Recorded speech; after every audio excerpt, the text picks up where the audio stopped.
Hey everyone, I sincerely appreciate your support.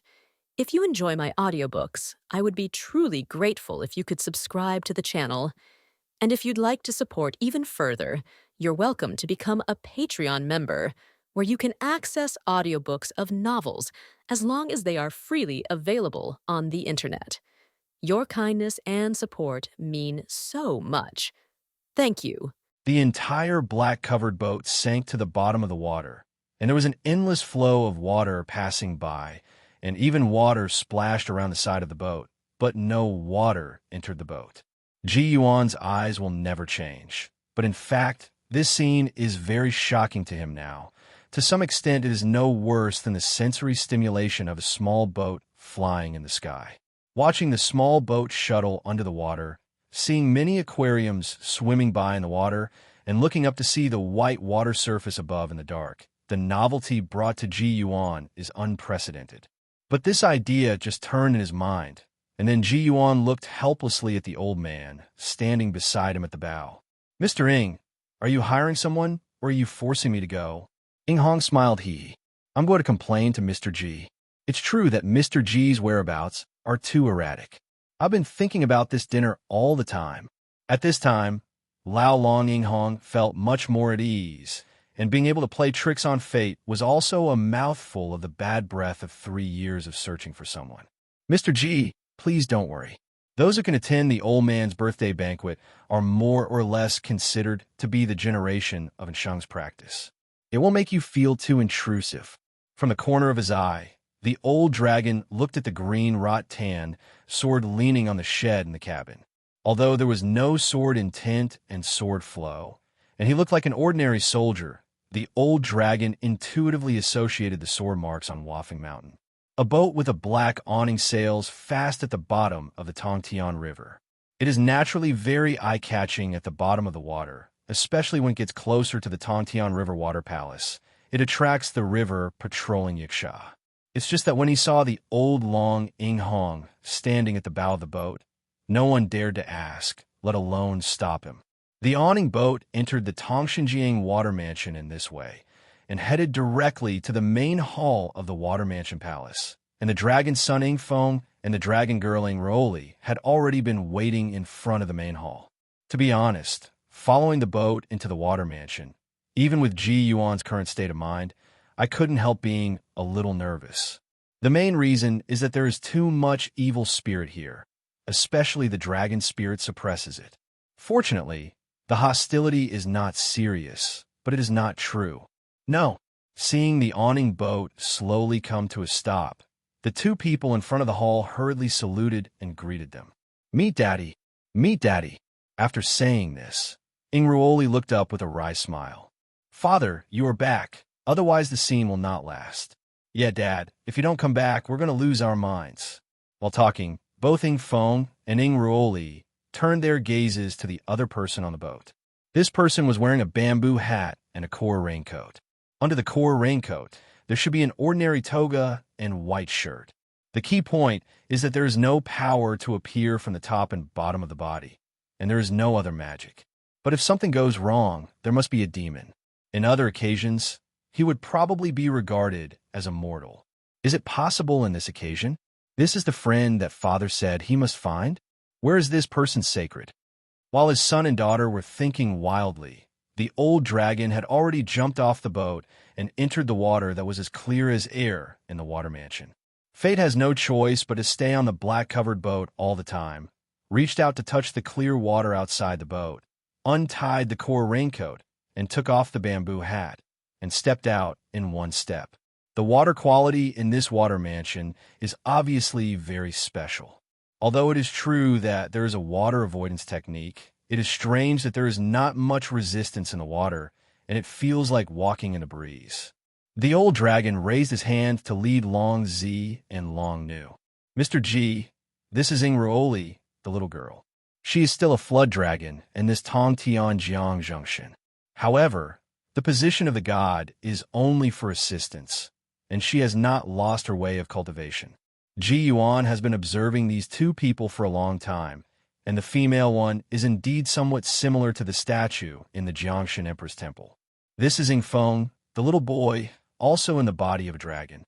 When the old dragon was making the introduction, Ji Yuan didn't speak or move anything. He wanted to salute and greet him after the introduction, but the old dragon only finished the first two sentences, and then he said directly to the dragon's son and the dragon girl, "Quickly salute to Uncle Ji." Uncle Ji? Ji Yuan, who is considered somewhat knowledgeable now, was confused by the old dragon again, but when he saw the dragon's son and the dragon girl, he bowed respectfully and respectfully. "Meet Uncle Ji." Seeing their unanimous voice, Ji Yuan hurriedly cupped his hands in return while sweating profusely. "Don't be too polite. Don't be too polite. Just ask me to count fate." The old dragon smiled hee-hee again. "Mr. Ji, this small boat with awning is temporarily placed in the palace courtyard, and will be sent back after the banquet." As soon as the old dragon waved his hand, the boat sailed aside by itself, but the covering layer of air bubbles never dissipated, making the bedding and other sundries in the cabin drip free. But before that, the green vine sword had a flash of hidden aura, and it had already levitated up by itself and flew behind Ji Yuan. The old dragon just glanced at the green vine sword with a smile. The dragon's son and the dragon girl didn't see anything at first. It was only because of his father's suggestion that he concentrated his attention and found that there was another Uncle Ji behind him. "Sword, Mr. Ji, please, as the saying goes, it's better to come early than to come at a good time. Tonight is the birthday banquet. Last time I promised to let my husband have a good drink. This time I will never break my promise." The old dragon stretched out his hand to lead to the main hall. The decoration inside had been completed, and it looked dazzling for a while, showing the luxury of the dragon palace. It's already like this. Even if Ji Yuan is helpless, it's useless, so he can only smile freely. Should the old gentleman first please? To catch the ducks on the shelves, we can only bite the bullet and go. For the true Dragon 1,000 Years birthday banquet, although there are not many Shui people who are qualified to congratulate, there are also many. At least the main hall of the Water Mansion cannot accommodate all of them, so the banquet involves 4 main halls, and the seats are arranged according to their status. Ji Yuan didn't know what was so special about this kind of scene, but anyway, it seemed that the old dragon didn't intend to pay attention to anything. He was an outsider, and he was directly arranged to sit on the right side of the main hall master, and on the lower row was the dragon lady Ying. Ruoli, sitting on the left, is Yingfeng. Whenever a guest comes to the table, the first thing is to congratulate Jinlong on his birthday, and the second thing is to stare at Ji Yuan carefully and take the seat with doubts. So the situation was like this around 12 o'clock that night, the eve of the banquet where all the aquariums gathered. Most of the eyes in the venue were focused on Ji Yuan. Although as far as the Taoism of the monster race is concerned, everyone here is not low, but in terms of the level of magic and spirituality, there are really few who can see the IV sort of Ji Yuan. Ji Yuan is no different from an ordinary person. Fortunately, this extremely embarrassing moment was only for a short while. After all the guests from all halls were seated outside the main hall, a yiksha raised a steel hammer and smashed it at a copper bell in the water. Boom! There was a sound, followed by waves of fine water waves. Banquet. In Ji Yuan's eyes, a very novel scene appeared. Countless aquariums carried plates of delicacies and pots of fine wine to the various halls. A big mullet was swimming in front of Ji Yuan, with 4 or 5 plates of dishes on his back. With a shake of his body, the dishes fell to the table along with the force of the water. What's interesting is that there are still hot dishes. There seems to be a thin layer of air bubbles on each dish to prevent the water flow from affecting the taste of the dishes. The chopsticks on the table are also coated with a layer of air bubbles, which is obviously specially designed for eating this kind of food. Dish is ready. All kinds of big fish, such as herring, silver carp, loach, and mullet shuttled back and forth, occasionally mixed with some aquarium helpers who were closer to human form, and yashas dispatching and commanding. The same goes for the guests on the field.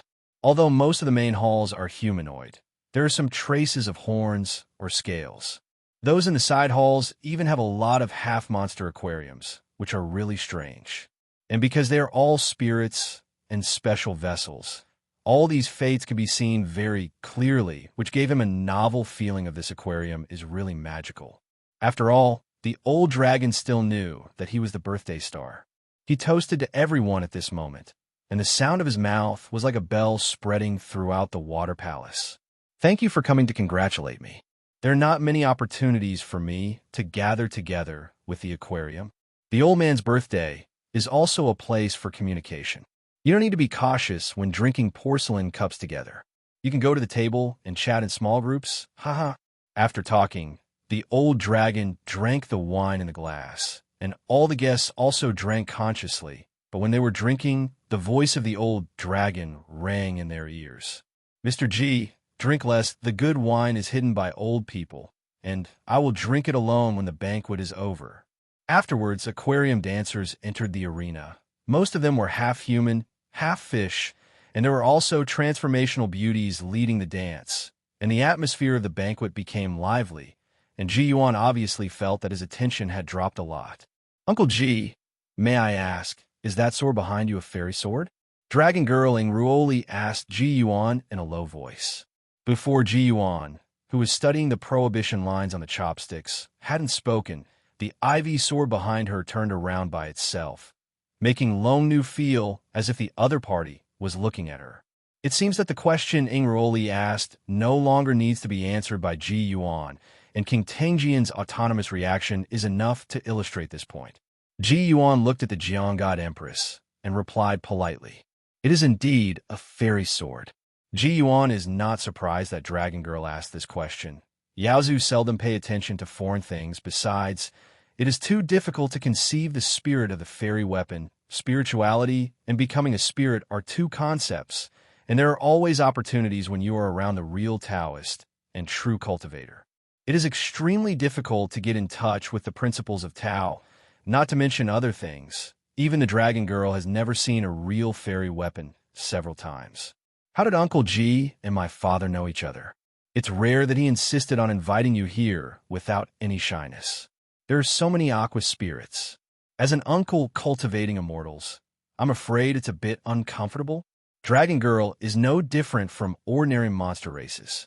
As Tong Tian Jiang Zhengshun, there's a god of incense and fire after all.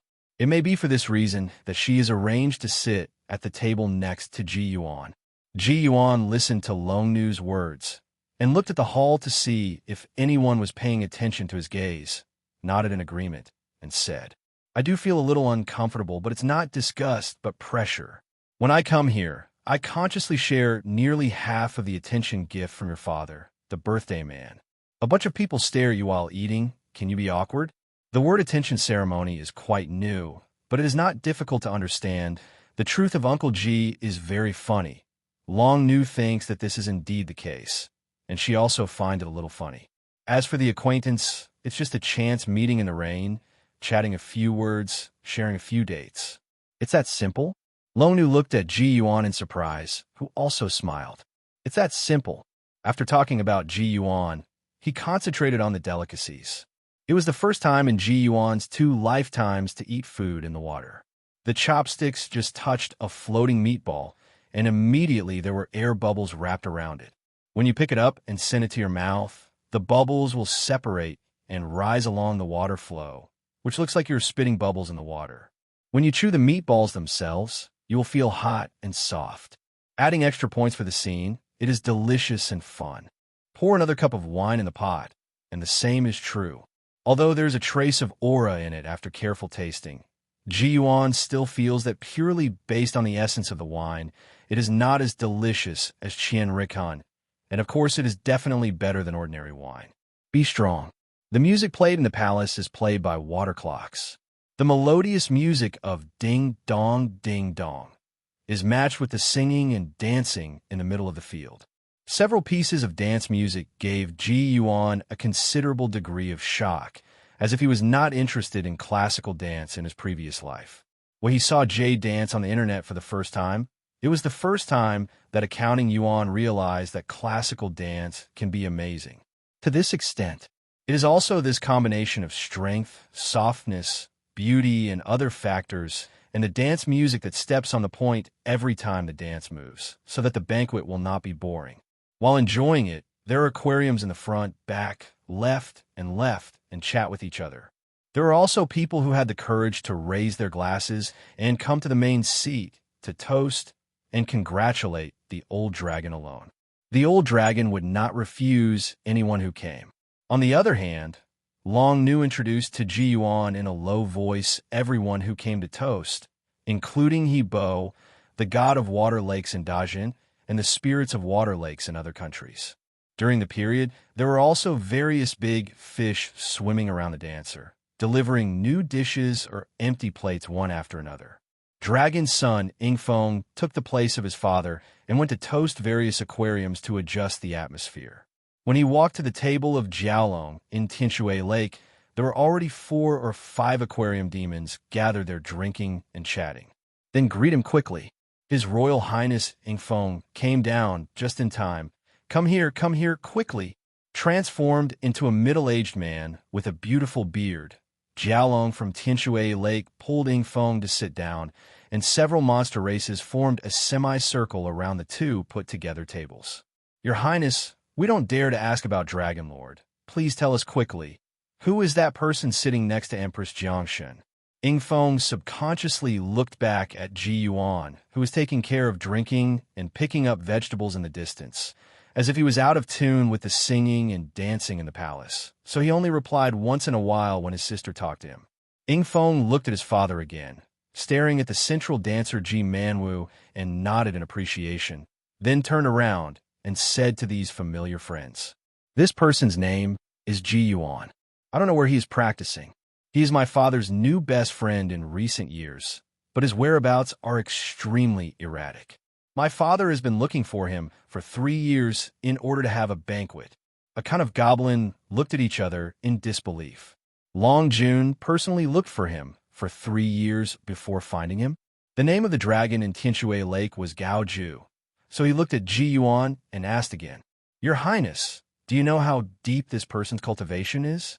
Ingfeng looked at the 6 or 7 faces around him and drank the wine in his glass in one gulp.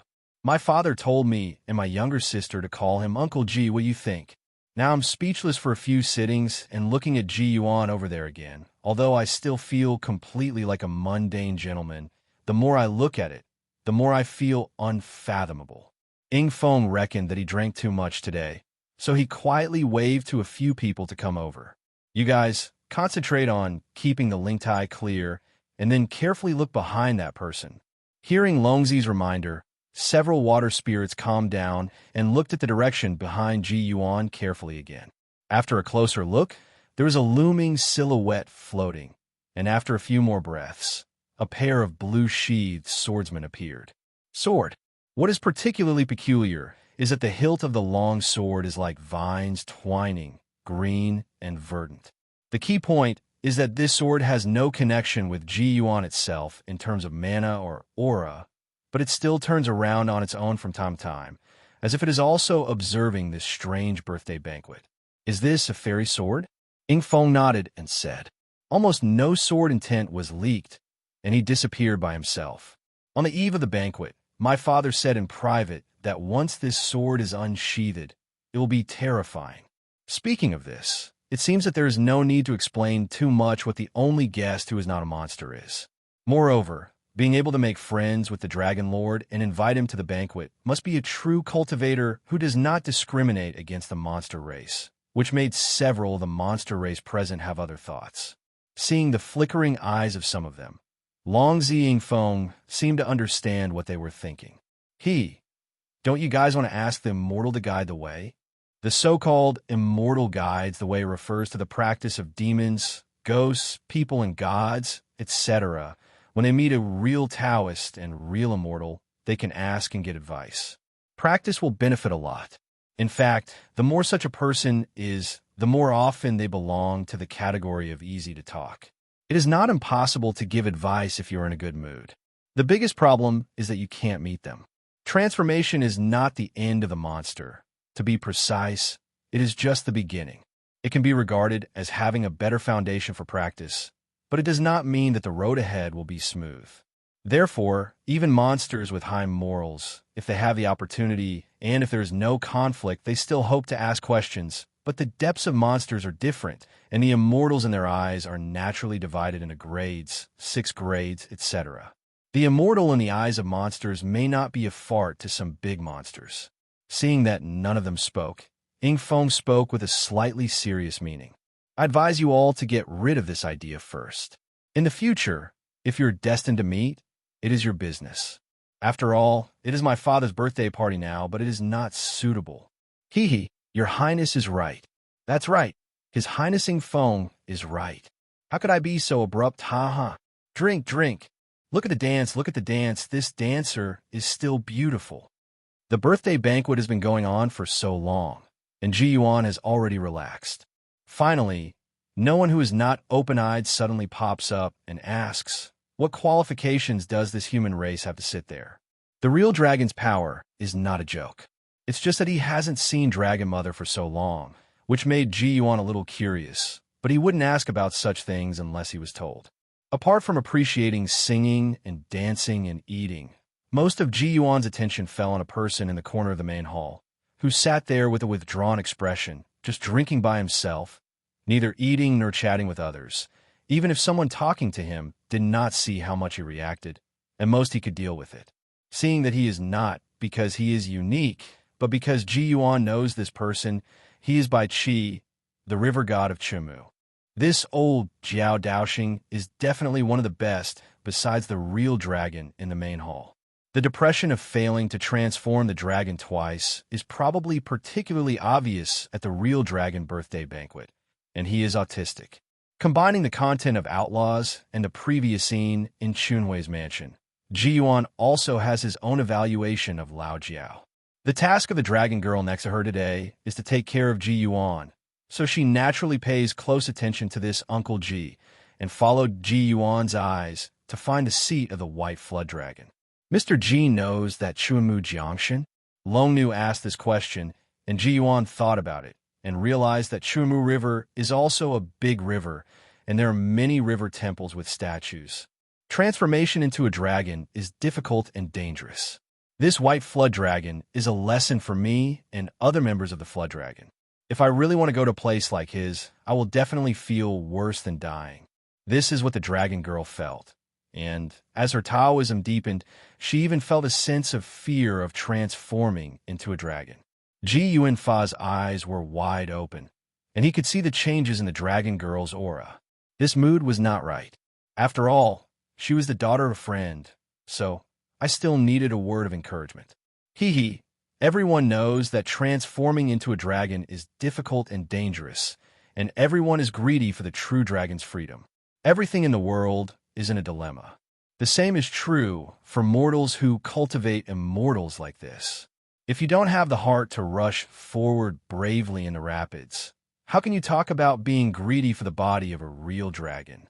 Ji Yuan looked at Bai Jiao while speaking. This Bai Jiao's heart is strong, but he used the wrong method. In Ji's opinion, there is no cure for it even now. If Empress Jiang Shun doesn't even have the heart to challenge, how could she be worthy of being the daughter of a real dragon? The dragon girl Ing Ruoli looked at Ji Yuan with a little surprise. Not because the truth of his words was so shocking, but because this Uncle Ji seemed to think that the old Baijiao still had a chance. Uncle Ji, are you saying that Bai Qi from Chunmujiang still has a chance to transform into a dragon? Long Nu was extremely concerned about this matter. Not only her voice was louder, but her tone became a lot more hasty, not because Bai Qi was so important, but because of herself. Ji Yuan looked at her, and he could roughly understand the inner thoughts of the dragon girl, and said a sentence that no spiritual being in this world had ever come into contact with. The Great Way is 50, the sky is 49, and the human escape is 1. No matter how plain Ji Yuan's tone was, the literal meaning of this sentence was full of profoundness. Even Long Nu felt a little incomprehensible, but knew that it would definitely not be Uncle Ji making up nonsense. Long Nu thought hard for a while, and she felt something vaguely. She raised her head and met Shang Ji Yuan's eyes, which were always half open. Uncle Ji, tell me, can I successfully transform into a dragon in the future? Ji Yuan sighed in his heart. If you don't even have confidence in yourself, why would you turn into a dragon? The dragon girl didn't seem to be very cold when she spoke well just now. It seems that she still has to show some uncle majesty. Facing the dragon girl and opening most of her eyes, Ji Yuan seemed to have a godless blue eyes, which made the dragon girl feel that she was not looking at her body at all, but at her way of transforming into a dragon. Although the old Baijiao's Taoism is profound, he has not been able to transform into a dragon twice. But if he is given another chance, do you think he will dare to transform for the third time? Ji Yuan's question caught the dragon girl Ruoli. She subconsciously looked at Bai Qi, who was sitting in the corner of the hall drinking alone. Although withdrawn, she couldn't hide her unwillingness and helplessness. I'm afraid I will definitely try it. Not only did she have this answer in her heart, but Longnu also knew that if there was another chance and it still failed, the old Baijiao would definitely die. Empress Jiangshun, must have the answer in her heart. So let Ji say this: the only difference between you and the dragon transformation is the morality. The only difference is the spirit, and the two things are complete, and the matter of the dragon transformation is half. Dragon girl's heartbeat quickened. What about the other half? This question was asked so much that Ji Yuan couldn't help but laugh. You still have a real dragon father. This kind of advantage is comparable to that of other dragons. But at this point, Ji Yuan has also tasted the taste. This dragon girl may not really be afraid of death or cutting her way, so she's a little afraid of transforming dragons. It is likely that her parents are too powerful, and there are many resources piled up. Big too long. It's very similar to some children from rich and powerful families in the previous life. Although they're actually very good, they always live under the shadow of their parents no matter how hard they try. The expression on Ji Yuan's face became lighter, but more natural. There seemed to be a faint smile on the corner of his mouth, and his tone was much gentler than before. Ruoli, it's not easy to be the daughter of a real dragon, is it? For a long time, it is possible that even Longnu herself did not realize this point. At this moment, she was struck by fate, and there was a sense of resonance that hit the soul directly, which made Longnu not know how to answer for a while, and subconsciously looked at her father, only to find that the old man the dragon seemed to be paying attention here too. It's hard to avoid being out of breath under the heavy pressure. Ji Yuan suddenly thought of a trick in his previous life that he didn't know where to read it. It had nothing to do with Taoism scriptures or classics. Well, you call me uncle so many times, I might as well teach you a little thing. In Longnu's situation, it was entirely due to a problem with her mentality. It might be useless for acquaintances to say 1,000 words or 10,000, or maybe even Longnu and the people around her didn't notice this problem, but Ji Yuan noticed it at this meeting. With a fairy sword by his side and a real dragon searching for it for 3 years, no one would think that such a person would teach you something. Of course, Ji Yuan didn't know that Lao Long had been looking for him for more than 3 years, and he didn't have the idea of setting himself high. What he wanted to do was to help Longnu give a psychological hint. In more accurate terms of practice, it can be understood as a heart-knocking of the sound of the Tao. Although the Taoism of Ji Yuan has not reached the level of helping people knocking the heart, the effect will only be stronger in theory if the sound of the imperial order is there. Feeling the turbulent aura of Longnu's mind at this moment, although he has never tried it before, but Ji somehow feels that this timing is very suitable. Relax the heart wall, close your eyes, and enter into silence, and clear the link tie. Ji Yuan's voice was accompanied by a hint of imperial order, which was not noticed by others under the noisy vocal music, but it was extremely clear to Longnu's ears, and the distracting thoughts were naturally swept away. And after closing her eyes, only the spiritual altar was bright. This is also because Ji Yuan's identity is placed here, and being by her father's side allows Longnu to have this trust. Otherwise, she will not be able to win her heart. Look ahead: rice fields, lakes, rivers, mountains, cities, the crisscrossing waterways. Ji Yuan knows that practitioners' artistic conception meditation is extremely fast. As the god of Jiang, Ruoli is not bad, And with the help of Daoyin, it seems that a mountain and river really melted in Ingruoli's heart, and even he himself became a dormant, like a dragon in a water pool somewhere. Cultivation for hundreds of years is just for this moment. You have completed your practice, and the sky has been raining heavily for half a month. It should be like glass. Now is the time to get out of the water. Why don't you leave quickly? In Ingruoli's state of mind, everything seemed more real. The water level around her kept rising, and the sky continued to rain and thunder. No, there is a city ahead. I can't go this way. The dragon girl murmured subconsciously, causing Ji Yuan's eyes to light up and Fa's eyes to fully open. The Taoist voice contained qi, and a trace of dark and yellow energy was bred. Since you already know which path to take, why don't you leave quickly? The dragon girl in a state of mind only feels that all the scenes have completely become real and can even see the strength and temperature of the wind, rain, thunder, and lightning, and can see the impact of the torrential rain on the living beings. Ji Yuan's words depart quickly sounded like thunder. Compared with the rivers and waterways beside the city, Qi Jiao at this moment is resolutely heading to the place with towering mountains on one side, where there are also waterways. Under the induction of Ji Yuan's qi machine, he seemed to be able to see what Long Nu saw in his heart. Even he himself did not expect that this artistic conception meditation would have such an effect. At this moment, Qi Jiao moves in the artistic conception, and Ji Yuan murmurs Daoyin. The mountains in front of him seem to put the infinite pressure in the heart of the dragon girl. There is the power and expectation of the father of the real dragon, the mother of the dragon who never sees each other, and all kinds of worries of her own. Depression makes the mountains more majestic, and the waterway between the mountains is more like a stream. Qi Jiao wanted to retreat several times, and even thought of changing the road. But at this moment, the sky seemed to be more thunderous, and the heavy rain seemed to be more fierce. Those city walls were already flooded, and countless creatures were crying. Once the flood dragon diverts, countless creatures will drown. The exaggerated tragedy and the desire for life form a strong sense of sadness and resentment in the sky, so that the dragon girl can even empathize with it. Walking against the mountain is more difficult than transforming a dragon. It is already like a moat. So what if adding this, the resentment of countless creatures struggling to survive, seems to far exceed the fear of the dragon girl? Things are getting out of control.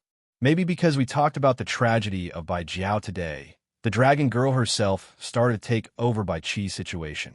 I don't know if the effect of the command sound combined with the mysterious and yellow energy is too strong, but because of her own deep obsession, the dragon girl suddenly turned her mood so much, which made Ji Yuan feel faintly. If the dragon girl fails in the state of mind, I am afraid it will be determined to set back.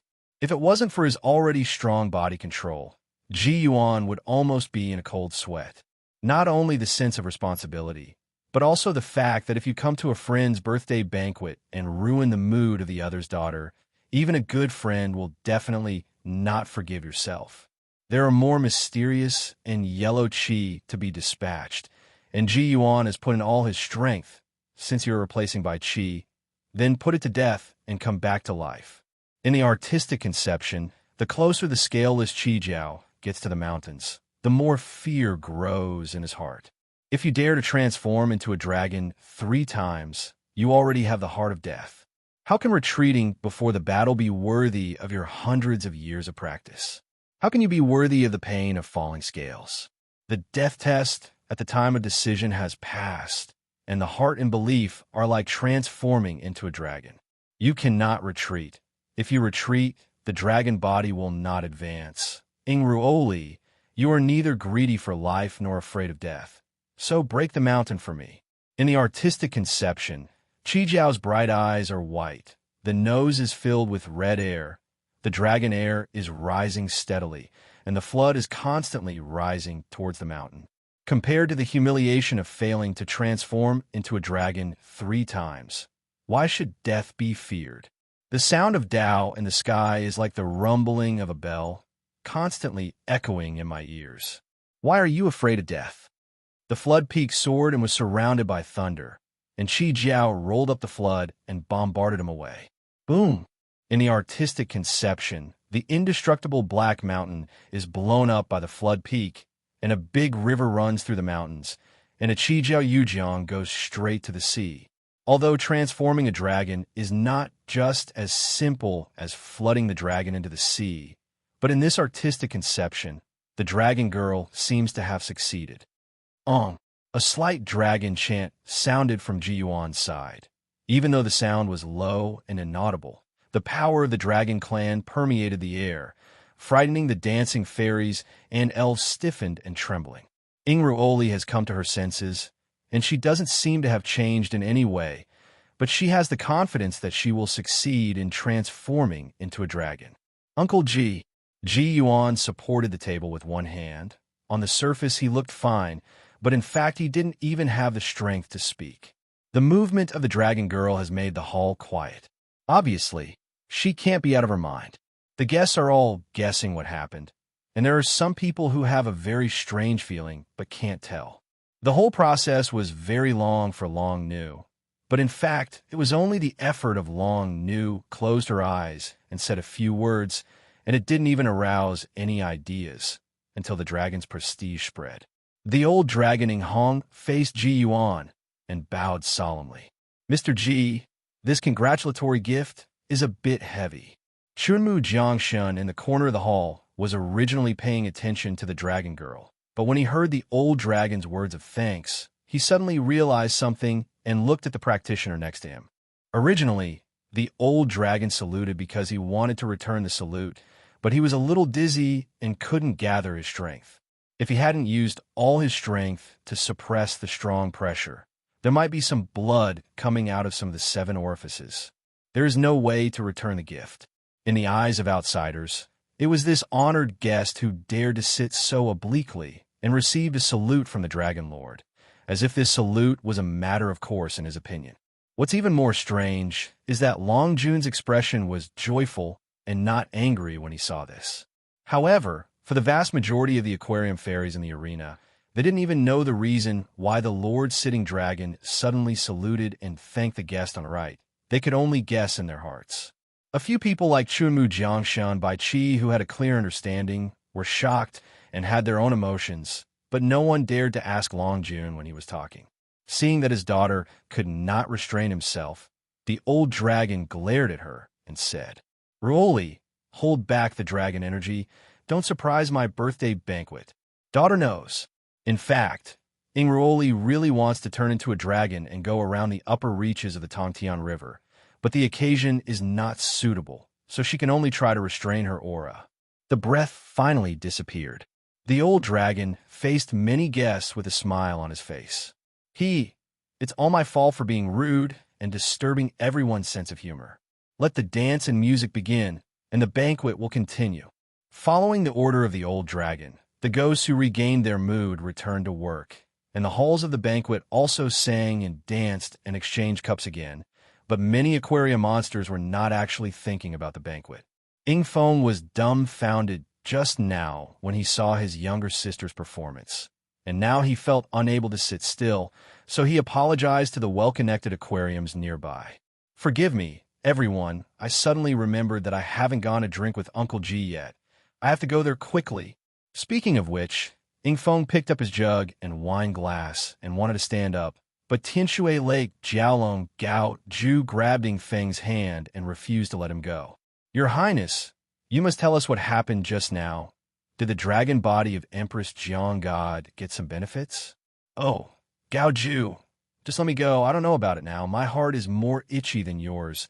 Let me figure out first." All right. Don't forget to let us know if your Highness has figured it out." "Yes, your Highness." Ing Feng responded vaguely, and hurriedly stood up holding the jug and wine glass, walked around the side of the dance floor in the direction of Ji Yuan. At this moment, Long Nu was concentrating on calming down.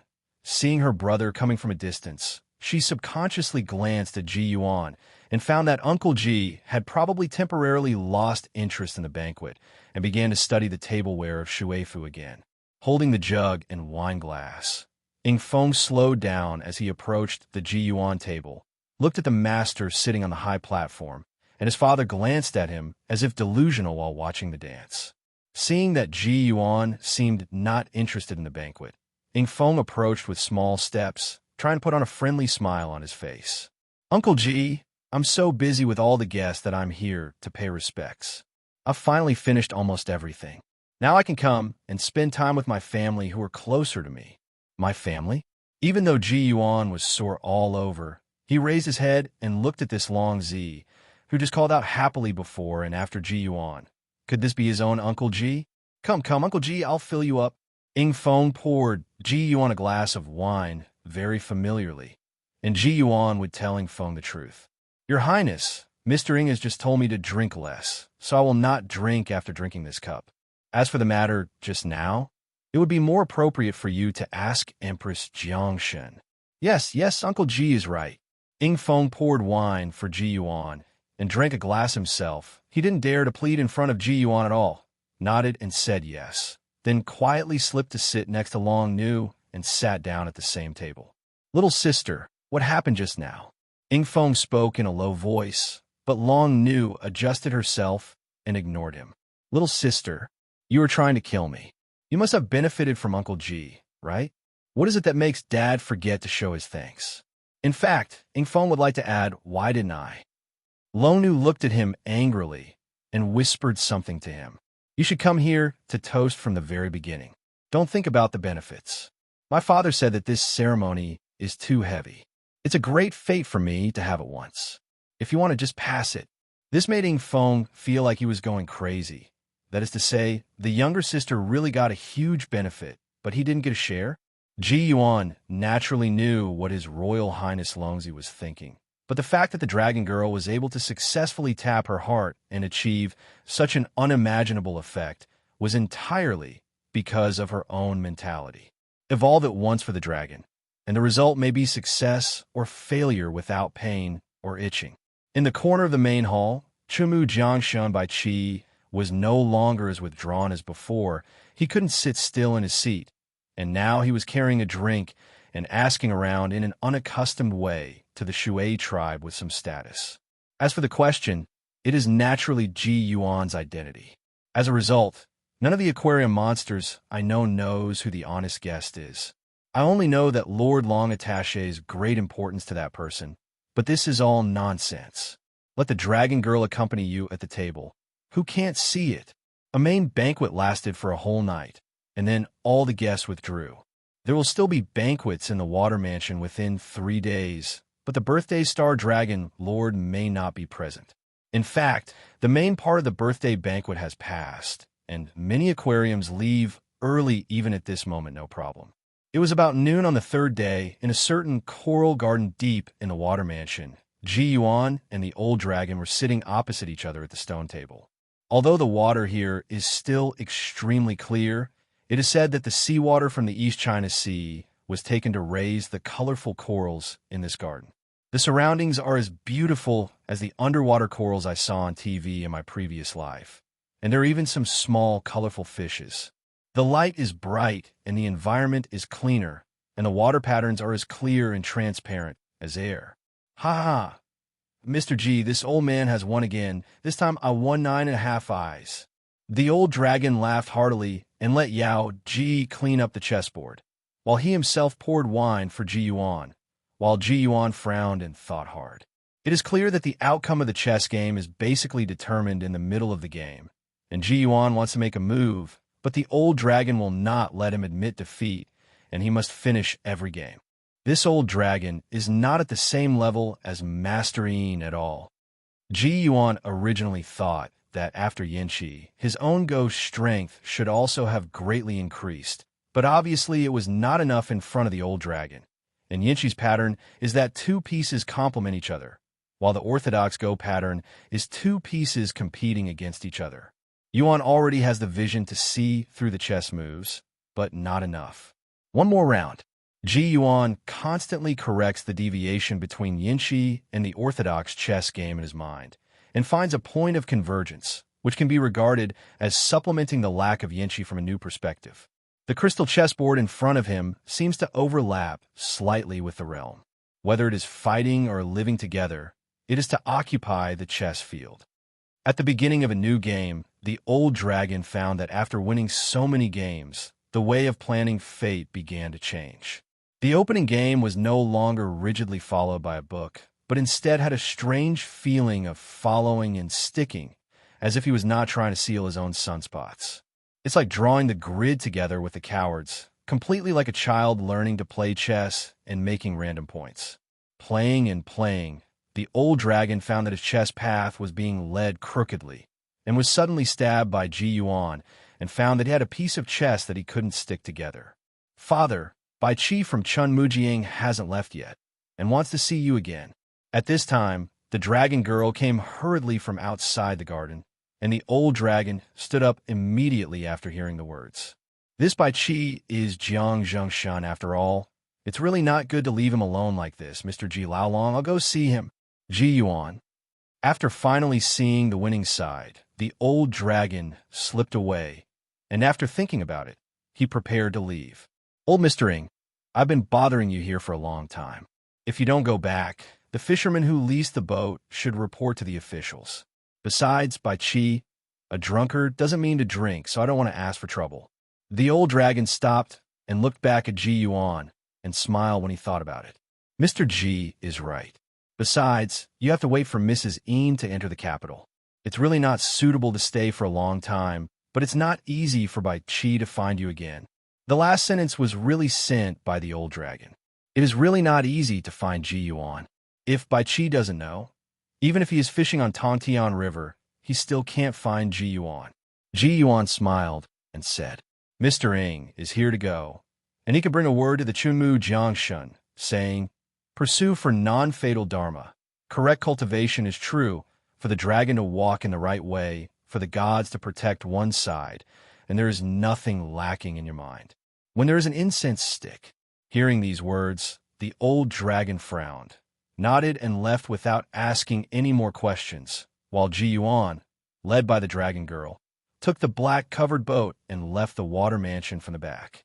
In the side hall of the outer mansion, Bai Qi, the river god of Chunmu, sat on a guest chair made of white pebbles and waited quietly. Bai Qi was not impatient. Anyway, this time he made up his mind to wait.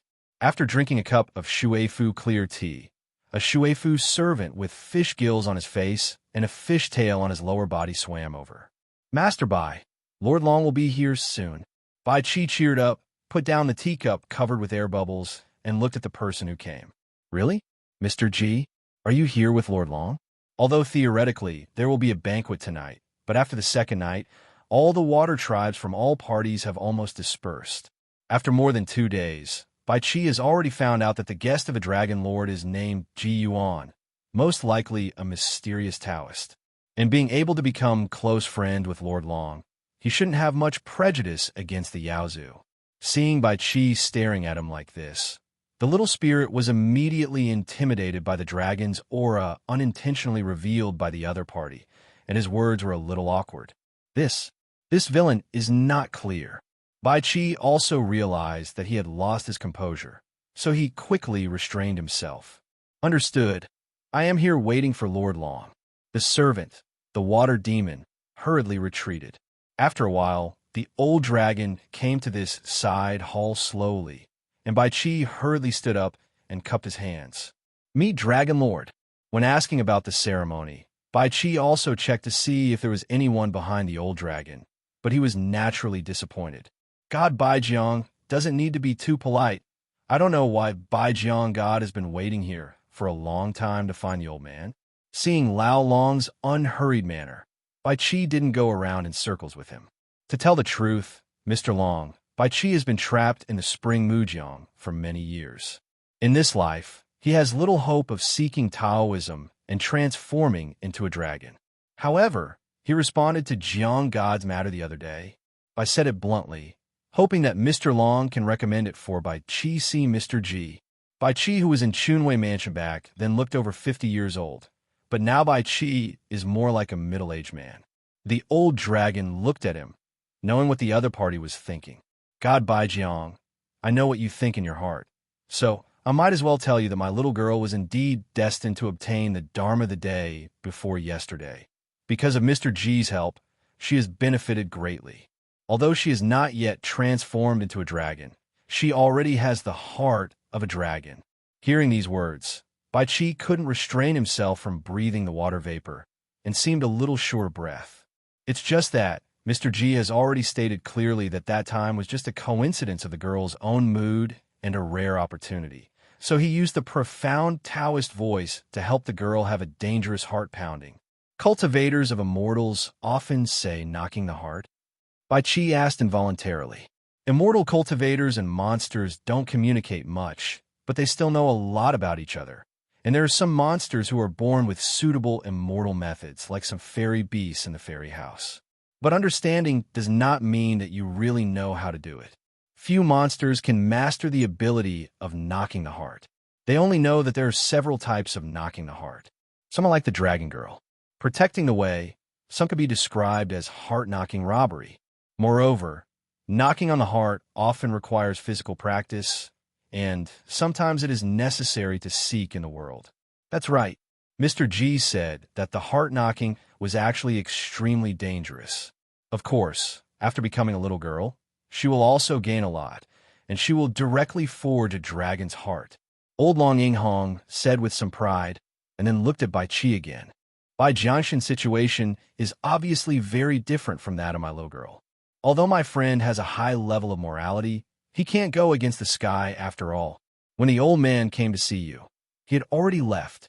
Hearing the last sentence, Bai Qi's body froze for a while, and in the end it seemed as if all his strength had been taken away, and he suddenly sank down. Already left, Bai Qi muttered to himself. He had heard about Long Jun's 3-year search for Ji Yuan. Once such a person left by himself, it might not be easy for Bai Qi to find him. Having said all this, Bai Qi didn't want to stay any longer, and bowed his hands to the old dragon in a dejected manner. Thank you, Mr. Long, for telling me Bai Mao is leaving. Seeing that he was about to leave immediately, the old dragon hurriedly stopped him.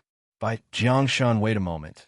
Mr. G left a few words before leaving, and let the old man bring it to you. Bai Qi thought it was probably some persuasion to tell him not to look for someone. Even though he was in a bad mood, he still wanted to listen, so he stopped and waited for Long Jun to continue. Mr. G has a saying, pursuing hard is not predestined for the Dharma, and true cultivation is true. Walking in the right way for the dragon, protecting one side for the gods, there is nothing lacking in your mind, and you have your own time to worship incense. The old dragon had just finished speaking when he realized that Bai Qi on the opposite side was just standing there in a daze. The next moment, his aura suddenly changed so much that he almost couldn't restrain his dragon aura, and his whole mood was completely different. There is nothing lacking in the mind, and when you offer incense, there is nothing lacking in the mind when you offer incense. Is it him? It's him. Bai Qi muttered to himself nervously, then looked up at the old dragon. His eyes were full of enthusiasm. He bowed his back and made a bow. Thank you, Mr. Long, for telling me, and thank you, Mr. G, for your instruction. Bai Qi will definitely follow Mr. G's instruction.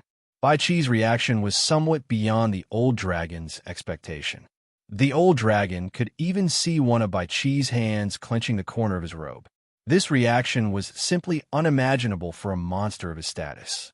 Could it be that Ji Yuan's hidden words mean that he will help Bai Qi reshape the way of transforming dragons in the future? It's not right. The first two sentences clearly tell him not to beg him. But the meaning of the whole sentence should not be to let him be the god of the river well, attracting people to worship incense. Is it a continuation of the path of Shinto? No matter how entangled the old dragon was, he still paid back the gift on the surface. Bai Jiangshan, what does Mr. G mean by these words? Why are you like this? Bai Qi is in a great mood now, with a smile on his face, and it is even more refreshing to see the old dragon's doubts. Ha ha ha! Don't blame Mr. Long. Since Mr. G didn't explain this matter, it's hard for Mr. Bai to say so. Anyway, thank you, Mr. Long. Once again, I wish Mr. Long a long life and good fortune. I bid farewell, farewell. Ha ha! Bai Qi strode away with his head held high, and just after he left the side hall, he turned into a scaleless white dragon and fled into the river. Somewhere on the Tongtian River, Ji Yuan was standing on the prow of a small boat with a black awning, with a smile on his face. Just now, a chess piece flashed past his sleeve. Visualizing in the artistic conception of mountains and rivers, it is a completely solid chess piece, but has not yet been divided into black and white, so it appears light gray at the moment. In the artistic conception, I feel the weight of the chess piece is not light, and there is a hidden white dragon chant. There was a dragon girl standing half-length beside the boat in the middle of the river. Seeing Ji Yuan suddenly smiling into the distance, she felt a sense of Taoism and nature. She was stunned for a while and dare not bother Ji Yuan until she regained consciousness. "Uncle Ji, Ruoli has been sent here." After Long Nu finished speaking, Ji Yuan, who heard the words, cupped his hands towards her. "Jiangxin Empress, please go back. Your father's birthday banquet is just over. The mansion must be busy." Long Nu cast a blessing on Ji Yuan in the waves of the river, said with a smile, "Ruoli, leave," and sank into the river. Seeing the dragon girl entering the water, Ji Yuan sat down on the bow of this side of the boat. Putting on the bamboo hat and grabbing the oars, he rowed the awning boat away like an ordinary fisherman. Under the surface of the water, the dragon girl was actually still looking at the boat above through the rippling water and found that Ji Yuan didn't use any magic tricks, just like a mortal boatman, slowly paddling the boat. If she hadn't known that the boat was Ji Yuan, she wouldn't have been able to tell what was special about this boat. In his previous life, Ji Yuan didn't know how to row a boat, but after learning from the old fisherman, he managed to row like a boat and got the first solid chess piece in the real sense. He is naturally in a good mood at the moment. In addition, there are two other things that make Ji Yuan happy. One is to ask the old dragon for a few cups of special ambergris. Of course, this is not brewed from the dragon's saliva, but it has something to do with it. The produced algae is the main material, and a variety of treasures and fairy grasses that absorb spiritual energy are added. It is extremely difficult to make wine, and the quantity is not much. The old dragon asked Yin Zhaoxian to drink this wine, and Ji Yuan begged for a few more glasses, of course not because he was greedy for the taste of the wine, but because he thought of a certain dead Taoist, so as not to die prematurely. The second thing is that Ji Yuan picked and borrowed several books from the old dragon's library. To be precise, only one can be called a book. Jane, there is some interesting but lacking content. Ji Yuan thinks that even if he can't catch fish all the time, it's not bad. He can read a book and wait for Mrs. Yin. And after the imperial examination in the next spring, he will just go to Taoist Qingsong to save the life of this guy who can't control his mouth. Therefore, the current plan is very similar to paddling, leisurely and comfortable, rippling and unrestrained. Even thinking of the old boatman's song when I chartered a boat to Chunwei Mansion and the mood and environment are in harmony. Fishing boat. Take the oars. Fisherman. Happy. The voice is powerful yet peaceful and melodious, more melodious than that of the old boatman. The dragon girl listened underwater for a while, and then returned to the water mansion after seeing the boat go away. She didn't turn into a dragon body, but just twisted her body and went underwater with the flowing cloud sleeves and long hair waving behind her. Same drag. What happened when Dad and Uncle Ji met? Apparently, Long Nu didn't know where her father sent Ji Yuan to Shuifu, so the place where the whooping boat and Ji Yuan were sent to the river was only a dozen miles north of Shuifu. When planning, looking at the surrounding mountains with blurred vision, and seeing the snow-covered farmland and snow-covered forest along the river, I gradually realized that I may still need to draw a long distance to reach the previous fishing spot. Location. Without knowing the exact length of the road, Ji Yuan also slowly increased the speed of paddling, and the speed of the boat became much faster with increased strength. In fact, ordinary old fishermen can also reach the current speed of Ji Yuan and can last for a while, but they can't continue like Ji Yuan with almost no loss of energy. While rafting, Ji Yuan also tried his best to observe the scenery along the coast. Looking at the whiteness, he knew that the first snow should have fallen for a long time, 3 days ago. At this moment, the speed of the small boat is about the same as that of ordinary people trotting, and Ji Yuan, who has put on his hat again, is not in a hurry to speed up again. Anyway, After eating so many good things in Shui Fu and drinking ambergris, he feels that he can maintain his speed and row to the end of Tongtian River. And maybe because of the existence of the chess pieces, Ji Yuan just has a feeling that Mrs. Yin probably won't be able to reach the champion. After rowing until the evening, it was estimated that the boat had sailed for 70 or 80 miles, but I still didn't see Zhongwandu, but I saw a building boat slowly moving forward. It's such a cold day to go out on the boat, and I don't know if I came out to enjoy the snow along the river. The giant skull on the stern of the building boat is swinging from side to side. It is estimated that the pedal boatman inside is not pedaling very fast now. At this time, the sky was not yet completely dark, and some servants on the upper boat had already started to hang up lanterns. Through the firelight, Ji Yuan could see that there were words on each lantern, but he could not see clearly what was written. Just know that the words are the same. From this point of view, this building boat must be the private property of a rich family, and the characters on the lanterns are the surnames. Ji Yuan was bored anyway, so he rowed to catch up while guessing what the surname was and measured the difficulty level by distance. After 200 strokes of the oars, it was quite close. At least the characters were not blurred into a ball in the line of sight, but they were still unclear. After another 200 strokes, it began to have a little outline, and Fong Fongzheng seemed to have made a lot of gestures. After another 300 strokes, Ji Yuan finally had a guess. The surname is roughly that. Judging from the radical on the top of the head and the size of the lower middle, it may be a Shao character. At this time, the black-covered boat was not far from the building boat. Even if the cold wind howled as the sky got darker, the melodious music and some conversations on the boat could be clearly heard. Behind the plywood on the top floor of the building, there were several people standing or lying on the side of the ship rail. A man in a thick cloak and a square crown on his head, a younger man in a cloak and a fur hat, and two also quite a thick servant. The older man still had a glass of wine in his hand, looking at the black-covered boat paddling in the distance. He drank up the wine, and a servant poured it for him immediately. Zhonglo, there are some things that you can't do as you want. You grew up with rich clothes and good food, and grew up under the care of your father and your mother. Although you studied literature and martial arts, you never suffered the real pain. Several times? On the one hand, the son was a little unhappy when he heard it. Father, you have to suffer a lot when practicing martial arts. Is it appropriate for you to say that without practicing?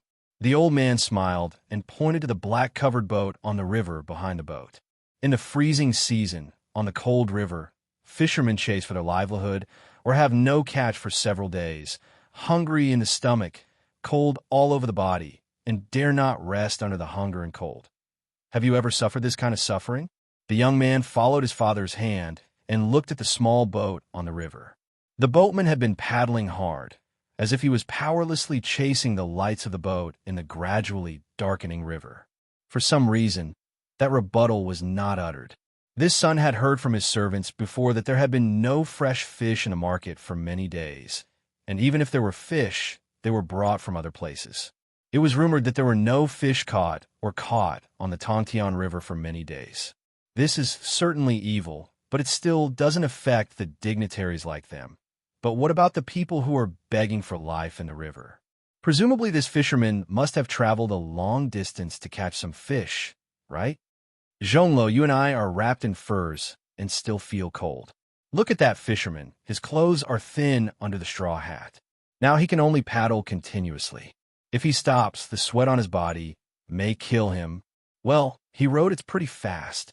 The master was preaching when he suddenly found that the small boat was very close to the big boat, and in terms of speed, it seemed that he was going to catch up with the big boat with a small paddle. Ji Yuan took a look at the few people on the small boat with a black awning on the river. There was an official air rising above his head. It should be a family with authority in Jiangyi province.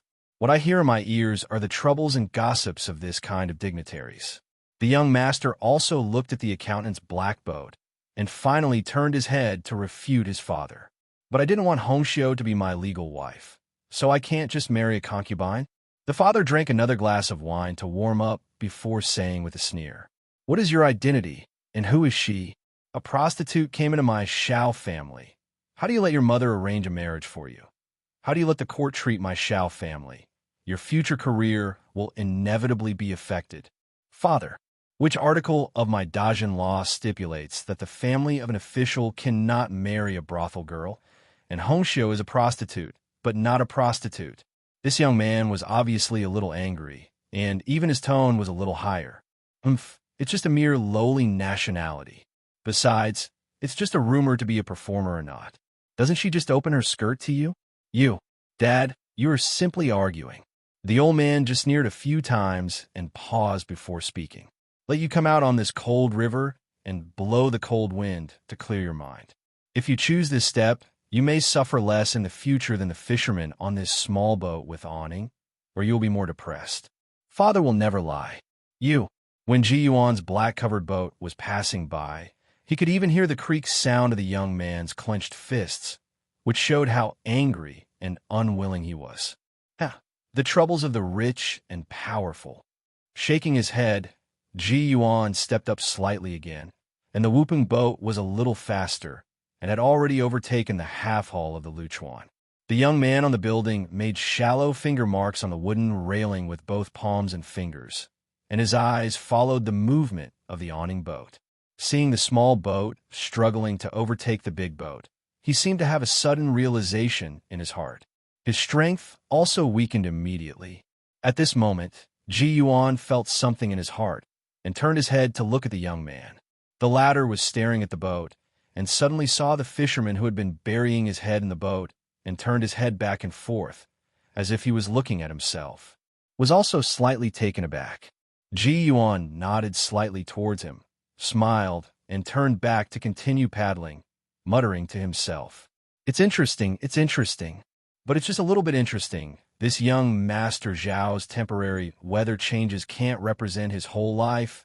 Maybe he thinks someone will be interested in knowing the result in the future. The black-covered boat seemed to speed up again, although it didn't look obvious. It quickly overtook the tall boat and left it behind. On the boat of Zhao's building, the young master frowned and looked at the black boat for a long time. Zhonglo, what do you want to say? Father, I can't say no to you. So let's get the number 1 scholar first. The old man finally showed a smile, stroked his beard with his left hand, and patted his son's shoulder with the right. After returning to Beijing, I will go to your uncle Lu for tea. In fact, with the power of the Shao family, if the young master wants to become an official, he can become an official even if he doesn't take the imperial examination. Family education resources plus some connections can often achieve good results in the imperial examination. When Ji Yuan rode away, he naturally also heard the phrase behind the back to ask someone to drink tea. This kind of words is obviously related to the imperial examination, and the young master did not object. Of course, these people didn't dare to go too far. At most, they could get a certain direction to work hard. If they go too far, the majesty of the emperor is not a joke. In the history of Dajin, there are also officials who were sentenced to death for leaking exam questions. I can only say, Mrs. Een, your opponents in the imperial examination are as strong as clouds. The awning boat rowed farther and farther, completely out of sight of the big boat. It was already completely dark, and Ji Yuan simply raised his strength again. Often, a heavy stroke of the oars in the water can make the boat go far away, and the wooden oars are also extremely tough under the protection of the weak mana attachment. It was broken by a force obviously exceeding the load. Before midnight, the whooping boat had already passed Zhuangyuan Ferry.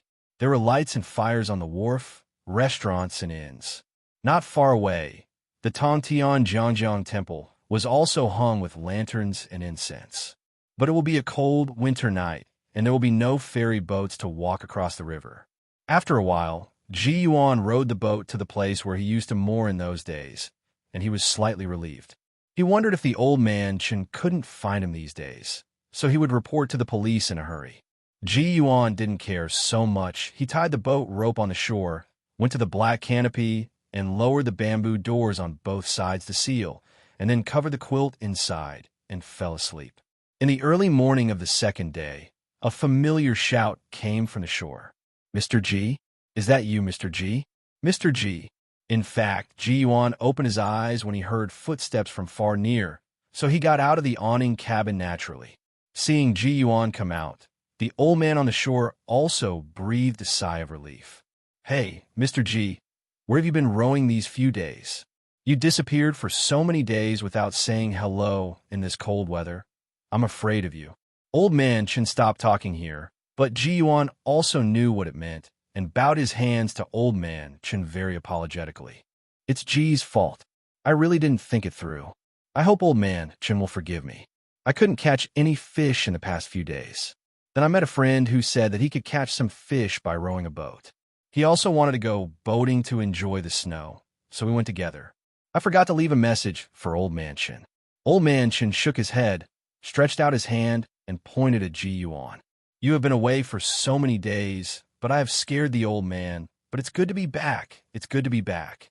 After complaining for a long time, old man Chen finally adjusted his mentality. It was because he was good at talking and familiar with each other that he dared to chatter like this. This time, old man Chen also habitually looked at the fish basket near the bow, but it was still empty. "Mr. Ji, you and your friend didn't catch any fish, did you?" "Yeah, I didn't catch anything, and everyone went away in disappointment." "That's right. It's been really weird recently. People in the village can't catch any fish. The fish schools don't show their heads. At most, they can only claw some small fish and shrimps, and they never take the bait when fishing." "Mr. Ji, you said it won't be the beginning of spring. Will it still be like this in the future?" As the old man said, he approached the shore and handed over a lotus leaf bag to Ji Yuan, which was still steaming. Ji Yuan's nose twitched. He took the lotus leaf bag happily and said casually, "Have you ever begged Empress Jiangxin?" "I beg. How can I not beg?" "That's okay. I guess it will be fine soon." "Hey, I hope so." "Oh, by the way, Mr. Ji wants to drink. If so, I'll bring you some local wine in the afternoon." Ji Yuan thought for a while. It seemed that the old dragon and his boat swept away the last time before he finished drinking. No, I still have some wine here. I will ask the old man when I need it." "Okay, Mr. Ji, take your time, old man. I will leave first." "Okay, old man Chen, go slowly." Old man Chen relaxed his mind, and he walked much more briskly. Naturally, he was concerned about Ji Yuan, but he was more afraid that some murder would happen. When the old man Chen was far away, Ji Yuan also untied the boat rope tied to the pile on the shore, picked up the paddle, and propped it on the shore, and swung the boat away. The alien aquarium elves, especially the overcrowded dragons, gradually left, and the disturbed aquatic creatures in the river should soon return to normal. As usual, I sat on the small stool at the bow of the boat at a suitable position, and while fishing with dried insects as bait, I untied lotus leaves and ate steamed buns with a new book borrowed from the old dragon on my lap. The title of this book is Yu Luan. It is not a heavenly book, but it is indeed not an ordinary book, so Ji Yuan can see clearly, and there seems to be another mystery between the lines in this book. After a long time, you may feel dizzy or even hallucinate. This book is the same as the few books obtained by Ji Yuan before, and none of the authors signed the book. Ji Yuan once wondered with a bit of wickedness, is it because they're in the world of demons and immortals after all? Those authors are actually a little afraid that what they write will not be seen by some high-ranking and fierce monsters.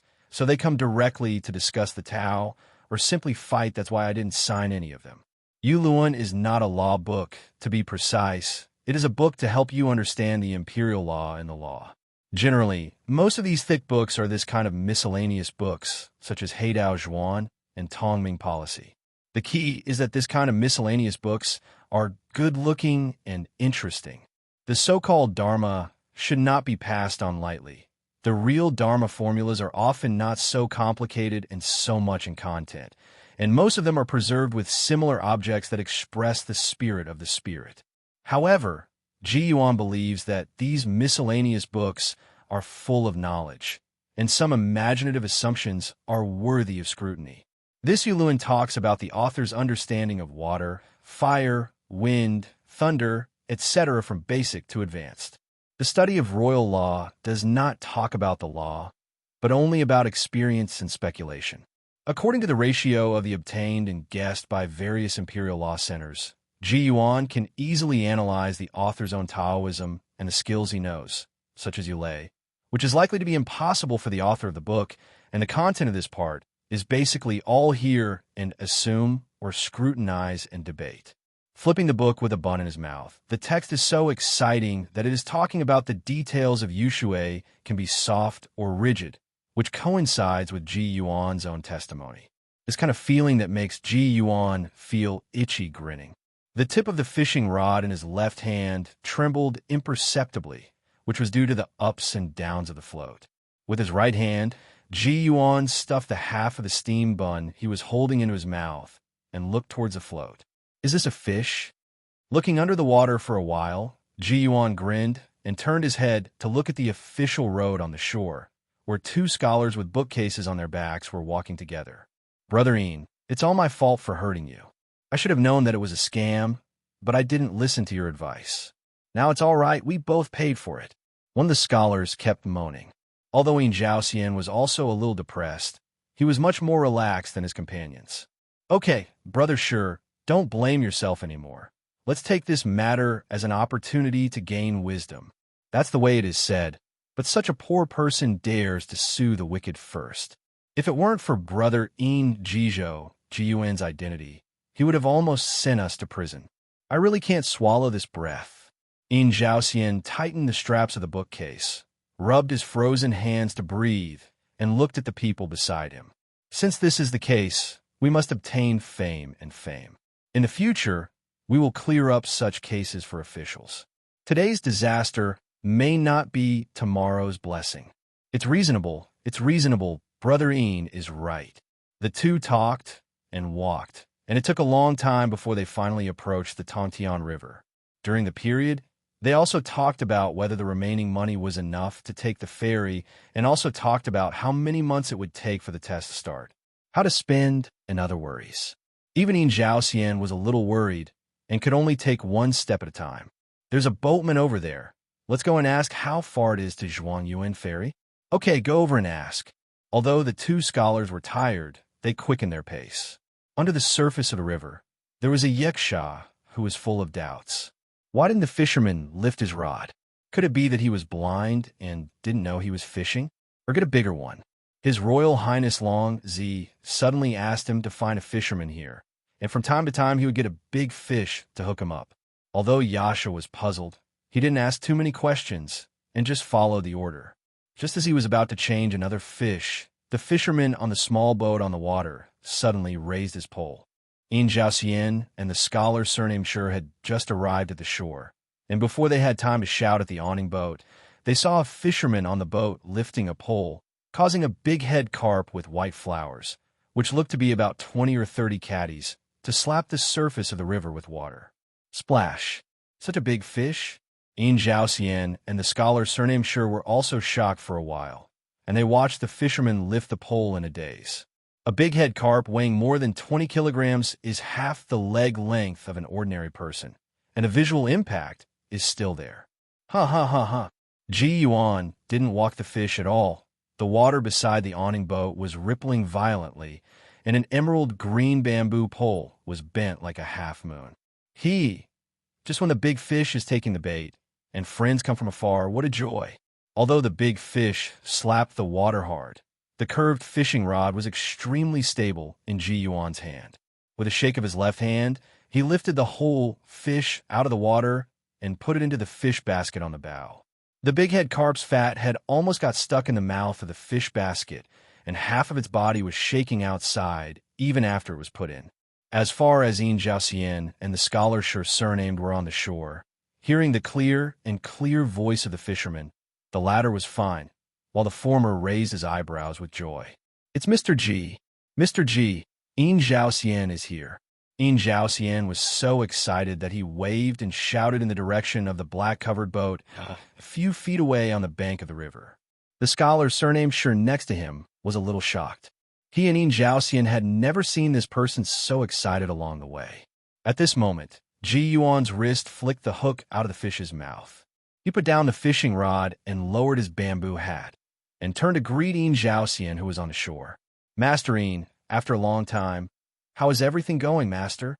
Seeing Ji Yuan's unchanged face, Yin Zhaoxian became even more excited and hurriedly saluted Ji Yuan, and the scholar surnamed Shi next to him subconsciously bowed his hands together. Everything is fine in Yin's house. Everything is fine. And we also clean the courtyard from time to time. Mr. Ji, come here quickly. Ji Yuan also slightly cupped his hands towards the scholar named Shi and shouted with a smile.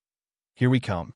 The big fish in the fish basket was still thumping. Ji Yuan sat on the bow of the boat, picked up the oar, and made a bend, rowing the boat close to the shore. Seeing Yin Zhaoxian's excited look, the scholar surnamed Shi beside him couldn't help asking curiously, Brother Yin, do you know this fisherman? More than just acquaintances, Mr. Ji is not only a neighbor of Yin's hometown, but also my best friend. I haven't seen each other for many years, but I didn't expect to meet here. The boat docked within a few strokes, and Ji Yuan stepped off the boat in one step. If it were Ji Yuan's previous life, meeting true best friends who hadn't seen each other for many years would definitely give each other a bear hug. But in this life, people and friends are mostly reserved, and Yin Zhaoxian is just excitedly holding hands with Ji Yuan, but his hands are strong, not bad. After a few breaths, the two sides released their hands. Yin Zhaoxian introduced others to Ji Yuan, stretched out his hand to lead Ji Yuan, and said, Mr. Ji, this is a fellow from Jizhou who accompanied Yin on the way to Beijing. The scholar surnamed Shi bowed his hands to Ji Yuan again and declared his name. My servant, Shi Yuxing, is from Chunhui Mansion. Ji Yuan also bowed his hands politely again. I don't care about fate, and Mrs. Yin is an old acquaintance from the same hometown. After the introduction, this is considered to be an acquaintance, and Ji Yuan smiled and pointed to the fish basket on the bow of the whooping boat. It's better to come early than to come by coincidence. A big fish happened to take the bait. Let's treat Mr. Yin and Mr. Shi with this fish at noon today. Get on the boat, and let's go to Qinjia village together.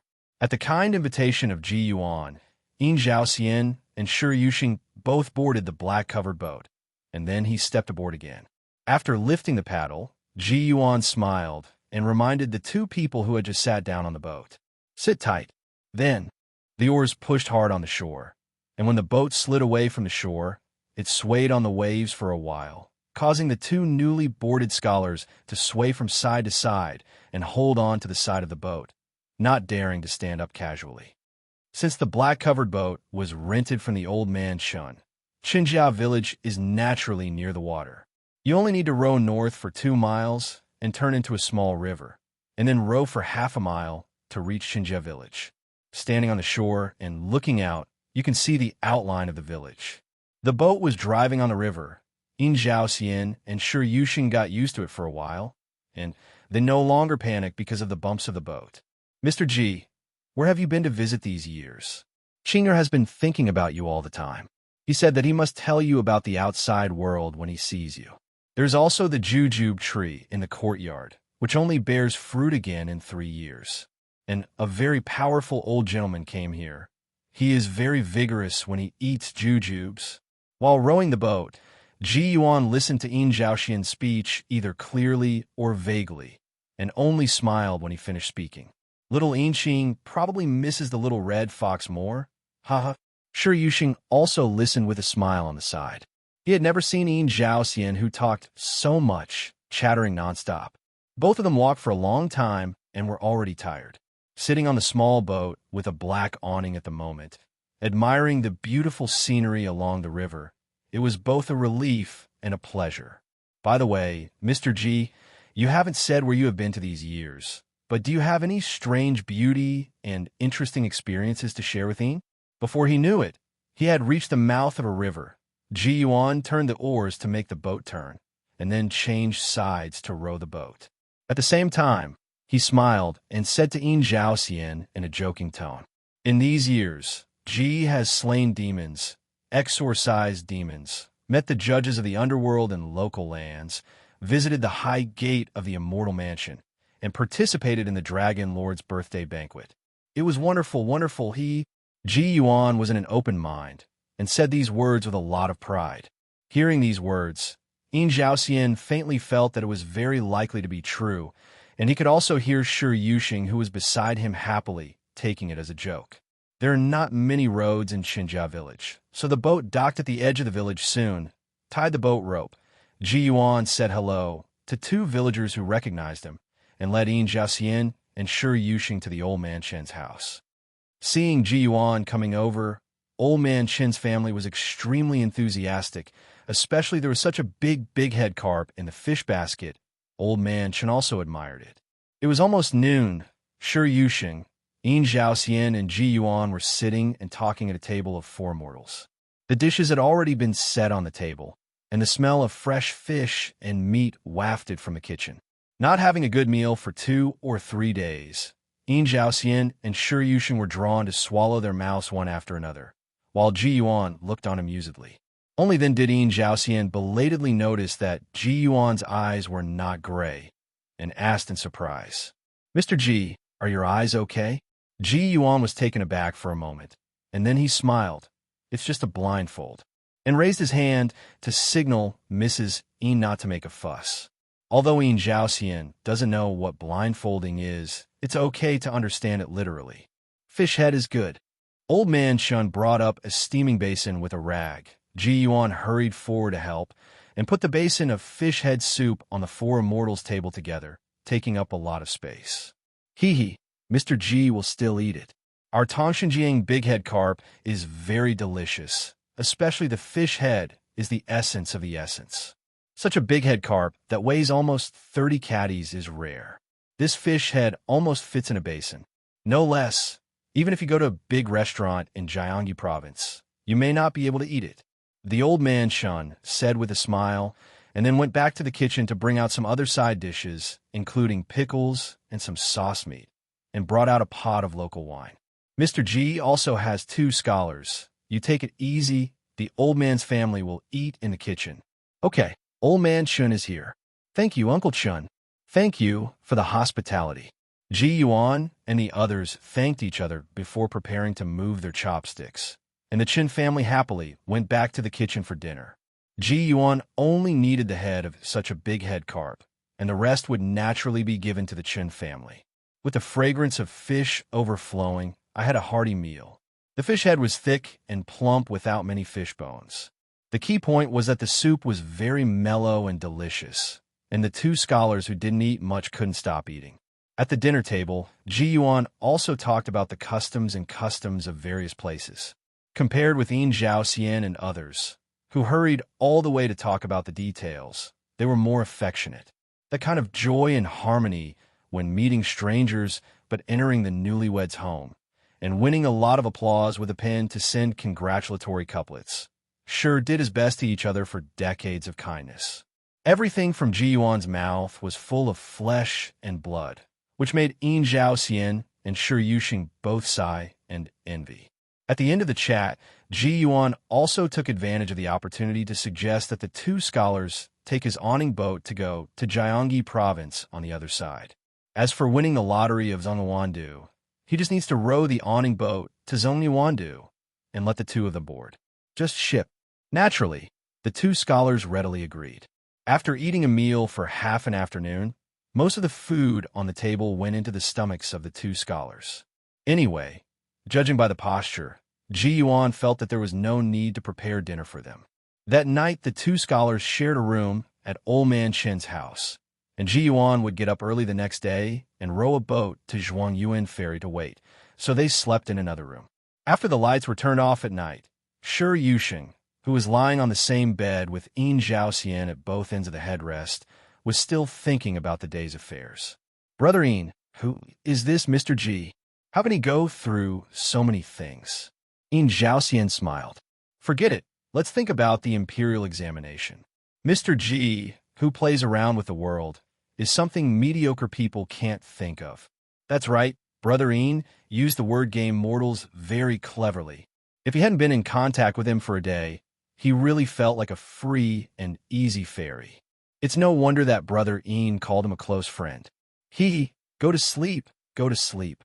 Yin Xiaoxian tightened the quilt and stopped talking. On the second day, when Yin Xiaoxian and Shi Yuxing woke up to wash, they were told by Old Man Shan that Ji Yuan had already rode away and said that he would wait for them at Zhongyuandu.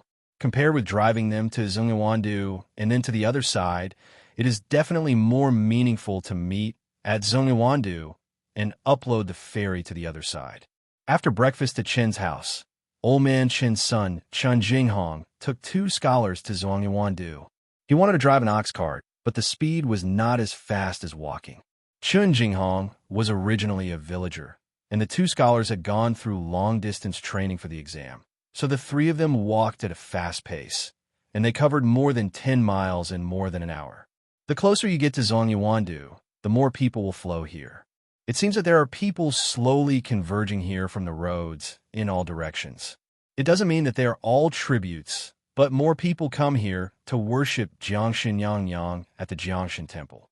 Before reaching Zhuangyuan Ferry, the man of the Chun family stopped, pointed to the 2 places in front of him, and said to the 2 scholars, "The building with white walls and black tiles over there is Tongtian River Temple.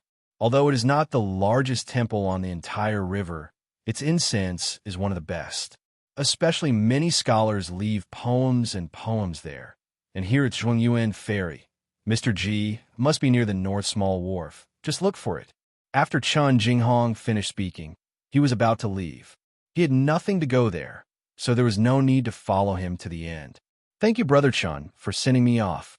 "Yes, thank you, Brother Chun. I, Sure Yushing, will definitely repay you when I become an official in the future." "Hey, that's good. I wish you 2 high school students. I'll go first. Take care." Chen Jinghong smiled, turned around, and left after seeing the 2 people clasp their hands and return the salute to them. He had seen many such scholars, and each of them hoped that he would be the next champion after passing the champion. Yin Zhaoxian and Sure Yushing waited for Chen Jinghong to leave before they each tightened their bookcases and walked towards Zhuangyuandu in the slightly cold wind. It wasn't that they didn't want to visit Jiangshan Temple, but they didn't want to keep Ji Yuan waiting for a long time. Both Yin Zhaoxian and Sure Yushing have seen the Chunwei Mansion Wharf. In their eyes, the Zhuangyuan Ferry is far inferior to the Chunwei Mansion Wharf. But when they look at the faintly visible wharf on the other side, it is the water transportation hub of Jiangyi Province. It is more magnificent than the outer port of Chunwei Mansion. It's just different from the many cruise ships in Chunwei Mansion, that one is a real cargo hub, and there are a few flower boats. In addition, it is severe winter at this time, and there are not many cargo ships, and only one occasionally docks. The whooping boat is parked next to a small pier in the north. Although the boats on the side are smaller than other places in the wharf, they're considered big compared to the whooping boats. Ji Yuan sat on the bow of the boat and watched Yu Luan by himself, and he also heard the noise of the ferry terminal in this port. It seems to be because the name of this ferry is Zhuangyuan Ferry, and it also carries a literary spirit. There are sellers of the 4 treasures of the study and calligraphy and paintings here. When Ji Yuan looked up while reading a book, he unexpectedly found that there are many auras mixed in. A faint aura of crepe myrtle stands out from the crowd of mixed auras. Could it be that there is some favored prince in this champion ferry?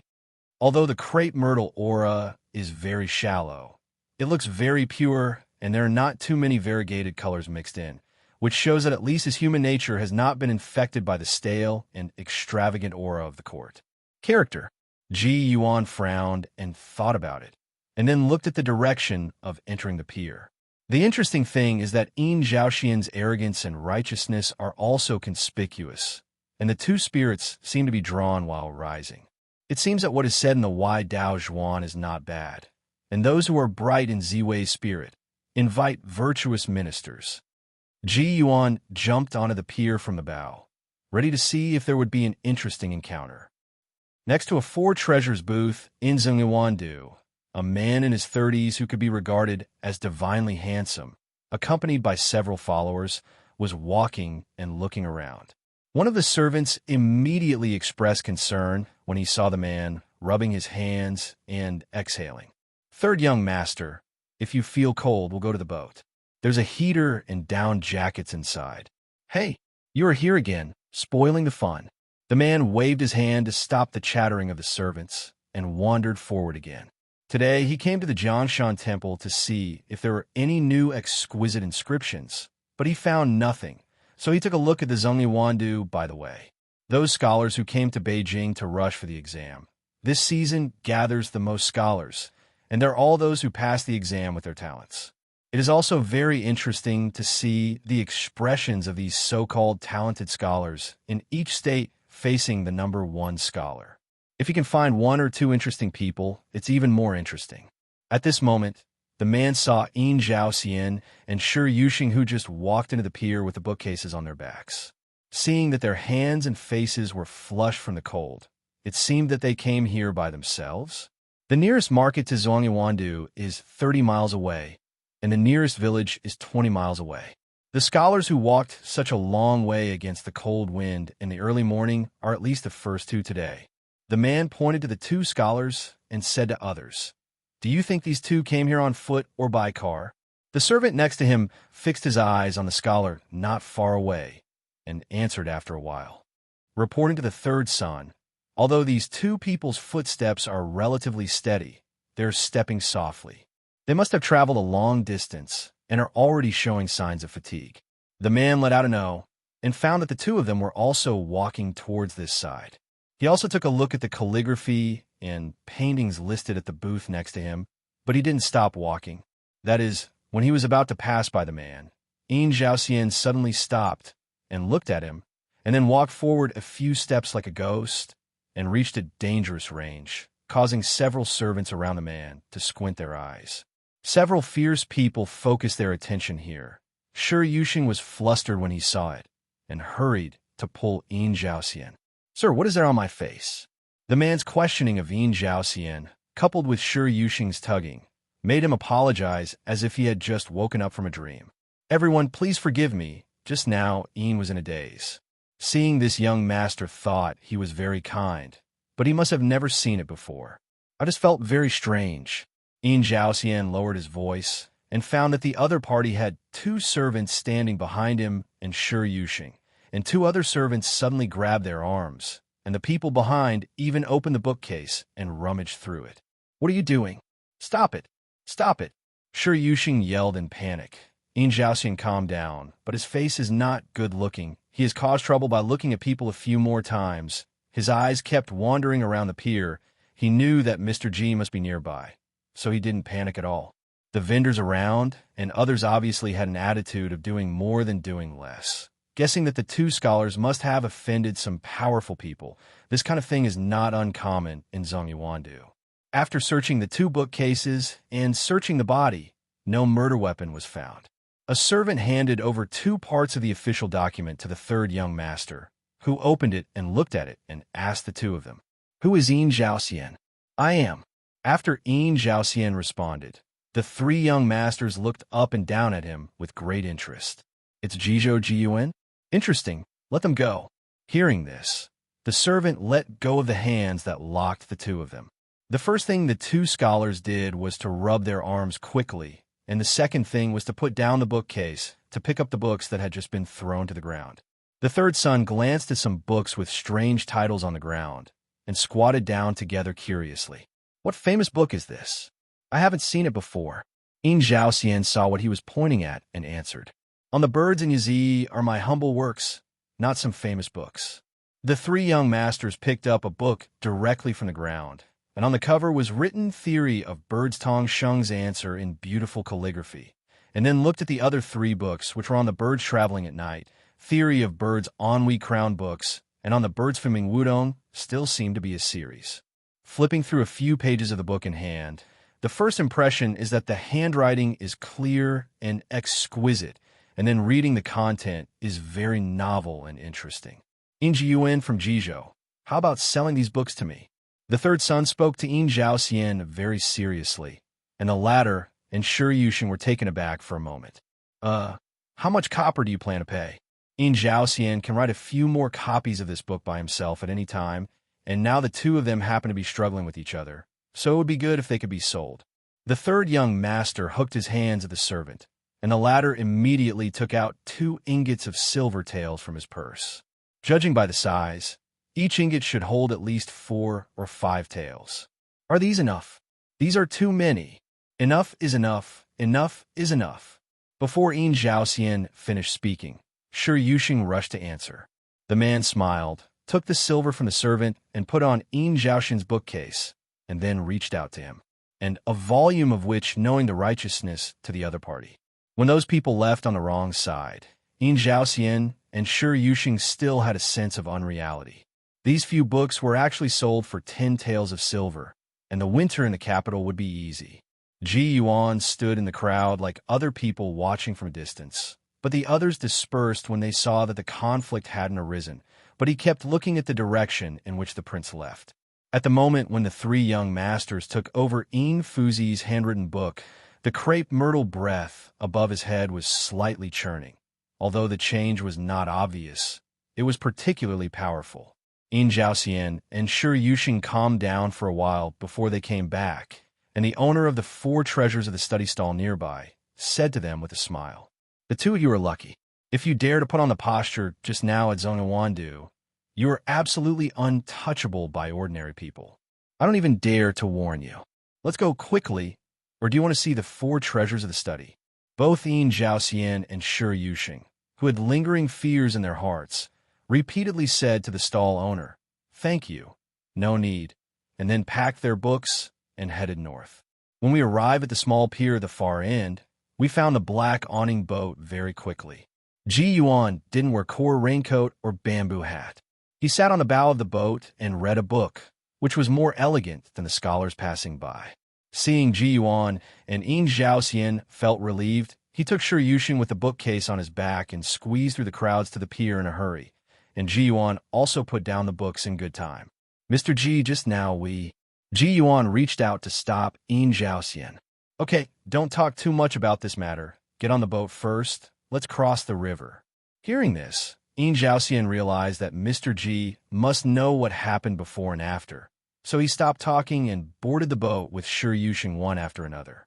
With yesterday's experience, the two of them got used to sitting in the awning today a lot. The small boat left the port, and looking back at the big ferry boats on Zhongwandu who were still waiting for passengers, it would take another hour for the fastest one to depart. As the boat moved forward, the line of sight became farther and farther away, and the two always felt that the number 1 scholar crossed a little too fast. Ji Yuan was paddling at the bow of the boat, watching the two of them frequently turn their heads to look at Zhongyuan, and said with a smile, "Master Yin, Mr. Shi, our boat is small, but we crossed first, and we have taken the lead. Don't look back, look ahead. Jiangyi Prefecture is ahead." The two turned their heads when they heard the words, and were shocked to find that they were almost on the other side. The black-covered boat did not land at the big pier, but stopped at a small step on the side, and waited for the 2 scholars to step on the slightly swaying bow of the boat to land, and then Ji Yuan cupped his hands to say goodbye to them. "Master Yin, Mr. Shi, Jiangyi Prefecture is only a few miles to the west. I wish you both are on the list in the imperial examination." When Yin Zhaoxian and Shi Yuxing returned the salute and bid farewell, the former suddenly remembered something and fumbled for a small black wooden sign from his arms. "Mr. Ji, this is..."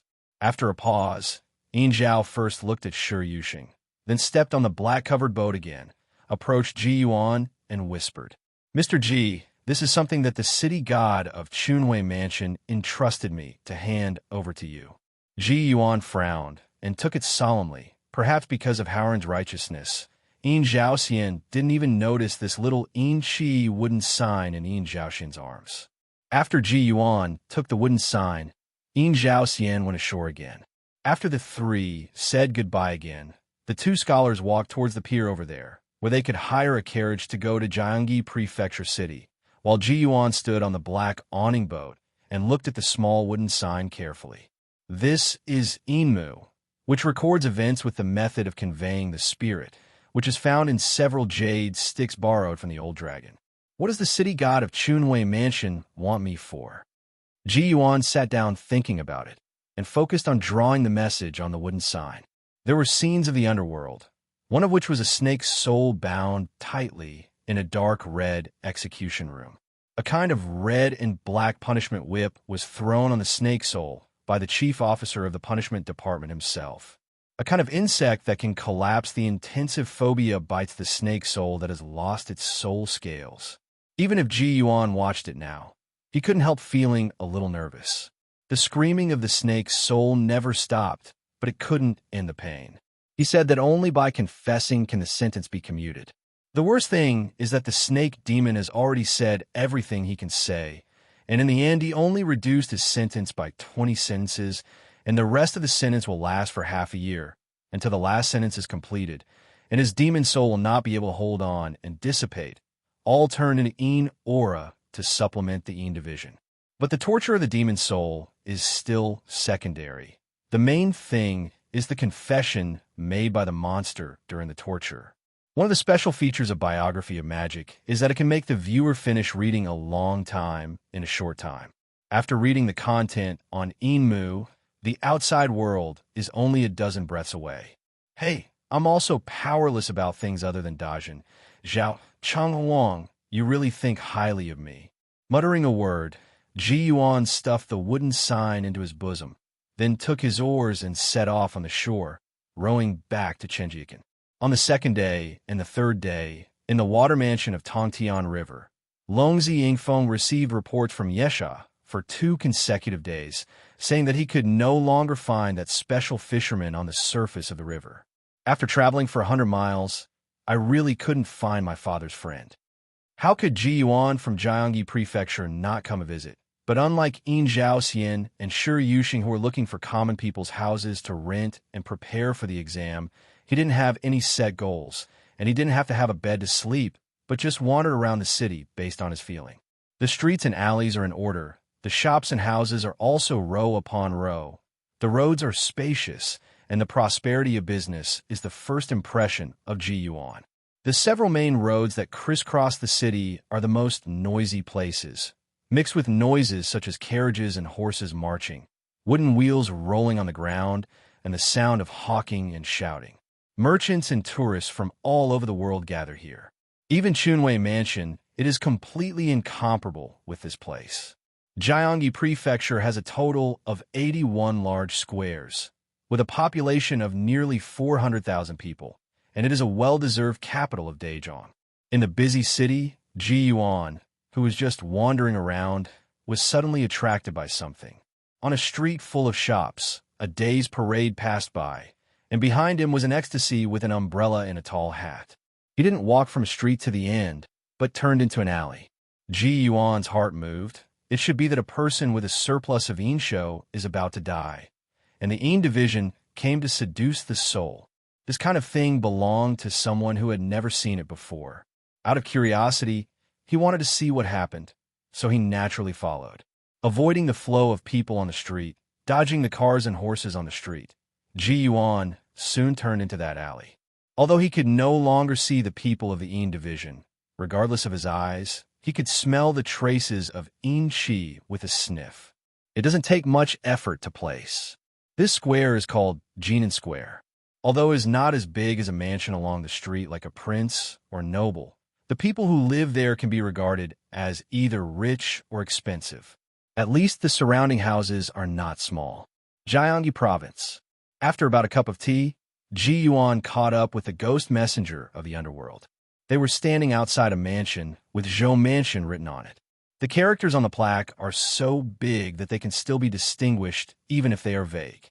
The underworld guards seemed to be waiting for something, while Ji Yuan stared at the inside of the mansion with his eyes wide open, vaguely able to see the rising spirit of the people in the mansion. Ji Yuan suddenly noticed a slight abnormality, held back the pain, and opened his eyes wider again. The aura of the Zhou Mansion suddenly became more vivid and clear, and there was a faint special aura hidden in the popularity, which could not be called a monster aura, then what? At this time, the servants of the En division probably realized that it was almost time, so they rushed in through the door one after another.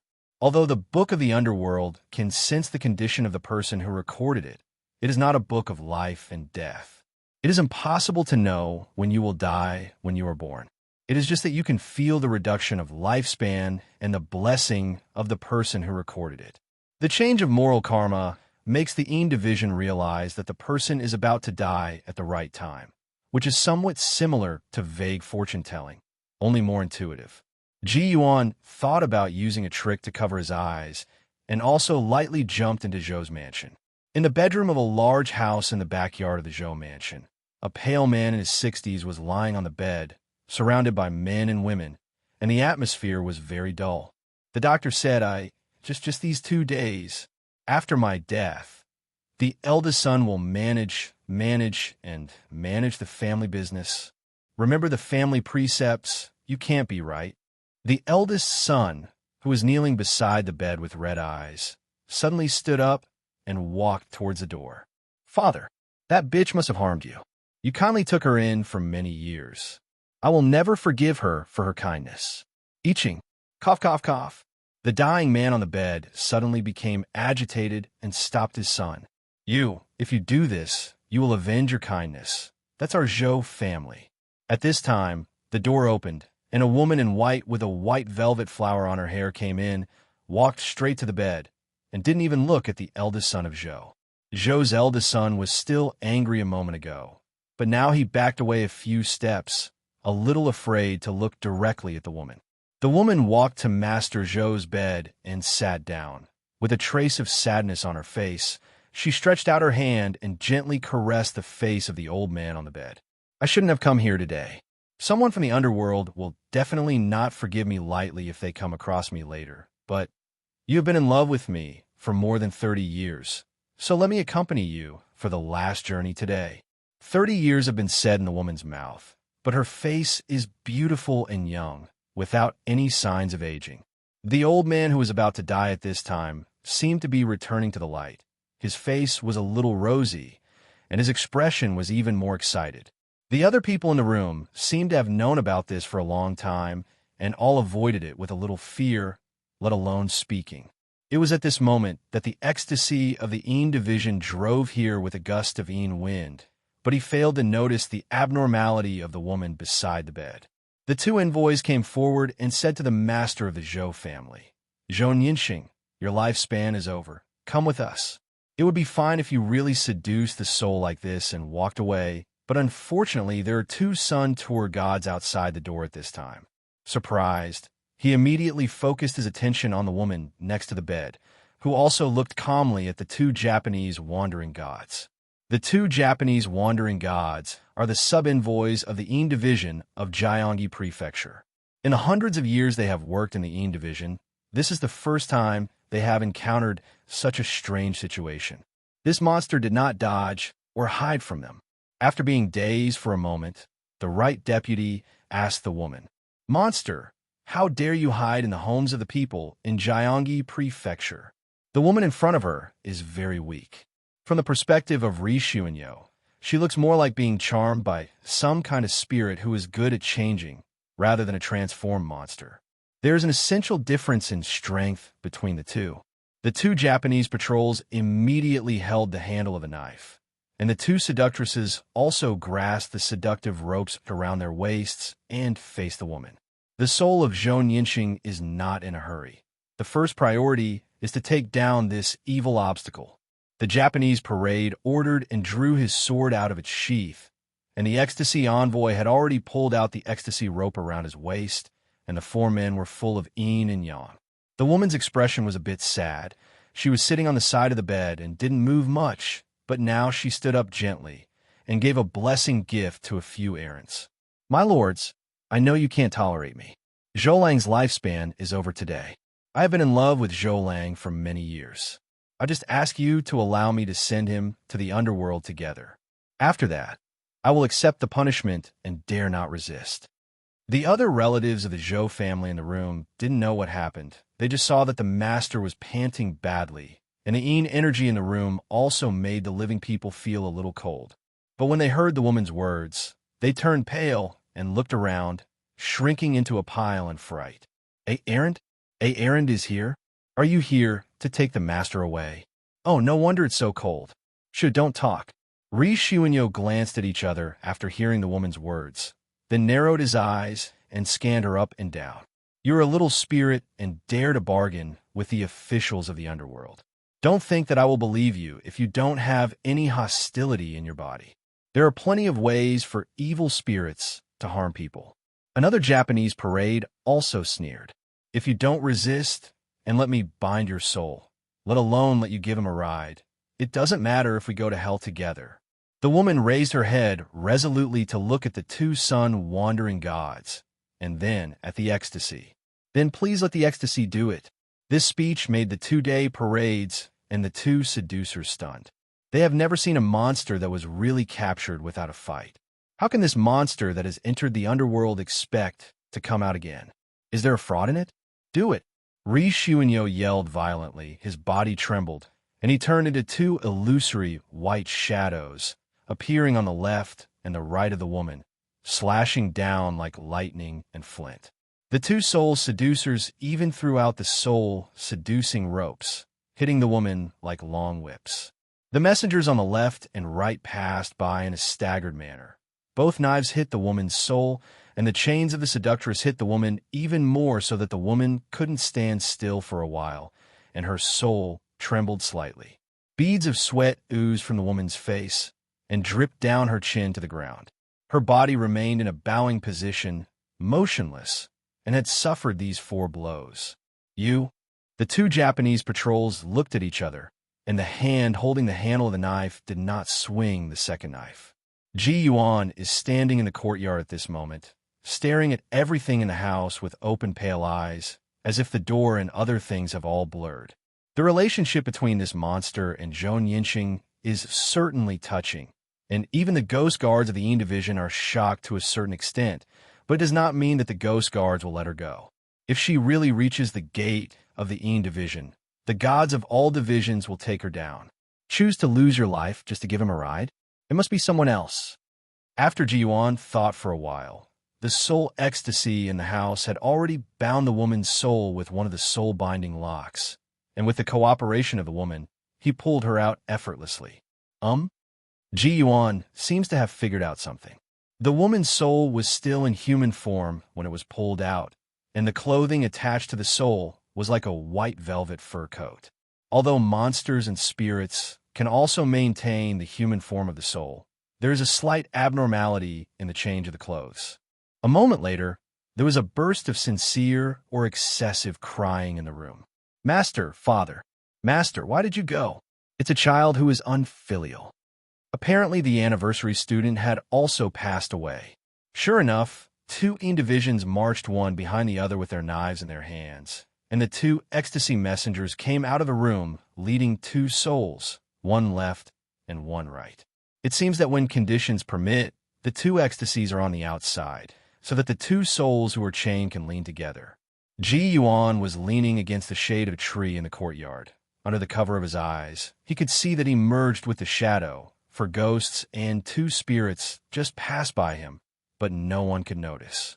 Looking at the 2 locked souls, the old-looking one who was born on the anniversary and the young and beautiful woman cuddling up and walking together, unexpectedly failed to make Ji Yuan feel like a father and daughter. On the contrary, he really felt a sense of attachment and admiration. Love is inside. With an umbrella on their heads, ghost messengers walked through the streets of Jiangyi Prefecture. In the eyes of the 2 souls, the streets began to be filled with thick fog, and the pedestrians on the streets were just unreal figures in their eyes. As the fog got heavier and heavier, it was getting closer and closer to Yinxi. Zhou Yinxing and the woman were just holding each other's hand tightly, walking shoulder to shoulder. The former looked worried, and the latter was calm. For so many years on the job, I have never seen a relationship between a human and a ghost. But this is the first time I have seen a relationship between a human and a demon. Evil spirits are harmful to people after all. Zhou Yinxing doesn't know how long he will empathize with the evil spirits. Even if the evil spirits restrain themselves, their vitality will be eroded. Zhou Yinxing, you are very lucky to have such a romantic relationship with you all the way, but you are not so lucky with this monster beside you. Due to the peculiarity of the matter, the errands couldn't help but chat a few words, which made Zhou Yinxing hold the woman's hand tighter and tighter. In recent years, Zhou Yinxing's body has been getting weaker and weaker since he was ill. Today, after dying, he felt full of strength for a long time. Being able to hold the woman's hand so tightly is very precious to both parties. The woman turned her face and smiled at Zhou Yinxing. Don't worry, Zhou Lang, I'm fine. It's just a pity. I'm just a lonely fairy, I only know how to harm people, but not how to save people. There is no way of immortality or magic medicine, and I can only continue you if I search thousands of mountains and rivers. 20 years of life. Ruan Yang, having you by my side for so many years. I, Zhou Yinxing, are already luckier than all men in the world. The two souls are still in love with each other at the moment, but under the guidance of ghosts, the souls move very fast, and soon they have arrived at the temple square. The town god's temple is faintly glowing with golden light amidst the incense, and the inner scene of the underworld is faintly visible in the thick fog below the temple. Looking at the Yin energy intensifying in front of him, and seeing ghosts wandering through the inner scene of the netherworld, Zhou Yinxing could feel that the strength of the woman holding him had increased a lot. It couldn't be any closer to the Yin division, and Zhou Yinxing heard a faintly crying voice from the side. "Zhou Lang, take care. I can't see you off anymore." After saying this sentence, the soul of the woman slipped out of the seductive rope while twisting. Only a white fleece was bound by chains, and the ghost body quickly flew towards the distance. The four errants felt bad at the moment. Rub, rub. The two Japanese patrols immediately drew their swords, and their bodies turned into white phantoms, chasing after the demon's soul. Bold evildoer, at the gate of the underworld, you still try to escape. Another soul seducer also loosened the chains that bound the white fleece and flung them towards the woman, only to find that the chains and soul were hit by a puff of white mist. But at this moment, the two Japanese patrolling swords flashed, and they also slashed through the white mist, also powerless. Not good. I was fooled. At this moment, the white fleece has already fled far away, and it has reappeared as a woman from within. "Zhou Lang, take care." The clear and beautiful voice made the ghost servants who were not aware of it furious. Ri Xuanyo took off the summoning bell from his waist and slammed it into the air, while he turned into a white shadow and chased after the demon soul. Tink jingle, jingle, jingle, jingle. With the summoning bell in full swing, the Yin division had already received a warning, and the chief officer of the Onmyoji department stepped out of the Yin division directly, glanced at the soul summoning bell with his eyes flickering, and then looked in the direction where Sun Parade was chasing. It's unreasonable for monsters to dare to play in front of my city god's temple in Jiangyi province.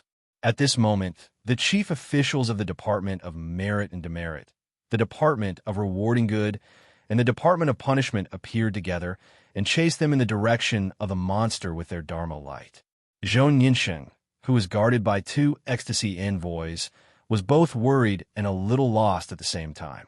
The gods of the various divisions under the jurisdiction of the city god of Jiangyi province chased out several, especially the existence of the chief officer of the Yin and Yang division, whose eyes tracked Yin and Yang, often making it difficult for many evil spirits to hide.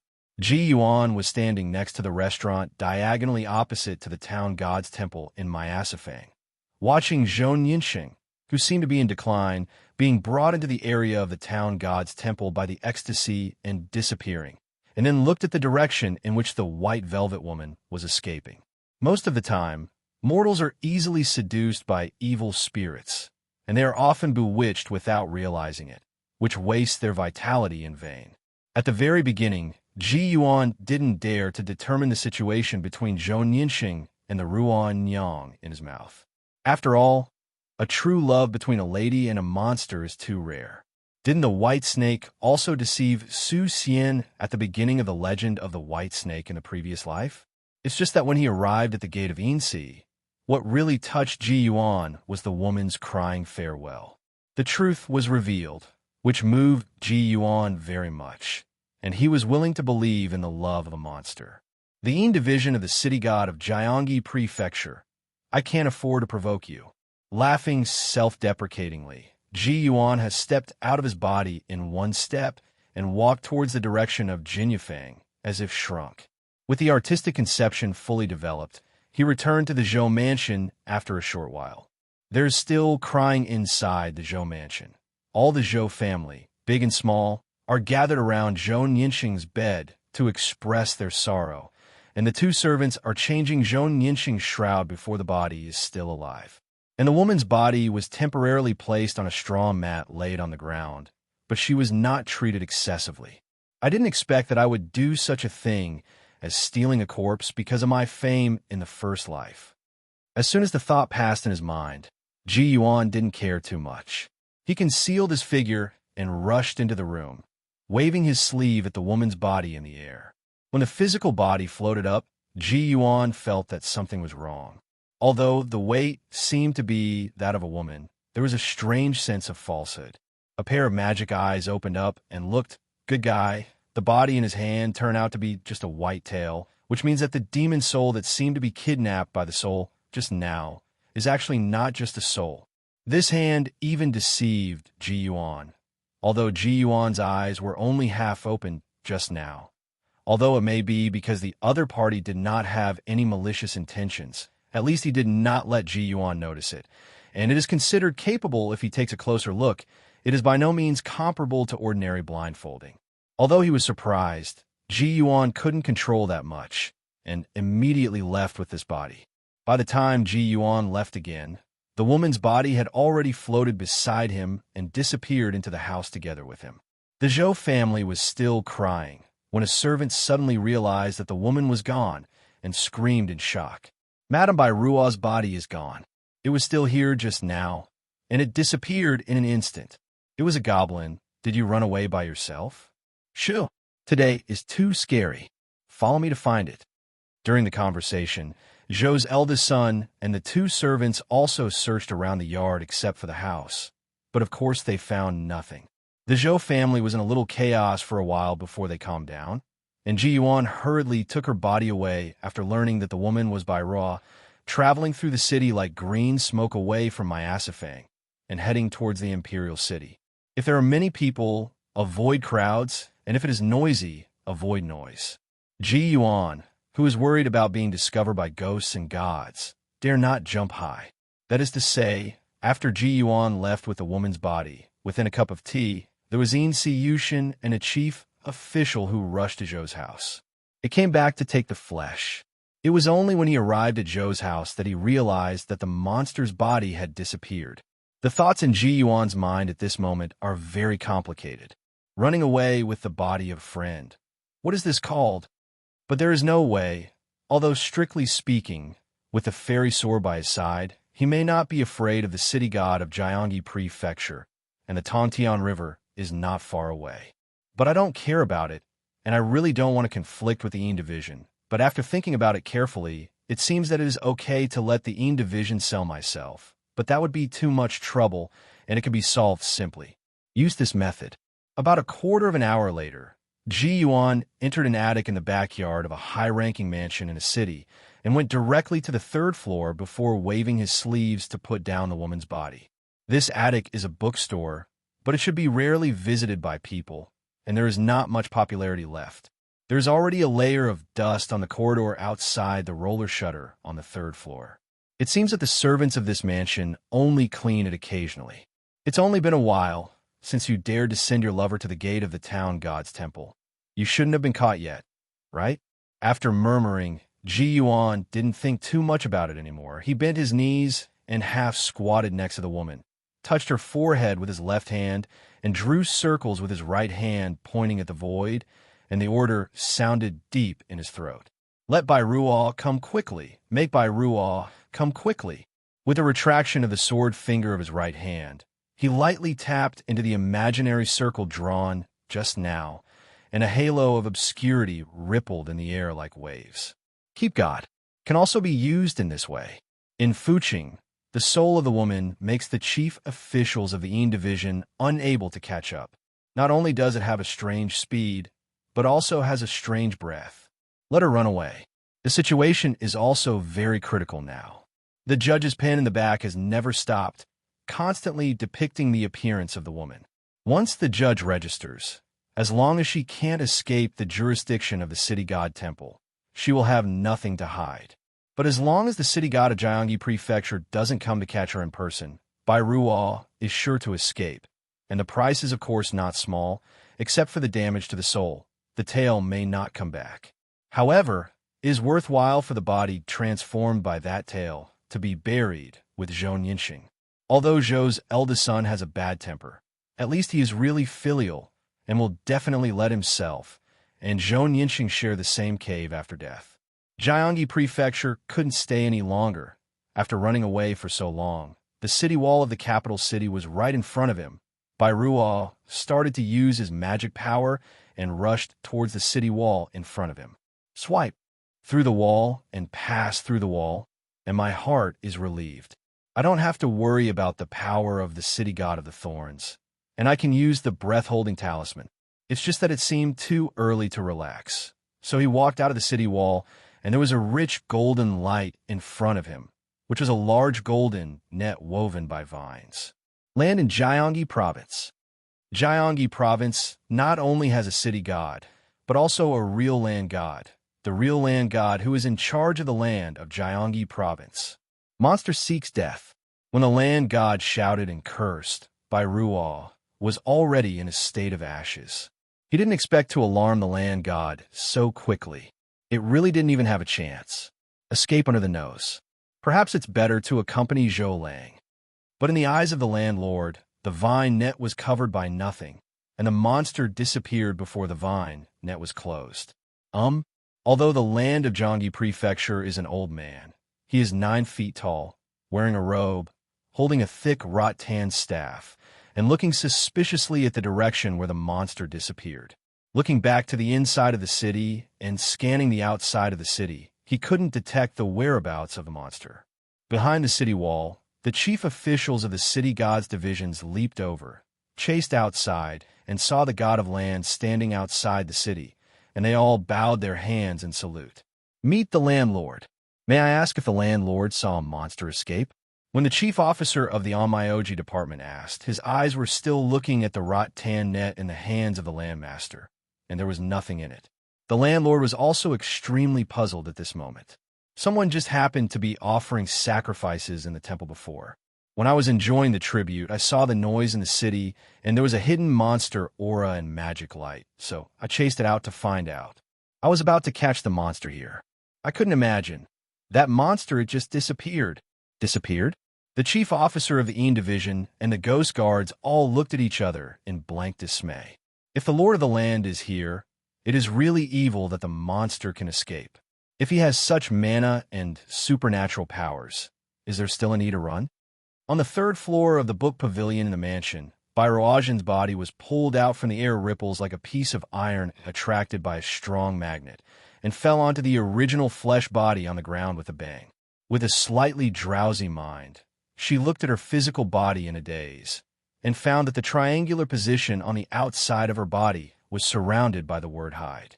These words are all formed by the accumulation of dust on the ground, firmly stuck to 3 places on the ground, and an obscure and hidden force emerges from it. Looking around again, he found a white-clothed man sitting on the side, overlooking the direction of Myasifang. His long shirt and wide sleeves looked thin, and his hair was loose in a bun with an ink hairpin on his head. Looking left and right, Bai Ruo could only come to the conclusion that this person is an ordinary person, but she knew that this person was definitely not an ordinary person. Hey, trouble. Fortunately, my ability seems to be a little bit stronger than that landlord. The man sighed as if mocking himself, and then looked at Bai Ruo, causing the latter to see those pale, waveless eyes. Of course, Ji Yuan's words are somewhat selective and exaggerated. Of course, he doesn't know exactly what the land in Dajin's capital can do. He just refers to snatching people from him. The reason why I said this on purpose is that Ji Yuan is also to remind the woman that he was indeed the one who rescued her, and that he can snatch people from the land, so don't cause unnecessary conflicts with me. After all, he is still a monster, and he is being chased and killed again and again. If he loses his composure for a moment and thinks that Ji Yuan is also an enemy, and then fights desperately, he will definitely be discovered by the city god and the land, and maybe someone else will be implicated. When Ji Yuan turned his head to look at the banshee named Bai Ruo, there was only Bai Ruo left in the attic, and the body with the tail on the ground merged with the body again. But Bai Ruo immediately knelt down, facing Ji Yuan, after being dazed for a moment. Thank you for your help, Immortal Elder. Immortal Elder in Bairuo will never forget it until his death. If there is anything that can be used, even if he is an ox or a horse, he will be sent. Kneeling and worshipping in Dajin is a seldom used big gift. Even when meeting an official, unless you are a convicted prisoner, you don't need to kneel. Although there are futons in front of the statues in the temple, most of the incense is standing and worshipping. Big things only occasionally kneel down. Kneeling will definitely be used, that is, praying to heaven and earth when getting married. At this moment, Ji Yuan saved by Ruo's life, so the latter kowtowed and kowtowed to thank him for his great kindness. When she kowtowed to thank her, Ji Yuan opened both eyes for a brief moment and saw a white deer looming under her hazy figure. Hee, no wonder the tail is so short. I'm still wondering what kind of monster it is. It turned out to be a white deer girl. Just watch the section on the white tail, and Ji Yuan really didn't know what animal it was. Squirrels and weasels were all guesses. After all, he had never studied deer tails himself in 2 lifetimes, and the truth was not revealed until now. Bairuo trembled when she heard the words. She kept crouching and didn't dare to get up. In fact, she didn't know the purpose of this fairy elder to save her. It was probably because he just came out of the tiger's lair and entered the dragon's pool. Get up. I don't need you to be an ox or a horse. Just answer a few questions for me first. Bairuo straightened up and knelt at the same spot, waiting anxiously for Ji Yuan to ask, but seeing the other party smiling. Miss Bai, tell me about your background, and how you and Zhou Yinxing met, and how you fell in love with each other. I'm also a person who likes to listen to stories. Bairuo looked at Ji Yuan and saw his serious face. After a short silence, he calmed down and recalled a little before opening his mouth slowly. The cold winter wind blew through this attic, penetrated into the open attic door, swayed the curtains inside, and stirred Bairuo's hair on the temples. More than 60 years ago, there was a big demon in the mountains of the southern wilderness who stole a batch of robbing pills from the Tianji Pavilion by some means. After being counted by the immortals of the Tianji Pavilion, he chased him to the southern wilderness with clouds. With the presence of the sword immortal and the calculations made by the immortals of Tianji Pavilion, of course the big monster couldn't escape and was finally captured back to Tianji Pavilion, and I don't know whether he was beheaded or killed because of the demon locking tower. Bairuo hesitated for a moment and continued. It's just that a few years later, there will still be immortals from Tianji Pavilion coming to Nanwang to search, and then rumors that the stolen mysterious pill has not been found spread like wildfire. Dajin proclaimed himself the Demon King, and then it became more and more violent over the next 20 years. Under the rampant demonic flames, there were even groups of demons making troubles in the small country of the southern wilderness, and many tragedies occurred. Finally, it caused bitter fruit. The Ming king of Buddhism also manifested. The demons trembled, and those who fled did not know how many. As Bairuo came slowly, Ji Yuan frowned. Bairuo's description was very comprehensive. Under the overlapping of Fayin and the artistic conception of mountains and rivers, it seemed to restore the scene of the 10,000 miles of mountains and monsters in the southern wilderness. The monsters who had been cultivating separately in the past boiled because of a batch of stolen pills, and the sky was covered with demonic flames. And the subsequent escaping seemed to be like a ferocious aura spreading everywhere. And I don't know whether it is good or bad. Ji Yuan thought of a small wooden sign, the content of which was obviously a bad signal.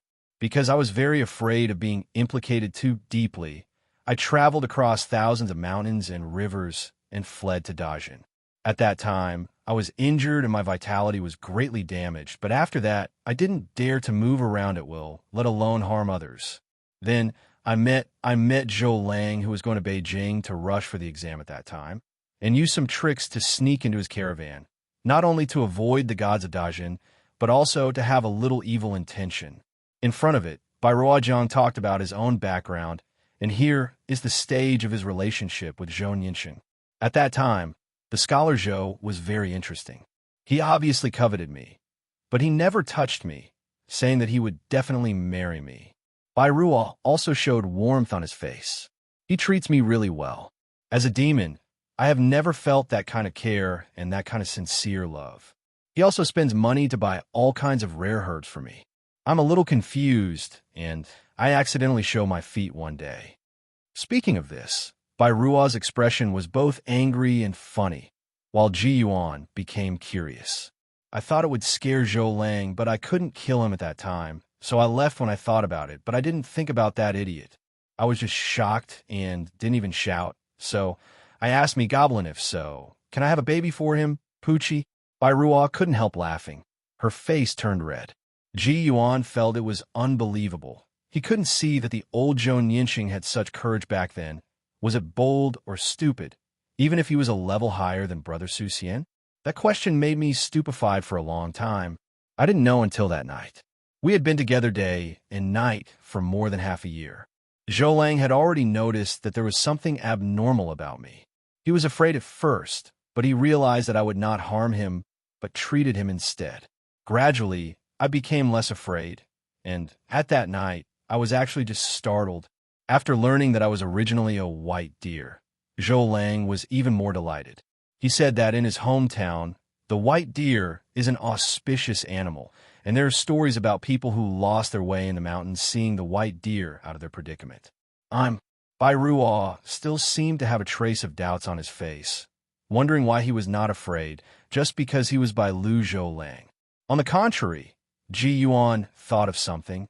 Maybe Zhou Yinxing was just looking for an excuse for himself to feel at ease. Since then, Zhou Lang has not taken the imperial examination and entered high school, but we are getting married and settling down in the capital. This time, Bai Ruo had a look of happiness and sadness on his face. He doesn't know, and I don't know either. We don't know how to restrain ourselves after we get married. In fact, Zhou Lang's vitality has been hurt. Ji Yuan asked at the right time. Did he realize it later, and he married other wives and concubines? Bai Ruo was taken aback, then shook her head. That's not true, because I am a demon and cannot bear a son for Zhou Lang. So he married other mortal women. As the saying goes, there are 3 ways to be unfilial and have no descendants. I don't want a Zhou family's incense to be cut off, so I agreed. Well, it turned out to be the reason. It really is a feudal society. Ji Yuan wants to complain, but he also knows that this is the social reality. About 7 or 8 years later, I finally realized that something was wrong. Even though I had never done anything unfavorable to Zhou Lang before, I tried my best to protect him when we had sex, and even covered up the evil spirit and never let him get a little bit of it. But he was still exhausted and his life energy was unstable, so I was even more flustered than I was in the southern desolate mountains, and I started looking for ways to cure him. The story is not too long, and the whole story can be said to be very flat, and the part at the end that sends the soul into the underworld is considered the biggest ups and downs. But Ji Yuan felt very comfortable listening to it. Is the whole story full of Bai Ruo's emotions, a real love affair between a lady and a monster? It's not even a tragedy, and it has a fairly happy ending. Even in the mortal world, how many lovers and couples can compare with Bai Ruo and Zhou Yinxing? After Bai Ruo finished speaking, she kept staring in the direction of Miao Sifong in a daze. For some reason, she felt a sense of loss after the story was finished, thinking that it would be better if she didn't run away. The more I think about it, the more uncomfortable I feel. It's a good story. I think this story should not only be known to me, nor should it disappear in history. Ji Yuan said this with some emotion, perhaps changing the details so Masterine could write Ruan Yang biography. Just thinking about it. When Ji Yuan came back to his senses, he found that Bai Ruo was kneeling in front of him again in a respectful posture with no intention of getting up.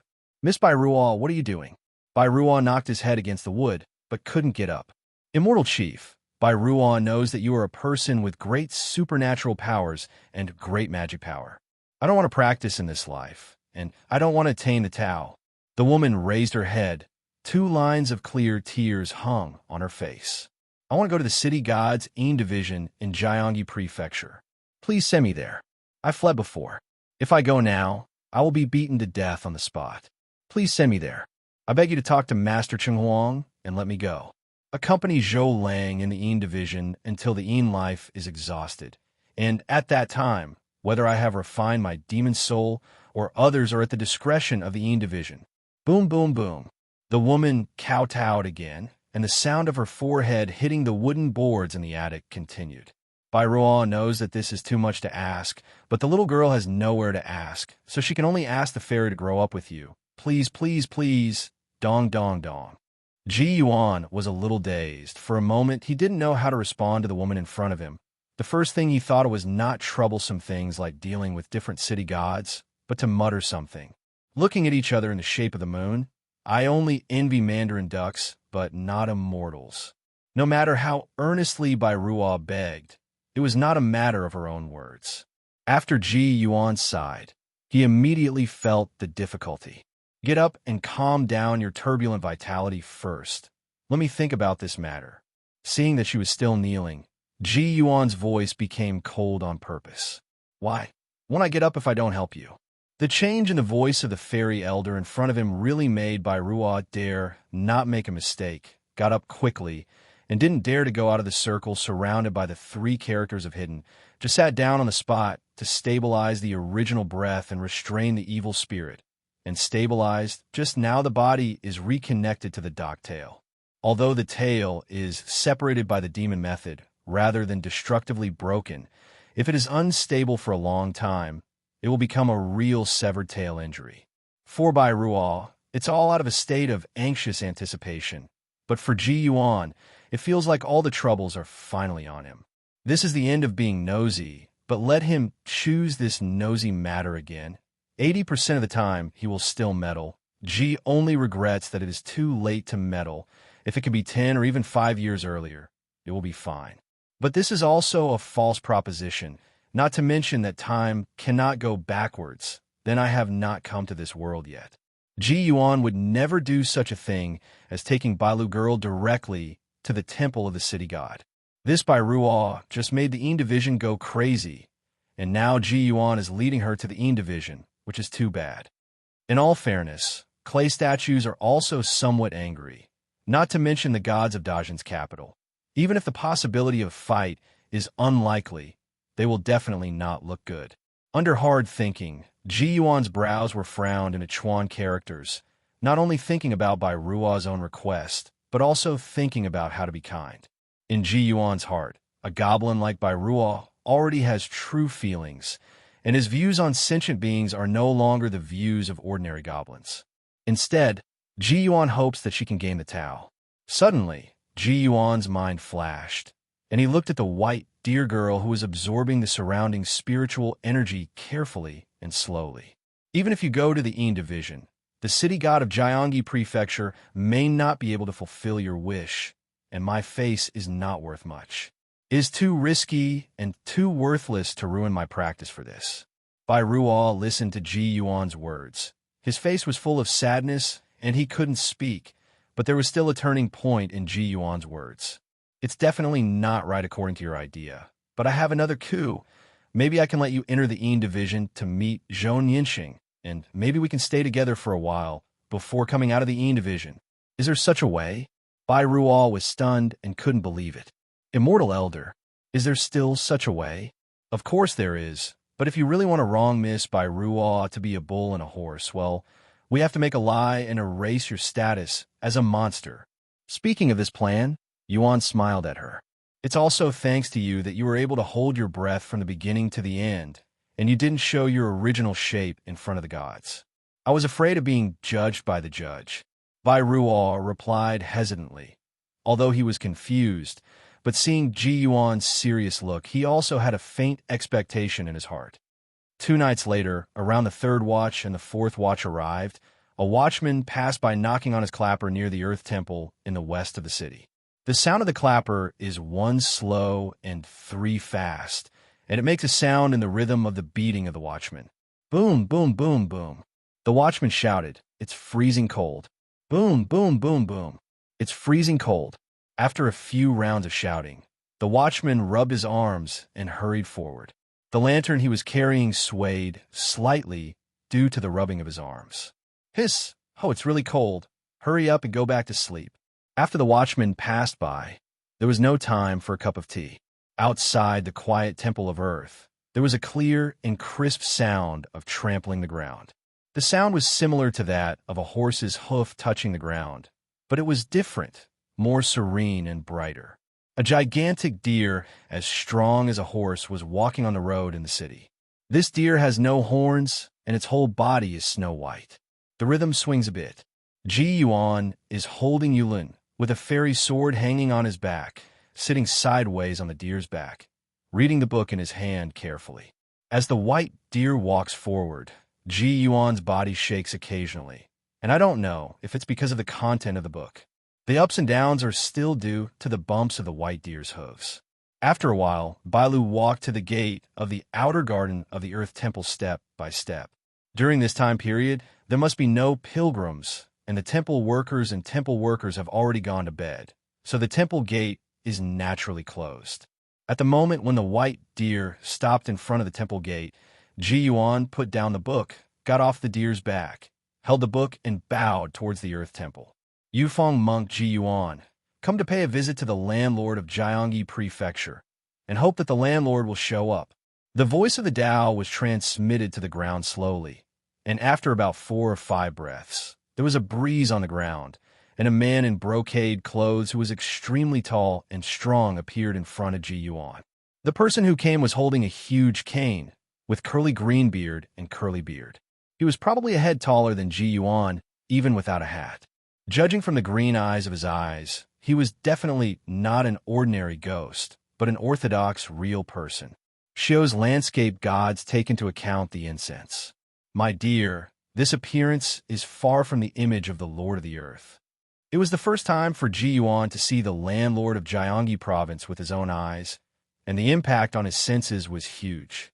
The Lord of Earth is also observing Ji Yuan. The person who comes here is dressed in plain clothes with ink hairpins on his head. He can't see any power or divine light, but he is definitely not shallow. His pair of blue eyes and ancient wells have no waves. He seems to be able to see through the ages. It is extraordinary, with a rhyme of fairy spirits rising from itself. Seeing that Ji Yuan still insisted on saluting, Lan Gong also returned the salute to Ji Yuan. I don't know why this fellow cultivator is looking for me. With an apologetic expression on his face, Ji Yuan looked at the white deer behind him before answering to the land. Ji also came to announce the crime to the land. It's a long story. Can you find a secluded place in the temple, and let me talk slowly? The Earth Lord looked at them carefully again, then nodded slightly, and stretched out his hand to lead to the side of the temple wall, and his own Dharma light filled the ground. Please go to my house and have talk. Walking with the Lord of the Earth, he passed through the ground and came to the land mansion deep in the soil layer. After a brief novelty in the Tutuan, Ji Yuan opened his mouth in front of the Lord of the land. Horse who rides on his own horse often hears himself reading some poignant love stories in Weidao Zhuan, and his heart throbs, and the story of quietly leaving to find the truth in the mortal world while he is not paying attention is deduced from Ji Yuan's mouth with both voice and emotion. The story has only changed some of the details, but the general plot remains the same. The relationship between a human and a monster has been transformed into a love between a human and a deer. This is a fairy deer with people on it. The sentences were either fast or slow, and it took Ji Yuan a full hour to finish the adapted story. During this period, Bai Lu cried several times, and the land god also saw it.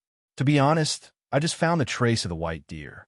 For decades, she has been neglected in practice and even has a superficial evil spirit, but her heart has never harmed ordinary people.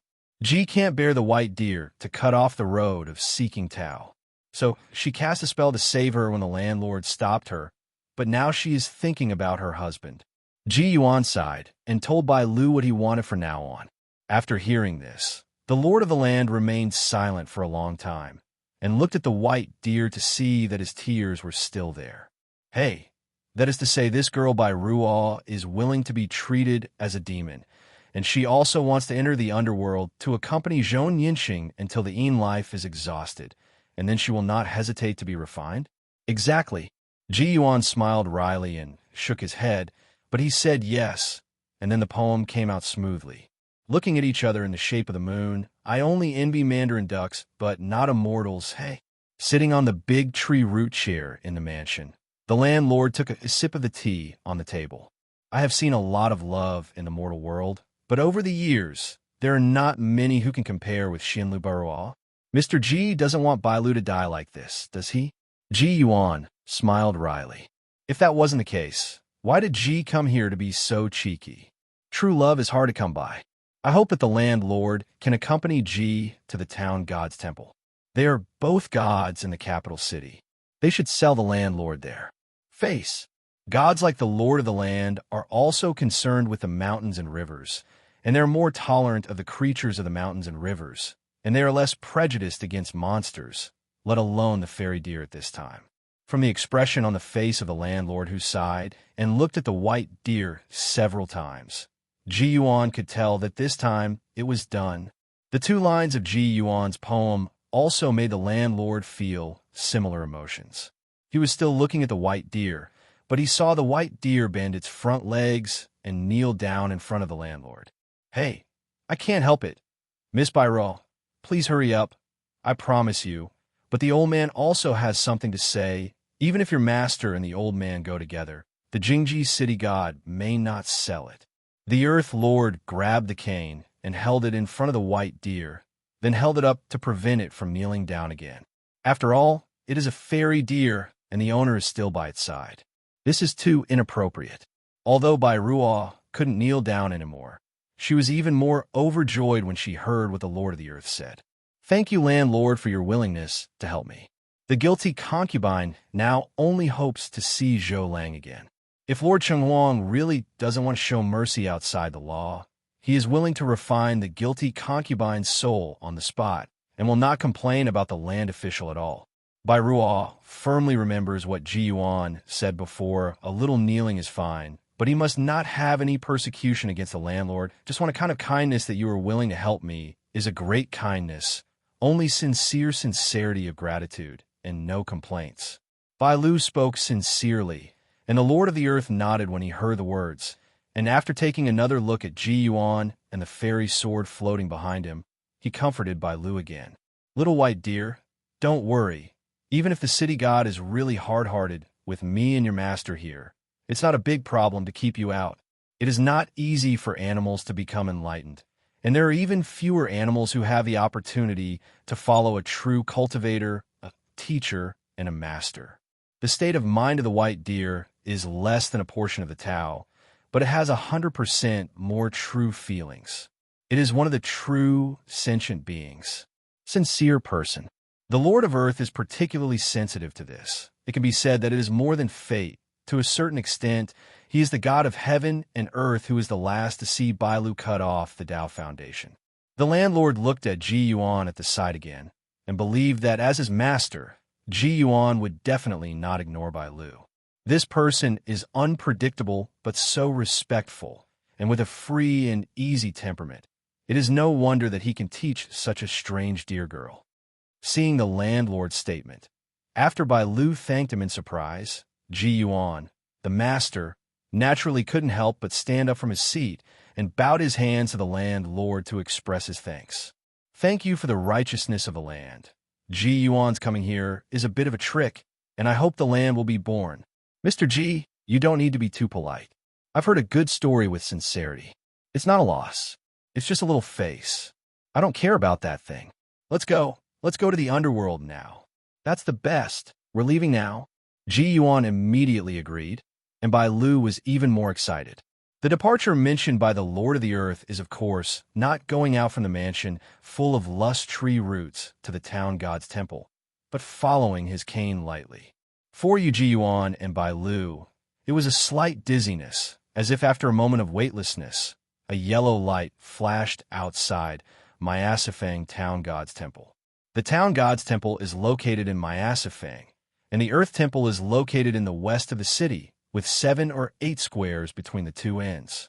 The move of the land god means that the city god, who is also a land, does not have the power to operate the incense, and it is worthy of being a god of mountains and rivers.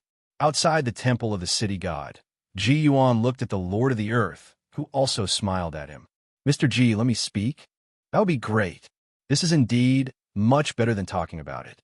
Night is also when the underworld is active, and ghost messengers have already appeared during the conversation. He naturally knows the landmaster, and it must not be easy for the man next to him who can talk and laugh with the landfather. I've seen the landlord. I've seen this fairy elder. What is the purpose of the two of you coming here? The landlord pointed at the white deer, glowing with fluorescence and flowing with its own aura. It's not a big deal. The prisoner who escaped 2 days ago brought him, but he was not a demon, but the fairy deer that the fairy elder lost. This time, I and the fairy elder accompanied him to accept the crime. I also hope that the guards will inform Lord Chengwang. The ghost messenger was shocked immediately. The underworld knew what happened before, and of course he knew too. When he looked at the white deer again, it didn't have the slightest demonic aura. On the contrary, it had a very aura. It looked like a strange beast from the fairy family. Please wait a moment for the landlord and this elder fairy. I will report to Lord Chengwang immediately. The kid didn't dare to say that he informed the magistrate about this matter. Obviously, the Lord Chengwang had to do it himself. But the brat said that the only person he could see was the magistrate. Inside the city god's division, the civil and military judges all looked in surprise at the ghost messenger who came to report. Did the Lord come here with a fairy head? Is the fairy deer the prisoner a few days ago? That's what the Lord of the Earth said. The civil and military judges looked at each other. No wonder Ri Xuanyo said that the monster did not fight back when it was attacked by them, and it did not fight back when it fled. It seems that it was restrained when it was a fairy cultivator. Go and inform Lord Chengwang first. I won't be able to make a decision on this matter. Good. The two judges got up and went to the main hall of the Yin division. After a while, Di Digong, Ji Yuan, and Bai Lu were all welcomed into the underworld. The city god of Jiangyi Prefecture, together with the civil and military judges, and the two Japanese tour gods waited for them at the entrance of the Yin division, and then went to the main hall of the city god in the Yin division together, without the attitude of treating the prisoners. The building of the main hall is similar to what Yin Zhaoxian described before, and here in Jiangyi province is not much different from the outer temple, except for the decoration. This is the first time that Ji Yuan has entered the legendary Yin division, and besides the gloomy atmosphere, he can also feel all kinds of resentment and hostility hovering in certain places, and Bailu is also visibly nervous. After a while, the master of 24 divisions came, at least nearly 20 divisions. The city god took the main seat, Tudi Gong and Ji Yuan sat aside, and the others stood up. This posture made Bai Lu even more uneasy, looking at Ji Yuan and Tudi Gong frequently, and the latter too kept winking to reassure her. Ji Yuan and Tu Tagong have exchanged glances many times. Both of them understand that they are afraid of being rejected outright. The more they do now, the greater the chance. The city god of Jiangyi Prefecture seems to be a middle-aged man with a jade face and a high crown, who is elegant and extraordinary. He asked the landlord and Ji Yuan politely before asking about the case seriously. After Tudi Gong and Ji Yuan looked at each other again, he spoke first. It started when I let the monster escape. When the monster disappeared under the spirit-locking net, I knew there must be an expert helping her, until I met Mr. Ji. When the landlord was narrating, Ji Yuan also added from time to time, and the two sang and harmonized, slowly explaining the cause and effect. From time to time, the chief officials of the various divisions of the city god discussed and exchanged glances softly, while the city god kept frowning and contemplating. When Ji Yuan and Land finished talking, the hall suddenly became quiet, and the whispering voices disappeared. What do you think? After a long silence, Cheng Huang asked the chief officers of each department. The law cannot be overstepped, and the punishment should be punished. However, my Yin division is not a place of ruthlessness, and the excusable circumstances should also be considered. That's right. Punish the evil and reward the good without delay. Extremely, Zhou Yinxing's pursuit of goodness in this life is bound to have an inseparable relationship with Xianlu. Exactly. The fact that this deer didn't hurt my underworld guard at such a critical juncture that day is also a testament to his heart. Well, it is precious to have a heart to your husband and rather suffer from soul refining. From the Department of Rewards and Punishments to the Department of Yin and Yang, the chief officials of each department found that they had strict laws one by one, but they always showed an attitude of extrajudicial tolerance. Bai Lu is not stupid. Whenever the chief officials of various divisions open their mouths to plead for her in a cryptic manner, the deer will bow their heads at the other party and salute. Cheng Huang looked at the subordinates in all divisions who almost sympathized with the white deer, and a smile appeared on the corner of his mouth. It seemed that he was usually too majestic, making these subordinates think that Cheng Huang's heart was really made of stone. Okay, I'm done. As soon as the Cheng Huang spoke, all the voices of discussion disappeared. Ji Yuan and Tudi Gong also sat upright nervously, and Bai Lu kept his head down and didn't dare to look at the Cheng Huang. 260 strokes of the soul-quenching whip. As a punishment, if you hold on, you will be allowed to accompany him in Zhou Yinxing's mansion. As soon as Cheng Huang's words fell, the surroundings were filled with astonishment. Hiss! 260 beats, Lord City God. This is too heavy. That's right, Lord Cheng Huang. You will beat this white deer to pieces. The directors of the Yin division pleaded for mercy one after another. Although Ji Yuan and Di Tagong didn't understand it, they knew that the punishment was definitely severe. However, Cheng Huang smiled and raised his hand to stop the noise and looked at the white deer ahead. It's not bad to look at your morality, and the demon soul must be solid, but I can say clearly that your demon soul can hold up to 200 soul-quenching whips at most, and every extra whip after that is a narrow escape. Do you still want to see that, Zhou Yinxing? Cheng Huang stood up and approached the white deer.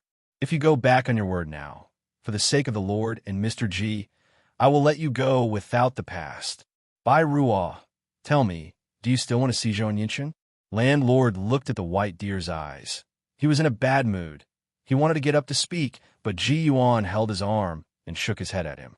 Sure enough, Bai Lu's eyes were full of tears, but he spoke resolutely. Want?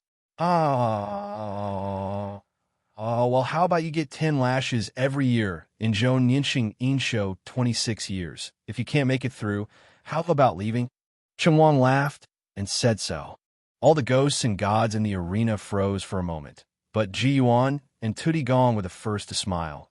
Seeing that Bai Lu was still in a daze, Ji Yuan rushed to Bai Lu. Don't thank Lord Cheng Huang for his extrajudicial grace.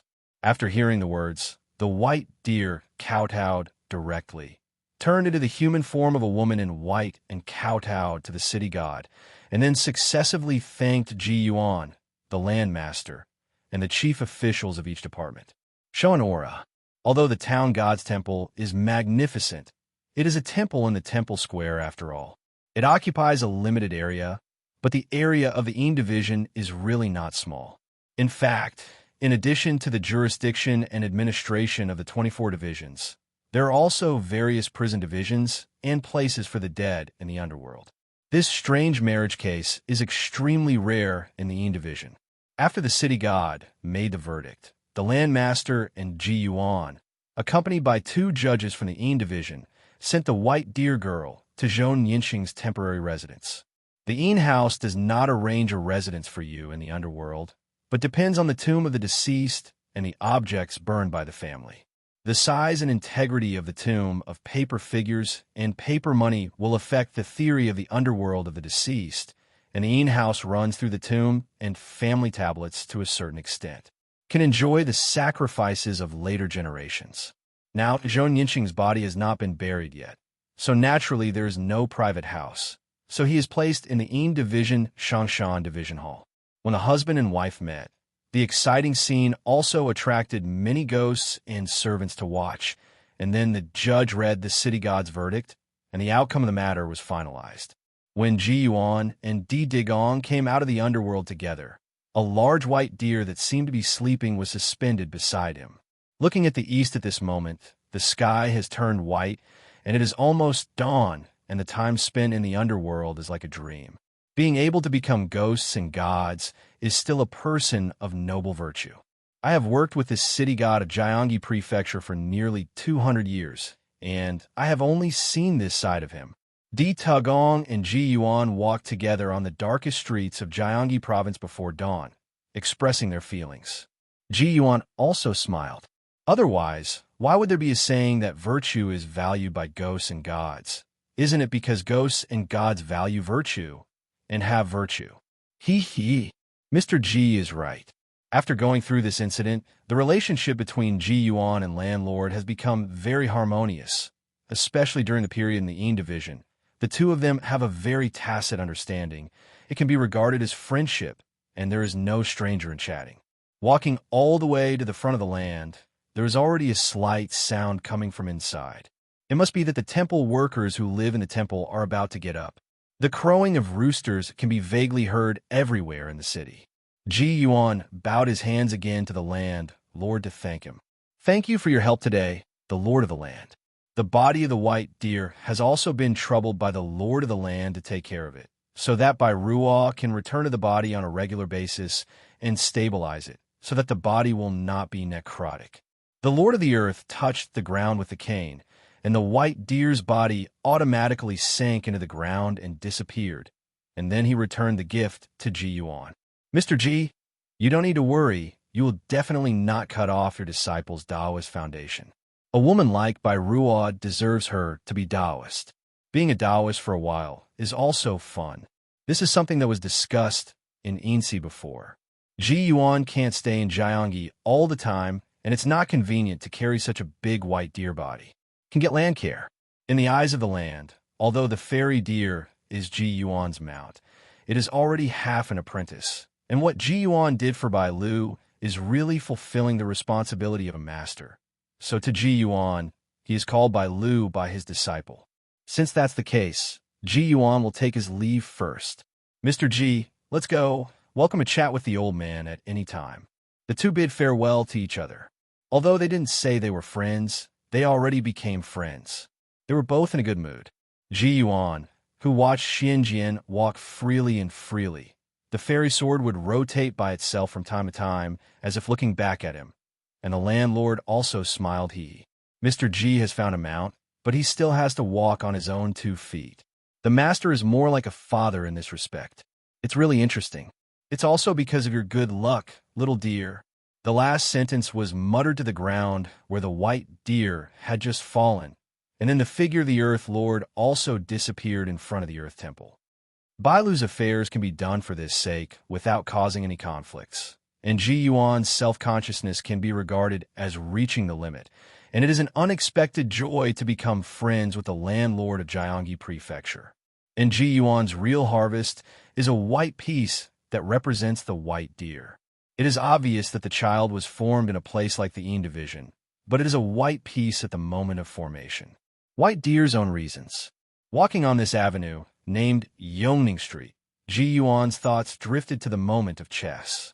At that time, he didn't have much entrustment to Bai Lu. Seeing Bai Lu and her husband hugging each other, he planned to leave with the landfather. But after Ji Yuan and Di Tugong had left the underworld, a white piece suddenly formed in his hand, and through the white piece, he could vaguely see the white deer girl kneeling in the underside and swearing at the engraved jade tablet in her hand. The grace of the Lord, by Roashing, will not swear to you. Forget. That jade card was lent to her by Ji Yuan. It actually belonged to the old dragon. It was a special article on how to train demons, and Ji Yuan borrowed it for reference, but I didn't expect it to be of great use. Lao Long relied on his own thinking to imitate the training method for immortal beasts in the Immortal Mansion. Although it is not orthodox, it is very close, while Ji Yuan slightly modifies it with a newly learned method of expressing spirits with objects. With Ji Yuan's eyes wide open, he is extremely accurate in observing qi, and he has 3 years of chess experience. It would be extremely difficult for him to tinker with a demon clan from scratch, but he can build on the rich foundation of the old dragon. It is not so difficult to focus on the details, and it is not so difficult to fit the way of the deer girl who is already transformed, and it is a combination of the previous heart-to-heart for the dragon girl, and a trace of content in Zingdabeo Gonglu. Not to mention that it can be more immortal than the authentic fairy beast training method of the Immortal Mansion, but at least dare to say that it is stable to be diligent. Being a favored person and borrowing the White Deer Girl's practice will save her from practicing her own set of demon methods, which will make the immortal deer so his identity was misunderstood and things got messed up. Of course, there is also the expectation of destiny in Yuzhong's lifelike place, and it is also hoped that Bailu can gain the Tao. But in Yin Division, Bailu's understanding is completely different. Mr. Ji's use of jade to teach the Dharma is both an opportunity and a test for her. She hopes that she can pass it. She does not dare to hope to become a true disciple of Mr. Ji, but she is willing to take him as her master. Although most of the monsters admire the fate of immortals and beasts, they also have great resistance to this, thinking that immortals and beasts have lost their freedom and become slaves. Although most of them have the mentality of not being able to eat grapes and saying that grapes are sour, they also express the evil spirit of monsters. A mainstream view, but Bailu will not have such an idea at the moment. At this moment in Jizhou, the capital city of Dushing Mansion and the Wei Mansion of Gaomen Xinzhai, everyone is anxious. Before dawn, all the servants in the backyard of the Wei Mansion were in a hurry. Boom! Thunder suddenly sounded in the gloomy sky, and several servants carrying hot water buckets were so frightened that they almost fell down. Hurry up! The delivery room is still waiting to be used. Urged by the steward, the servant hurried forward carefully with the bucket in his hands, passing through the porch of the backyard, and there came the shrill cry of pain from over there. Put harder, ma'am. Try harder. No, I'm out of strength. Ma'am, I beg you to work harder. The voice of the midwife in the delivery room was full of panic. The men of the Wei family were silent outside. Wei Wuwei clenched his fists and paced back and forth on the tree, leaving deep palm prints on the tree, and then returned to the outdoor porch to wait anxiously. The door of the delivery room opened, and a maidservant with a pale face came out with a basin of bloody water and poured it into the courtyard, and brought the newly delivered hot water bucket into the room.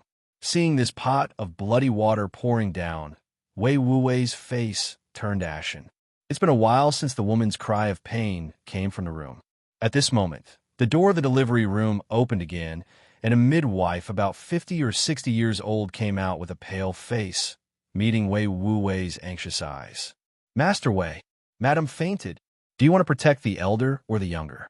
The midwife asked tremblingly, but Wei Wuwei was about to burst into tears. What did you say? Wei, Master Wei, don't embarrass this old slave. It will be too late if you don't make a decision. Wei Wuwei lifted the midwife with his chubby hands. His face was like a ghost, and his roar overwhelmed the thunder that sounded at this moment. Both must be protected, and whoever has an accident will be buried with you. Did you hear that? Both of them must be protected.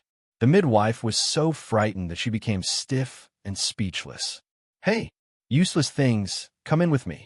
Wei Wuwei couldn't take care of that much anymore, and rushed into the delivery room with the midwife in hand. Master, you can't enter the delivery room.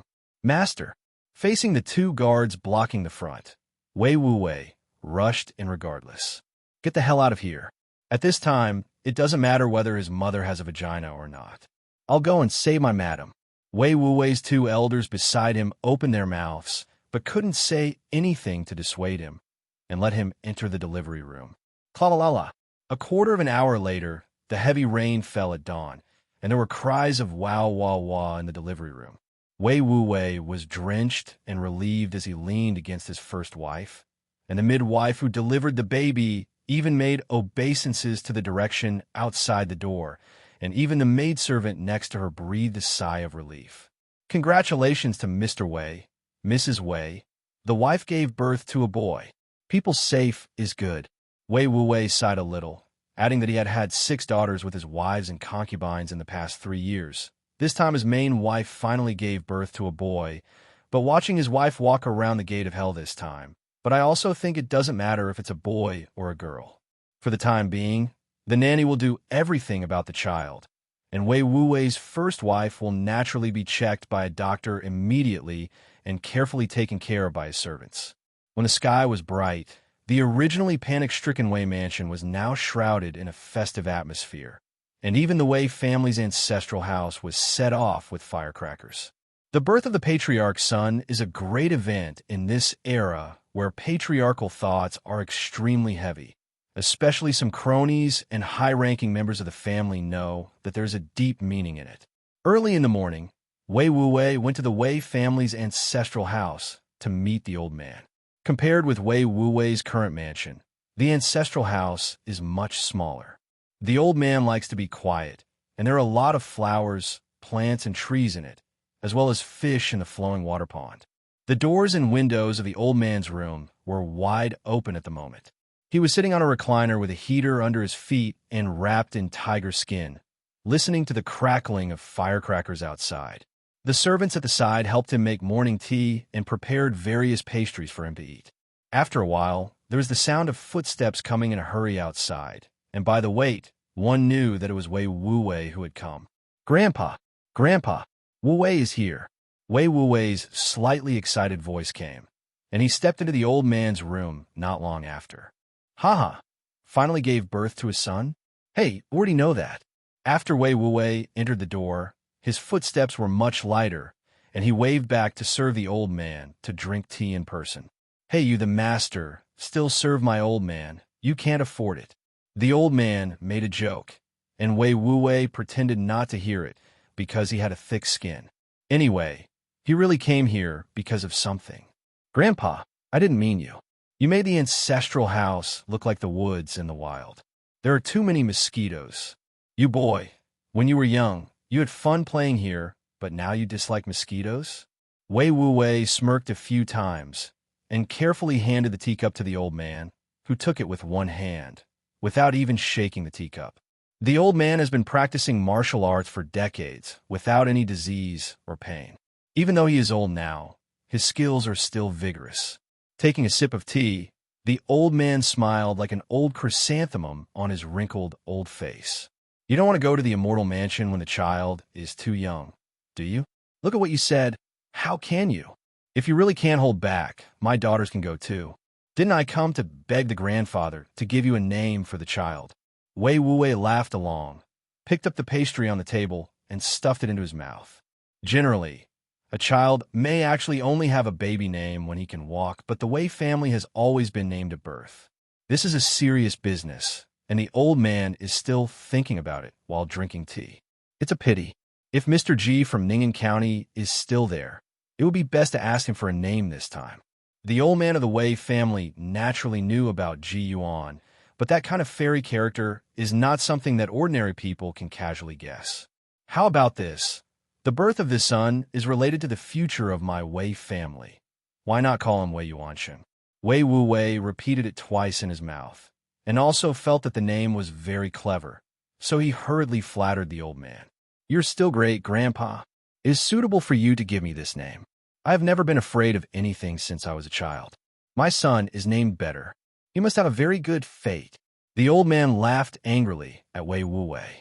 "You are the most cowardly and fearless. I have regretted your name too many times, old man." The Wei family has strong financial resources, and their business is spread all over the world. In Dushing Mansion, there are few families who can match it in terms of money. In addition, they deliberately make good friends with some Jianghu forces and court officials. Their children have to hold full moon wine and banquets. During the preparation stage, the servants who delivered the invitations ran out in piles. From a day when the young master of the Wei family was born, every day there were people who led horses out in the horse farms and stables to which the Wei family belonged, and then returned after a period of time. The powerful families and martial arts forces who had good relations with the Wei family received invitations inlaid with gold threads. In order not to hit the most important spring festival of the year, the Wei family deliberately moved the young master's full moon banquet to the 26th day of the 12th lunar month. Even so, the time just happened to be on New Year's Eve. Basically, except for those in Fuqing or nearby Dishing Prefecture, other participants might just take pictures of two representatives to participate in it. As the time draws closer, the meaning of Chinese New Year gradually becomes stronger. 2 consecutive heavy snowfalls in Dushing Mansion coated everything with a layer of silver, and at the same time, it also made the inside and outside of the decorated Wei Mansion more colorful. Luoxia Mountain Villa is also well known in Jianghu. It is one of the most famous martial arts forces in Dushing Mansion. It has a good relationship with the Wei family, and it is relatively close. Stepped into Fuqing. The person who came was not light. It was the third villa owner who was known as the handsome man in the world, and he brought 2 juniors, namely Luo Tiansheng, who was 19 years old, and Luo Ningxuang, who had made a marriage contract with him last year. 2 carriages entered Fuqing. The third owner was alone in the front carriage, while Luo Ningxuang and Luo Tiansheng sat in the rear carriage. Lifting the curtain on one side of the carriage, Luo Ningxuang looked at the surrounding silver-clad eaves and smiled. Second sister, those guys who want to fight tigers with you back then, are there a few of them who have become famous in the Jianghu? That swordsman Yin Fei is said to be very powerful, and that Lu Chengfeng has the title of Little Gentleman of Yunj. Both of them are from Dushing Mansion. Will they come this time? The Wei family must have sent invitations to their family, right? At the beginning, some of the 9 people were not from the Dushing Mansion, so they were unlikely to come. But as long as they were from the Dushing Mansion, there would be no power in the Jianghu that the Wei family did not get along with, and they would more or less have acquaintances. Luo Tiansheng asked curiously, but when he came to Luo Ningxuang, he just shook his head and smiled. That's not clear, but the Chinese New Year will be in 2 days. At most, send an insignificant junior or steward to congratulate. The few you want to see may not come. The 2 chatted, and the carriage gradually approached the Wei family's mansion. It was very early at this time, and there were not many carriages and horses outside the Wei family. The 3 owners outside greeted the Wei family steward who came up, and the Luo family siblings danced by themselves. Get out of the carriage. The Du family of Tianyuan Mansion come to congratulate the young master of the Wei family on his full moon. A voice that Luo Ningxuang felt slightly familiar sounded from the other side, and the steward of the Wei family also greeted her. Luo Ningxuang went up to have a look and could hardly recognize the person, but the broken arm and empty sleeves still reminded her of the person who was handing the invitation to the steward of the Wei family. Du Heng, your arm. Although Du Heng's right hand was seriously injured, his arm was still there, but now his sleeve is empty. The swordsman Du Heng had a half-beard, a long knife slanted behind his back, and was wearing a blue shirt. He turned his head when he heard Luo Ningxuang's voice. You are junior sister Luo? A smile appeared on Du Heng's face, but he didn't intend to exchange any more greetings. He nodded and followed the Wei family's servants into the Wei mansion together with the 2 people who came with him. This kid from the Du family hasn't given up martial arts yet. Luo Feng, the owner of the 3rd villa, stood beside Luo Ningxuang at some point, watching Du Heng enter the Wei mansion, and the old butler of the Wei mansion also replied with a little emotion. This Du Heng is useless in this life, and he didn't have much vigor just now. Luo Feng looked at Luo Ningxuang beside him, smiled, and said, Come up with him in the past.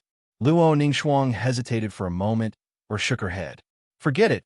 He doesn't want to talk to me either. Gradually, more carriages and horses gathered outside, and the Luo family also entered the Wei mansion, and the carriages would be taken away by the servants of the Wei family. When it was close to noon, there were nearly 100 tables full of banquets in the inner and outer courtyards of the Wei mansion, and chefs from several famous restaurants in the city were invited to serve the spoons, and the fragrance of the dishes wafted over from afar. Wei Wuwei is exquisite in all aspects, taking care of every wave of guests. Even Du Heng went over to greet them in person. During the period, Lu Chengfeng, who was known as the Little Gentleman of Yunj, came here to congratulate him, and this rookie in the rivers and lakes received a lot of praise. Before the banquet, he chatted with people everywhere, not to mention toasting Luo Feng and talking to Luo Ning. Frost recalls the old days. After chatting with the Luo family, he learned that Du Heng was also there.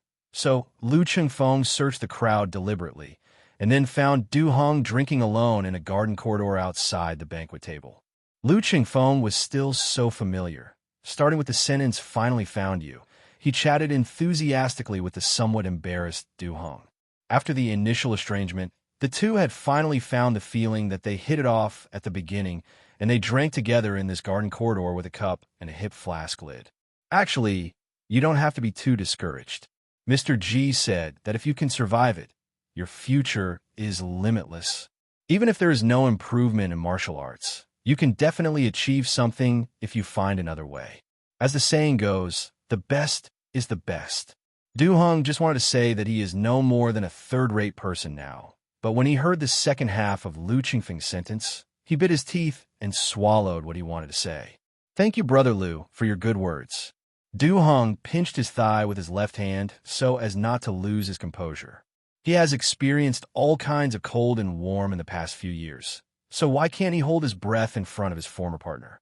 In the first part, they asked about Du Heng's situation, and in the latter part, Lu Qingfeng himself described the current situation and also talked about how he gained a name in the Jianghu world and how he gradually became famous in martial arts. After struggling to finish talking with Lu Qingfeng, after Lu Qingfeng left, the flesh of Du Heng's left leg had already been pinched purple by himself. He, you could be the #1 scholar. Du Hong smiled bitterly, closed his eyes, and touched the handle of the knife behind his head. Du Xiaoxia, do you know Mr. Ji? A voice suddenly rang in his ears, causing Du Hong to be slightly taken aback. Turning his head to look, a chubby, smiling face was looking at him. It was Wei Wu Wei. Patriarch Wei. You. Ha, I just passed by, and I was reluctant to leave when I heard something interesting. After all, I never thought that the white tiger skin I bought from Ning'an County was made by several people. I'm really surprised. After saying this, Wei Wu Wei moved closer and sat down on the porch stool and said with a smile, I just heard you chatting with Lu Xiaoxiao about old times, and you mentioned a Mr. Ji. I wonder if it's convenient for Fong to talk to Wei? Du Hong was in a complicated mood, so he forced a smile. Patriarch Wei, this matter is indeed inconvenient.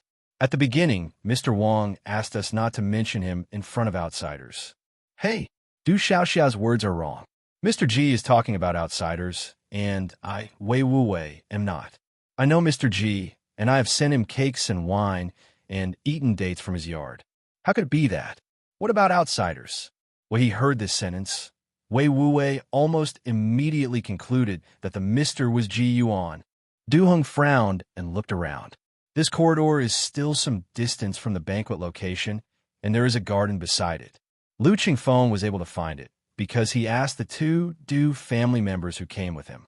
This Patriarch Wei is a very busy person today. Even if he passed by, he wouldn't have to wait so long. Du Hong remembered that Lu Qingfeng talked about Mr. Ji for a long time before leaving. But when Wei Wu Wei said that he knew Mr. Ji, Du Hong was also slightly surprised. In fact, when they just left Ning'an County, the 9 of them are fairly close.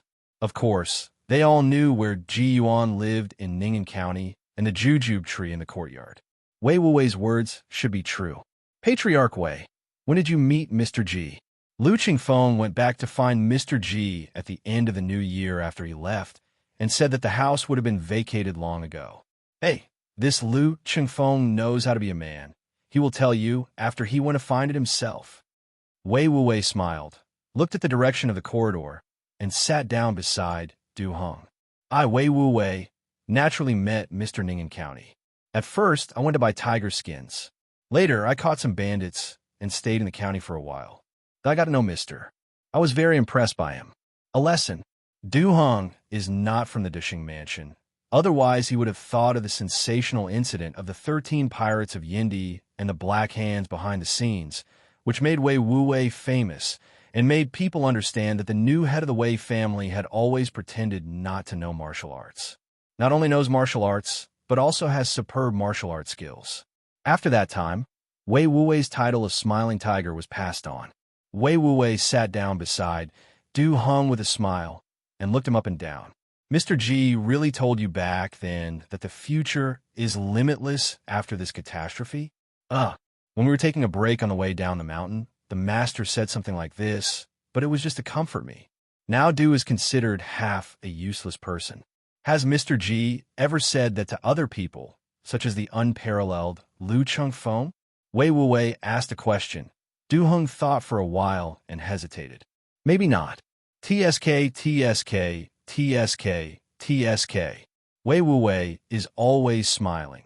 Even though he still doesn't know how Jiu Xiaoxiao met Mr. Ji, whether it was after or before he beat the tiger, and how he sent Mr. Ji to Ning'an County. But in a few words, Wei Wuwei can be sure that although the 9 young heroes knew Mr. Ji earlier, they didn't know what kind of person Mr. Ji was at all. On the bank of the Chunmu River outside Chunwei Mansion, the scene of the old turtle lamenting is something Wei Wuwei will never forget. I don't think that Lu Chengfeng is too much, but you, Du Xiaoxia. Since Mr. Lien left such a sentence for you. Don't belittle yourself. Du Heng smiled helplessly. Thank you, Patriarch Wei, for your consolation. In the past few years, I've seen it better. When I first survived the pain of a broken arm, I had great ambitions, but now, even the people in my clan no longer have any hope for me. See it? I don't think so. Wei Wuwei was very aware of Du Heng's reluctance just now. He had been eavesdropping and peeping for quite a while hiding. Also, Mr. Ji so-called that catastrophe. Do you think you have survived? Du Heng's heart trembled slightly. He looked at Wei Wuwei's always smiling face and subconsciously reached out to touch the empty sleeve of his right arm. Wei Wuwei quietly approached Du Heng's ear and whispered, I have also studied some ancient books about immortals. For a god like Mr. Ji, the so-called calamity is not just about physical pain. You really think that the injury of a broken arm is healed and you can survive it? Hey, calamity is calamity, isn't it now? More like? Facing the nagging Wei Wuwei, Du Heng suddenly felt goosebumps. Seeing this young man with the vicissitudes of life in a daze, Wei Wuwei didn't bother him for the time being and waited for him to show some stunned expressions before continuing to speak. Okay, now you can tell me how you got to know Mr. Ji. Mr. Ji is also very kind to me. I also want to know more about his benefactor. Wei Wuwei put his left and right hands in the sleeves, combined with his chubby and smiling appearance. He doesn't look like a Jianghu man, but like a country gentleman and rich man, but this picture reminds Du Heng of the other party's name in the Jianghu that is rarely mentioned by people, smiling like a tiger. Actually, the so-called tiger-fighting heroes in Ning'an County are worthy of calling us. If it wasn't for Mr. Ji, Du Heng didn't hesitate anymore and slowly told the story. The 9 young heroes are young and energetic and hunt tigers on the mountain, but they don't care when they encounter a strange person reminding them. But they almost die when they encounter a tiger demon. The story is more tortuous than Wei Wuwei imagined. He didn't expect that the white tiger skin was just vomited out by the tiger demon and given to Jiu Xiaoxia. It's no surprise that people choose to show their faces in whatever way they choose. Not to mention getting rid of the man-eating tiger. These 9 people are extremely lucky to be able to save one life. After listening to the whole story until the 9 young heroes left Ning'an County, Wei Wuwei finally confirmed that these 9 people didn't know much about Ji Yuan, or it was really too little, much less than He Wei. Even the agreement with the tiger demon, when Du Heng mentioned it, his emotions did not fluctuate much, and his tone was calm. Judging from Wei Wuwei's experience in dealing with people, these people may think that Mr. Ji deliberately prevaricated the tiger in order to save their lives. A rhetoric of a demon. Since Lu Chengfeng has been to Ning'an County during the New Year's Eve, did he tell you the illusion about the jujube tree being sent to Mr.? Hearing Wei Wuwei's question again, Du Heng frowned. What kind of illusion? I have never heard of it. Oh, maybe Lu Xiaoxia didn't have time to hear about it. So he didn't tell you, haha. Wei Wuwei smiled and explained. The voices outside became lively. Presumably the banquet was about to begin. Let's go do Xiaoxia. My son's full moon banquet is about to begin. I can't be absent as a father, and you can't be absent either. Don't get drunk here alone. Wei Wuwei patted his buttocks, stood up, and took a step ahead. His paunchy body seemed to be writhing when he walked, but after walking a few steps, he suddenly turned his head and looked at Du Heng, who had just stood up again. Du Xiaoxia, I have to remind you that the agreement with the tiger demon is likely to be fatal. You will forget it in 3 years. How about 30 years? I hit it off with you just now, so don't take it to heart. Come on, hee. After saying this, Wei Wuwei left in a big stride and went out of the garden to the banquet garden, surrounded by the sound of congratulations, and he also returned the greetings to everyone with all the courtesy.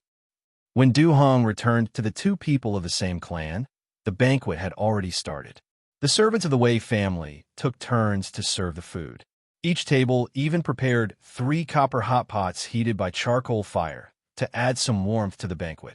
For this place in Jizhou, this way of eating is very fresh. All the guests are full of praise for the hot pot.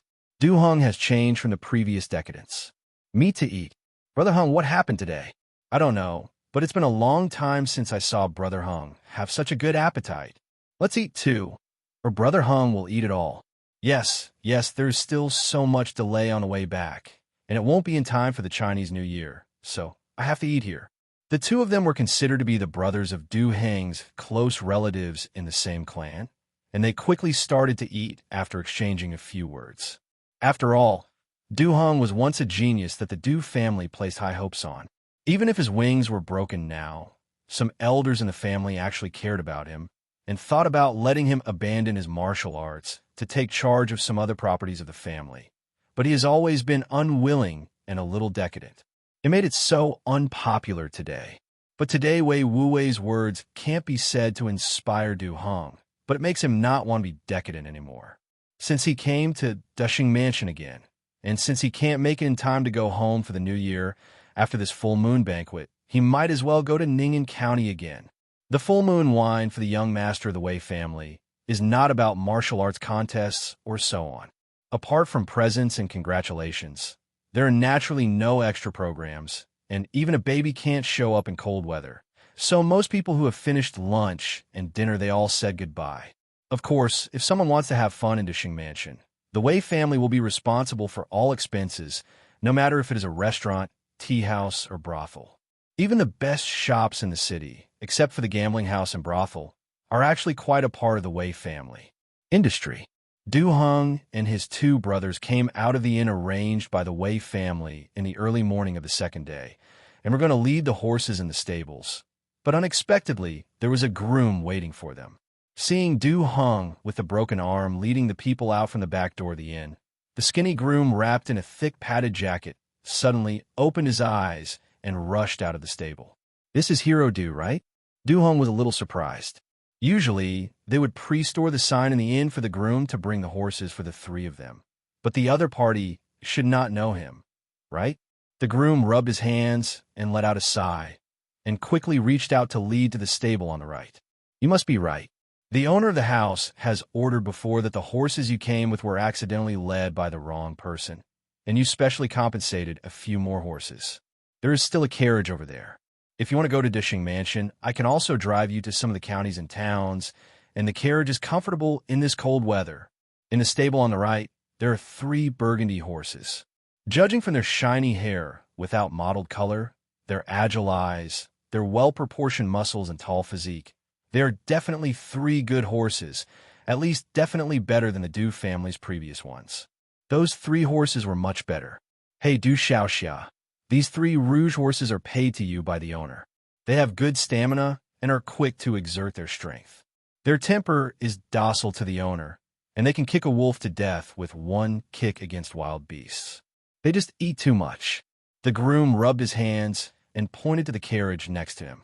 The interior of this carriage is covered with fur, and there is a heater. It is comfortable and warm to sit on. It will not be tiring at all after traveling for 200 or 300 miles. Du Xiaoxia, do you want me to drive the carriage for you? Du Hong frowned and looked at this shrewd groom. He suddenly realized that although he was short and his fingers were red from the cold, his knuckles were thick and his hands were hooked like claws. He was obviously a good martial artist. Patriarch Wei knows where I'm going. Hey, look at what you said. How could Patriarch Wei know this? I just think you might be useful. The 2 Du family children behind, Du Hong, had already looked at the rouge horses with their eyes shining. Just like how men in Ji Yuan's previous life love cars, there is no man here, especially the sons and daughters of the rivers and lakes, who doesn't like horses, especially such good horses as Rouge. Thank you, Patriarch Wei, for your kindness. Let's ride horses instead of carriage. Du Heng was really not used to having such an outsider driving a cart for them. Looking at the appearance of the two clan brothers behind him, they probably couldn't wait to ride a horse. Hey, okay, I'll put the saddle on for you. After everything was done, the three Rouge horses had been led out of the stables, and Du Heng and the others were about to get on the horses and leave. At this moment, the groom rubbed his hands again and spoke with a smile, his expression very much like his master Wei Wu Wei. He, Du Xiaoxia. The patriarch also mentioned a little bit, saying that if you're going to Ning'an County, Du Heng's eyes froze. This guy really knew. As if he didn't see Du Heng's eyes, the groom talked to himself. Well, the owner said, the jujube tree in Mr. S courtyard has some red fruits hanging this year, and it still doesn't fall. The young man who looks at the garden neither picks nor sells. As Mr. Du Xiaoxia's old acquaintance, I think the young man will send some pills for you. The head of the family, said that the Wei family is willing to pay a lot of money to buy a few pills from you. Buy dates? Du Heng was even more surprised. With the financial resources of the Wei family, it is impossible to get jujubes if they want to eat. Is there anything special about the jujube trees in Mr. G's courtyard? We'll talk about this matter when Du comes back. Let's say goodbye first. Thank Patriarch Wei for me. When Du Heng left, the two Du family members beside him saluted on his behalf, and the groom quickly returned the salute. Then the three sons of the Du family galloped out of the back of the inn.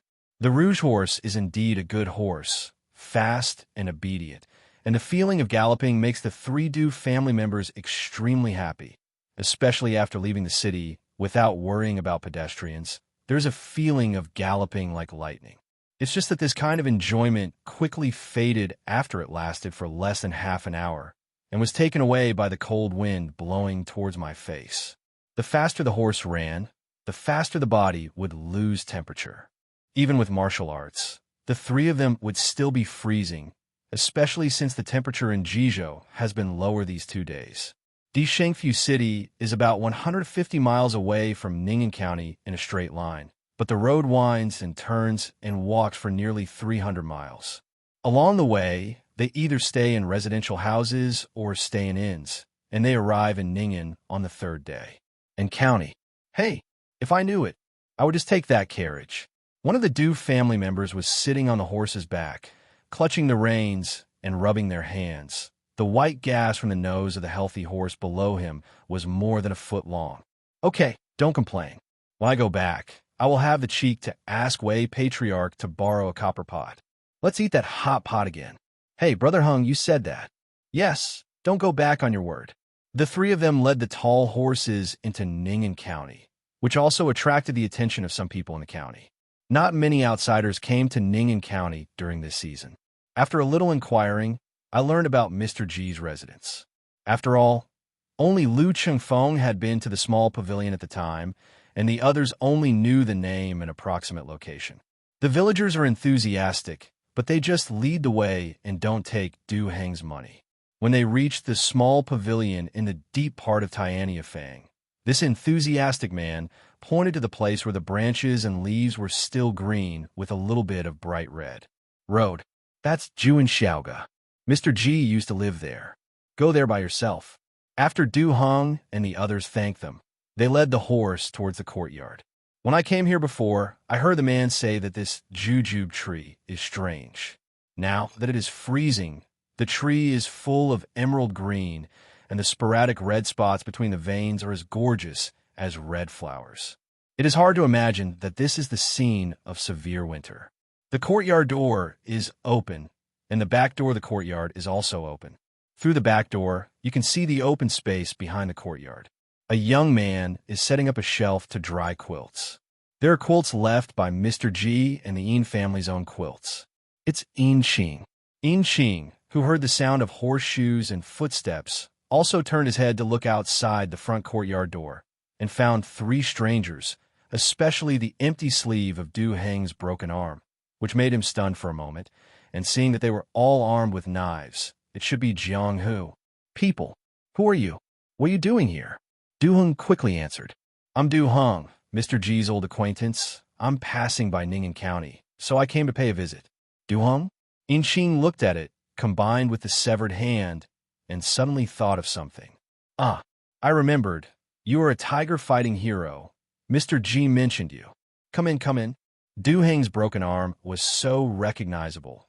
Xing put down what he was doing and ran from the wasteland in the backyard to the small courtyard in front, welcoming the three of them into the yard, and was also very curious about the three rouge horses. Quickly took out a few more cups from the small cabinet kitchen and poured water for the kettle that was already on the stone table. Drink water. The water is still hot, and the tea leaves are gone. It's unfortunate that you came here.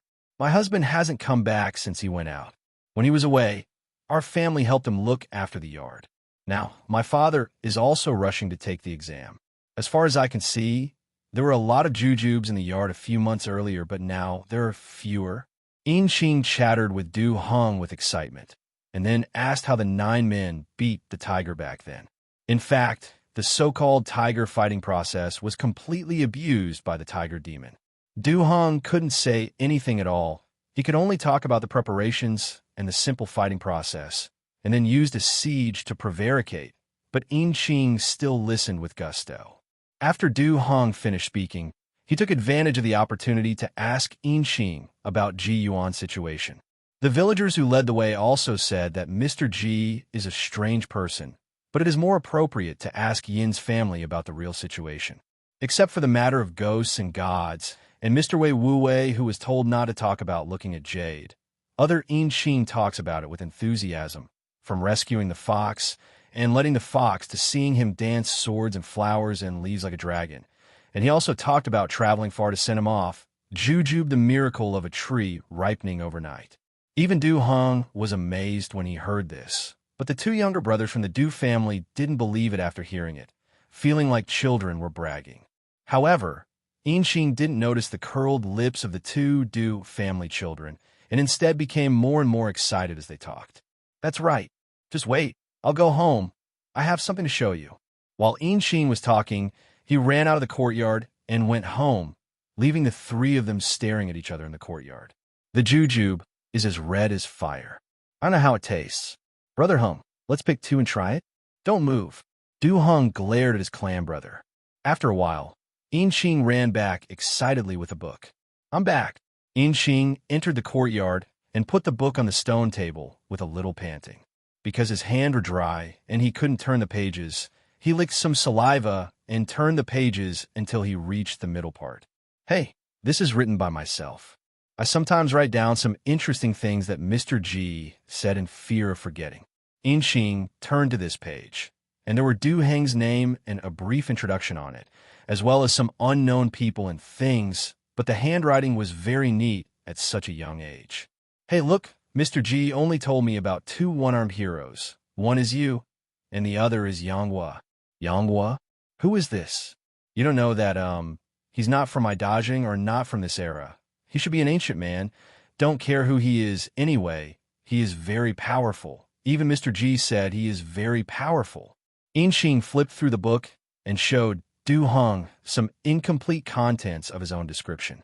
He lived under someone else's fence since he was a child, was bullied, looked down upon, had his arm cut off by his uncle's child, fled alone, was poisoned by a strange poison, and was humiliated. The content in the middle made the scalps of Du Heng and the 2 brothers feel numb. This person is not dead yet, and he still has the desire to fight. Later, he practiced hard for decades with the eagle as his friend, and what is even more rare is that he is always open-minded, and his martial arts is superb without losing his chivalrous heart. He is known as Yanghua, the hero of the eagle. Considering that Yin was young when he was young, Ji Yuan harmonized the love of some adults when he told this story, so it highlights Yanghua's martial arts journey and the righteousness of the world. There was such a person. Couldn't Mr. Ji make it up? Xing was very unhappy when he heard what this Du family boy said. Edit? Do you think Mr. Ji is a storyteller? Mr. Ji's stories still need to be edited? If you know that he is connected to cities. Speaking of this, Xing immediately covered her mouth and almost missed it. Anyway, it must be true, believe it or not. Speaking of this, Xing excitedly said to Du Heng again.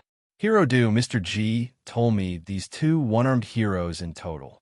The first one is so powerful, You were the second one. The sentence "you were the second" made Du Hong stunned for a while. Then he was dumbfounded and couldn't help but laugh, a little dumbfounded.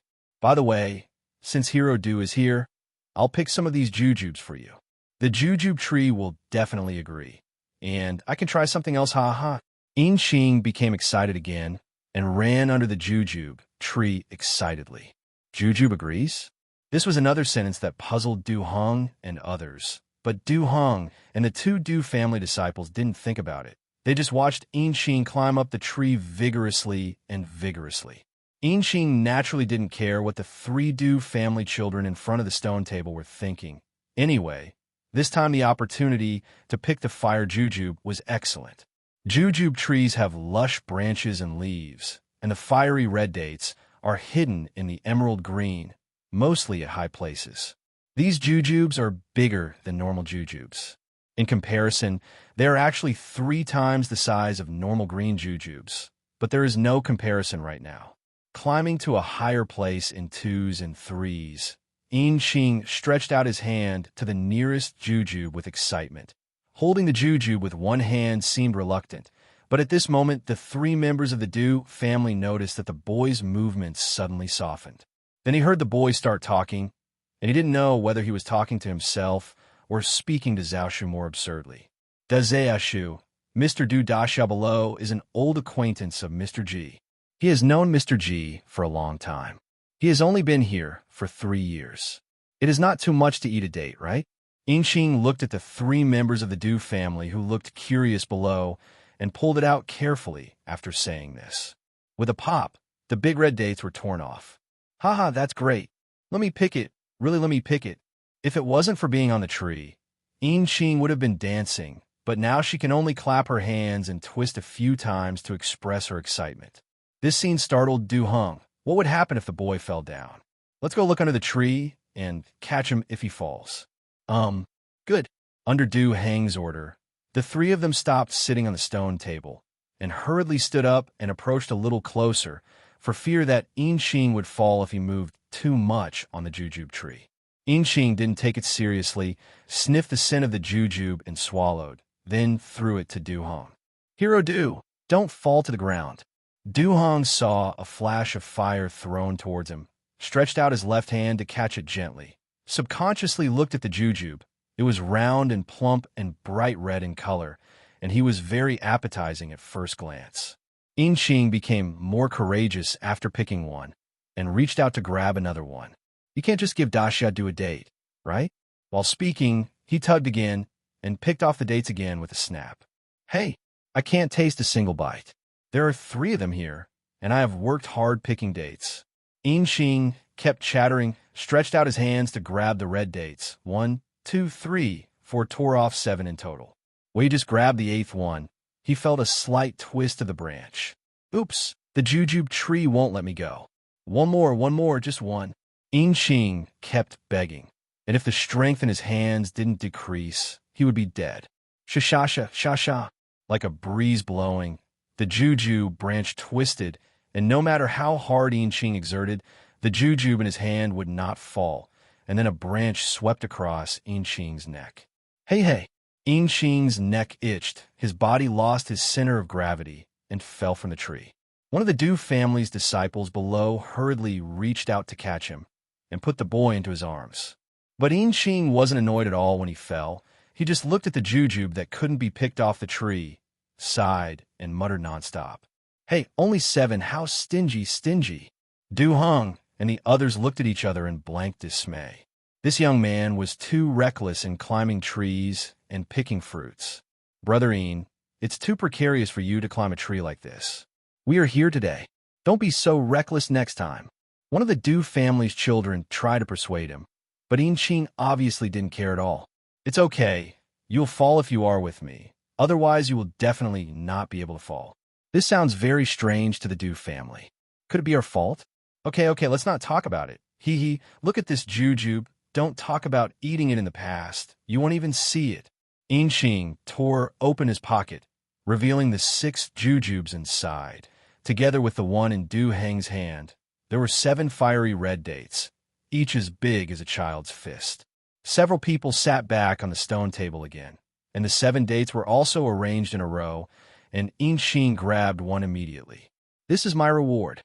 After explaining his sentence, he looked at the other 2 Du family children, and then said to Du Hong, "There are 6 left. You take 4. Good luck for the 2 of them, 1 for each." When Inxing said this, he acted like a little grown-up. "Why do we only have 1? One of the Du family's children argued in a daze. "You are very lucky to have 1. I only have 1 if I didn't see it. If it wasn't because you came with Du Daxia, there would be none." Inxing pushed back with a few words. "You only have 1. Why don't you just pick it up if you want to eat it?" The children of the Du family are only 3 or 4 years older than Inxing. Knowing that arguing with young people is meaningless, they still talk too much. Inxing looked angrily at the jujube tree. "Pick it up for me to have a look. If you could pick it up, you're amazing. Pick it up." The 2 of them were on the top, but Du Hong couldn't stand it. "Cough. This is someone else's place. Do you want to talk more?" After a lesson, Du Hong also thanked Inxing. This jujube is not ordinary at first glance. It is very polite to entertain them. "Hey, Hero Du is still sensible. Don't be dazed. Eat quickly. The emperor will be greedy when he sees this date." Inxing joked and hurriedly gnawed on his own. The crunching sound was full of fragrance, and the 3 Du family members who smelled it moved their index fingers. No more hesitation. They picked up the dates and ate them one after another. As soon as the creek bit into their mouths, the eyes of the 3 Du family members widened. The delicious fragrance exploded on the tip of their tongues, making people unable to stop chewing and gnawing. Swallowing jujube meat with jujube juice, it was as if drinking strong wine. The stomach was warm, and there was even a warm current swimming around the body. This jujube, is it some kind of natural treasure? Du Hong was startled, and when he realized it, he had already gnawed the jujube in his hand clean. The other 2 Du family members swallowed and looked at the 3 dates left on the table. Even though Du Hong was extremely reluctant, he offered 2 more dates to his clan brothers. Before he could say anything, Inxing stretched out his hand and pulled the 2 dates back. "No, you can only eat these dates. Hero Yanghua has a strange snake gall, and Hero Du has fire dates. They can't move anymore." Another member of the Du family wanted to speak, but Inxing seemed to see through him, pointing to the branch of the jujube tree above his head. "Want to eat? Pick it yourself. I agree with you, go. Pick it up." After eating the jujube, how could he be able to hold back? This Du family kid jumped onto the jujube tree with a vertical leap and grabbed the nearest big red jujube with his hand. With a light pull, the dates seemed to be stuck on the branch, but when the force was applied suddenly, the whole branch of the date was bent and the fruit still remained motionless. "Come down for me. Drink." The disciples of the Du family used their energy to move their qi, and as a result, the jujube branch became more and more bent, and the strength of the rebound became stronger and stronger. And then suddenly the strength of the hand's pull increased sharply, and the whole person seemed to be ejected from a slingshot. The disciple of the Du family was actually thrown into the air by a jujube branch bullet, and with nowhere to rely on strength, he waved wildly in the air, and then fell weightlessly.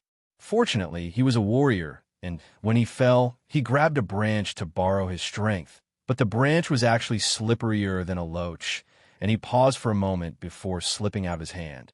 Then there was a bang, and the Du family's children fell to the ground. "Oops, hiss.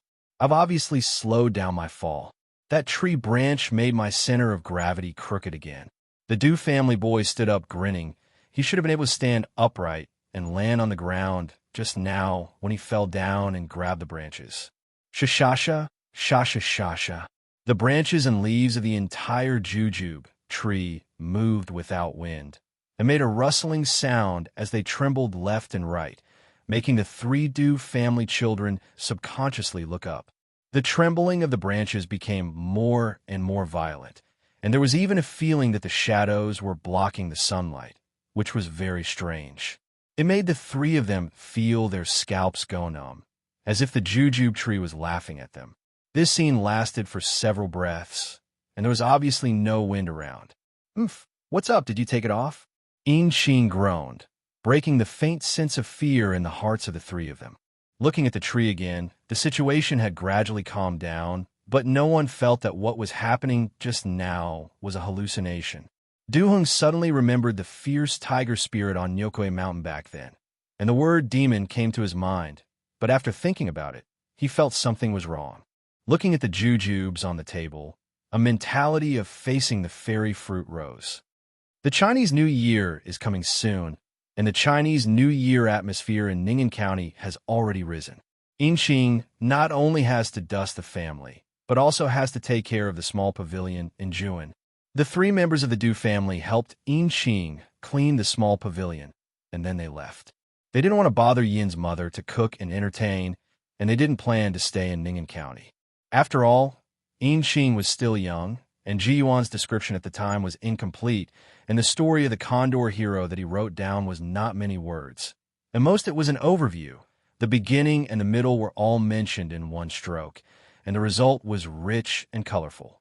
Without Inqing's own imagination, the Du family was surprised that this person had so many disasters and such achievements, but they didn't have much sense of substitution.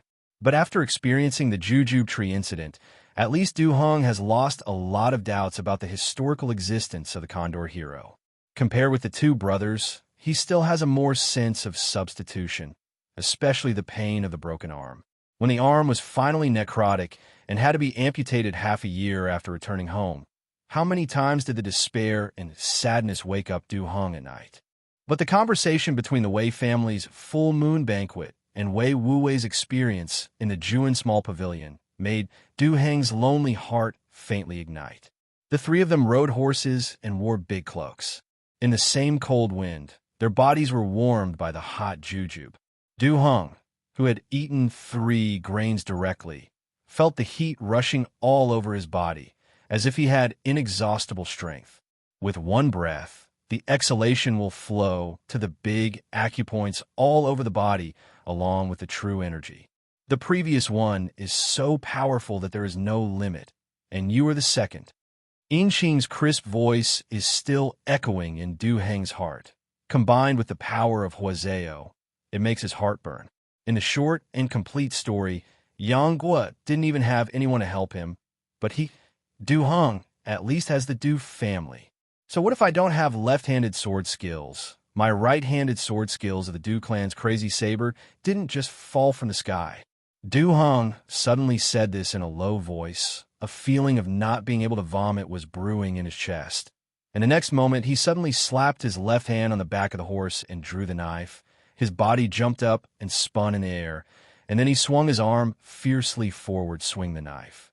Brush! The blade cut through the cold wind and spread around Du-hung for a month and a half. Afterwards, Du-heng's body fell to a point on the horse's back again, soared into the air, and slashed down with a knife from another direction. The body undulates one after another, using the left-hand saber to perform the 12 mad knife moves that have been practiced countless times. At the last move, Du-hung opened his mouth and roared wildly. This catastrophe has been broken since then. Swipe. The sharpness of the blade sweeps forward and tears the north wind, making the front temporarily calm. Lifting the air in the air and falling lightly, Du-hung put his sword back and sat on the horse's back. Panting slightly, Du-heng's mood was agitated. This was the first time in more than 3 years that he performed the 12 moves completely, but it was far worse than when his right arm was healthy. It should be smooth when running, and is still used on horseback. This performance of martial arts gave Du-hung great confidence and encouragement, and even the already regressed internal strength realm rose like fire. His pH. The cold wind entered the abdomen with a big mouthful of breath, but it turned into a heat flow in the abdomen. Just now, in imagination, Du-hung had already chopped that decadent self to pieces. The two clan brothers opened their mouths slightly in the back, and their mood was indescribable. From a hesitation at the beginning of the knife to the madness of closing the knife at the end, the clan brother seemed to have changed. Don't dawdle. Hurry back to Dushing Mansion. Give the remaining jujube to Patriarch Wei, and we'll go home.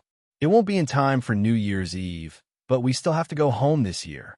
Under the change of mood, Du Heng's voice also changed, becoming more concise and sharper. In a certain chess hall in Jiangxi province, Ji Yuan, who was watching two old men playing chess, was suddenly taken aback. He looked down at the looming sun in his hand and could vaguely see Du Heng cutting through the wind and snow with one arm. It's just the pawn appeared out of nowhere. However, the more chess pieces in hand, the better, and it would be great for Du Heng to make a piece, but Ji Yuan has no intention of finding the other 8. You can't force yourself to become a chess player, and those who can become chess players have their own special features. To put it bluntly, it is about fate. The chivalrous agreement between Liu Shanjun and Zhou Xiaoxia was not one of the fate methods. Hey, I have no regrets. I have no regrets. Don't, I was distracted just now. That step doesn't count. It doesn't count. The two old men on the side started to argue, which brought back Ji Yuan's thoughts, and the two old men started again. It's normal for one to regret the game and the other not to regret it, but Ji Yuan especially likes to watch the two old men play chess these 2 days because the two old men are indeed chess masters, the kind who have no opponent in the whole chess hall, but this chess it's hard to say about the quality. Once the time comes for one side to regret the move and the other not to regret it, the two will also have an interesting solution. Okay, I won't argue with you. Follow the old rules. Come on. So the two of them stopped arguing all of a sudden and just kept going according to the current situation. For masters, it may take a long time to make the next move. Sometimes they can play several games of chess in a day. The current situation is the same, and more than half an hour has passed since the game of chess between the two of them ended. The old man who wants to regret the game has been dying and struggling, and the one who does not want to regret the game is not letting go. After the game, it seems to outsiders that the victory and defeat are already divided, but the two are in a state of anger, and they must play to the end. Ji Yuan looked left and right, and there were more people around to watch chess now, because everyone knew that an interesting scene was about to take place. Haha, I still win, so I want you to regret the game? Replay.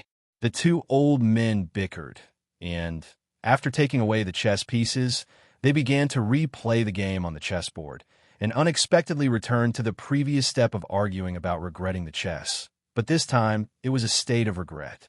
Look, if I didn't miss this step just now, you'll be dead. Fart. Let's wait and see. The two old men started to play chess according to this other situation. This time, the chess situation began to go in a completely different direction. It was replaced by another old man who was full of arrogance, and another one who responded cautiously. The emotional change was very interesting. For the chess watchers, the changes of the two possibilities are also wonderful and can even arouse the emotions of the chess watchers. This may be boring for people who don't like Go.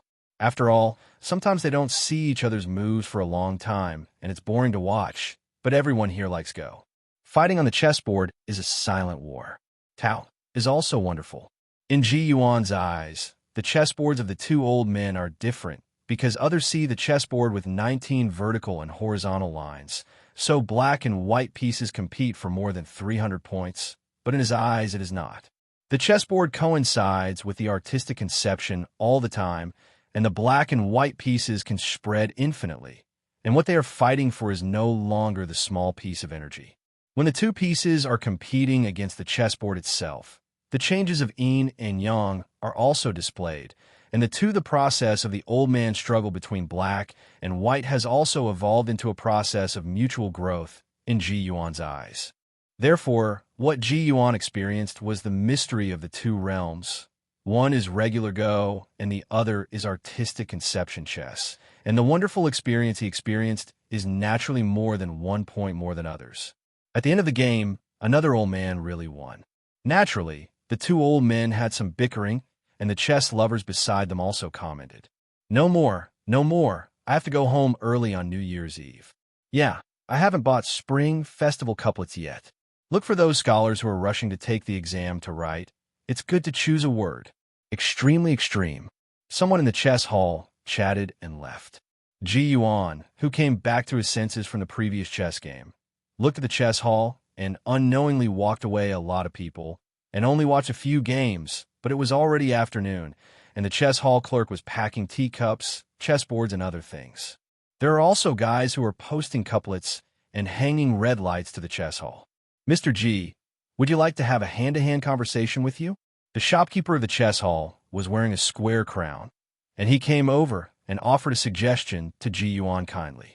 Knowing what to do, although the shopkeeper of the chess hall has never seen this Mr. Ji play chess, he thinks that he is definitely a master of chess. Because of his extraordinary popularity, it is inevitable for the shopkeeper to pay more attention. He watched the game together several times unintentionally. Seeing the subtle changes in the expression of this gentleman when watching chess, there is always a feeling that he understands the situation better than the two players. It's not clear how high the level of chess is. Anyway, no one in the chess hall seems to make him interested in making a move, so the two old men can make him look more often. No, I won't make a fool of myself if I'm not good at chess. Today is 30. Isn't the shopkeeper planning to close early? After Ji Yuan declined politely, he asked politely, the chess hall can only be opened by really elegant people, because it really does not make money, and the shopkeeper is also a chess lover.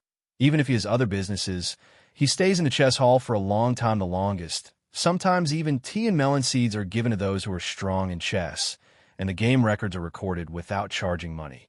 The shopkeeper heard the words and looked at the 7 or 8 places in the chess hall where chess was still being played. Leave it to the shop assistants. I have to wait for someone to finish playing chess. I'm going to Wenxiu Street to buy some things for Chinese New Year posters. Ji happened to know that there's a gongshi who is good at calligraphy, and he also set up a stall on the street. The shopkeeper can go and have a look together.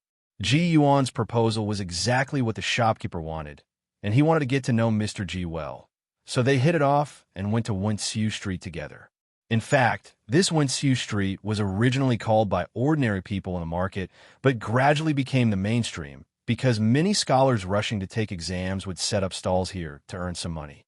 Even if the imperial examination is held every 3 years, there will still be scholars living in Jiangyi province, and Wenxiu Street will become more and more prosperous. This is not only a place to sell calligraphy, but also a good place to appreciate the literary talents of various tributes. Who would dare to set up a stall without 2 brushes? Calligraphy of Danqing couplets is all about the skills of scholars. So even if they don't set up a stall, the reference tributes will definitely visit this Wenxiu Street more to understand the strength of their opponents, and even some officials of the imperial examination system will come here occasionally. Although Yin Zhaoxian and Shi Yuxing were not short of money for the time being, they also came out to set up a stall this time. But Shi Yuxing's calligraphy was only average, so Yin Zhaoxian set up a writing stall just for shopping. The street is not wide, and there are tea houses and inns and other tall buildings around it, so there is no cold wind on the street. When Ji Yuan and chess shopkeeper Lu passed by, he happened to see several people around Yin Zhaoxian's booth. Old man is there too. Shopkeeper Lu, the person who set up the stall at that place, is the tribute Ji mentioned. He is Ji Yuan. He has a great literary talent. The key is... Ji Yuan smiled when he said this. I'm also from Jizhou, and I've known Ji Yuan for a long time. I know that he has a noble and upright spirit. If you ask for Spring Festival couplet from him, you will have a unique, clean energy which can cleanse the filth of the house. Is there such a thing? Then Lu must ask him to write more couplets. Shopkeeper Lu joked and went with Ji Yuan. After getting closer, in order not to affect Master Yin, Ji Yuan slightly cast a spell and stood on the outside, while the shopkeeper, Lu, took a closer look. Good word. Not bad. This word is really good. Hundreds of birds chirping in spring is a joy for the world to change the year, and the dragons offer Ruixin to update every century. Wonderful. Who is this scholar? Anyway, it's amazing. Sir, write me a copy too. The price is not a problem. After Yin Zhaoxian put away his pen, he blew on the couplet that he had just written and rubbed his sore wrist. Unknowingly, there were so many people gathered around him, which also surprised him. Everyone, please wait a moment. Come one by one, come one by one. It's my time, sir. Please write me some blessings in big characters. Good. Yin Zhaoxian changed to a large brush and wrote a big foo on a piece of square red paper facing the corners. Oh, good words. Thank you, sir. Yin Zhaoxian smiled, recalled some things he had chatted with Ji Yuan back then, and told the old man who asked for words. When the old man goes back to post the words, except for the gate, the inner door can paste the blessing character upside down. Post upside down? Oh, isn't that just Fu Dao? Many of the people in the crowd were intelligent people who immediately thought of the implication and were immediately praised. While Mr. Yin Zhao was in high spirits, Ji Yuan met another friend. He saw an old dragon in Chinese clothes coming from the other side of Wenxiu Street. The voice came. I knew that Mr. Chunwai Qianji must still be in Jiangyi province. If you find Yin Zhaoxian, you will be found. Ji Yuan also laughed. This old dragon, who was not in Tongtian River to accompany his family at the New Year's Eve, what kind of thing did he come to find himself? Then Ji Yuan looked at the other side, and it happened that the third young master also came to find Yin Zhaoxian, and under the guidance of a servant, he came straight to Master Yin's booth. Although several parties are not related, but Ji Yuan still complained in his heart. It's a mahjong table. But don't worry about the matter of the three young masters. Leave it to Mrs. Yin to deal with it. Ji Yuan walked away a few steps on his own and greeted the old dragon's approaching figure, but did not speak. After the old dragon approached, he saluted Ji Yuan again, and the latter stretched out his hand to lead him. The two sides walked to the corner of the street in a tacit understanding and turned their eyes to Yin Zhaoxian's crowded booth on Wenxiu Street. Mr. Ji will not leave Jiangyi Prefecture until after Chunwei. Like the Guibang of the township examination, in Dajin, Chunwei also refers to the imperial examination in the capital. It originally only corresponded to the general examination, but now it refers to the final results, such as the imperial examination. Ji Yuan looked at the three young masters who were already approaching Yin Zhaoxian's booth and did not use his power to drive away the crowd, but stood by with great interest to watch Master Yin writing. Hearing the old dragon's question, Ji Yuan pointed to the third young master and asked a question that was not what he asked. Mr. Ing, do you know who the new man is?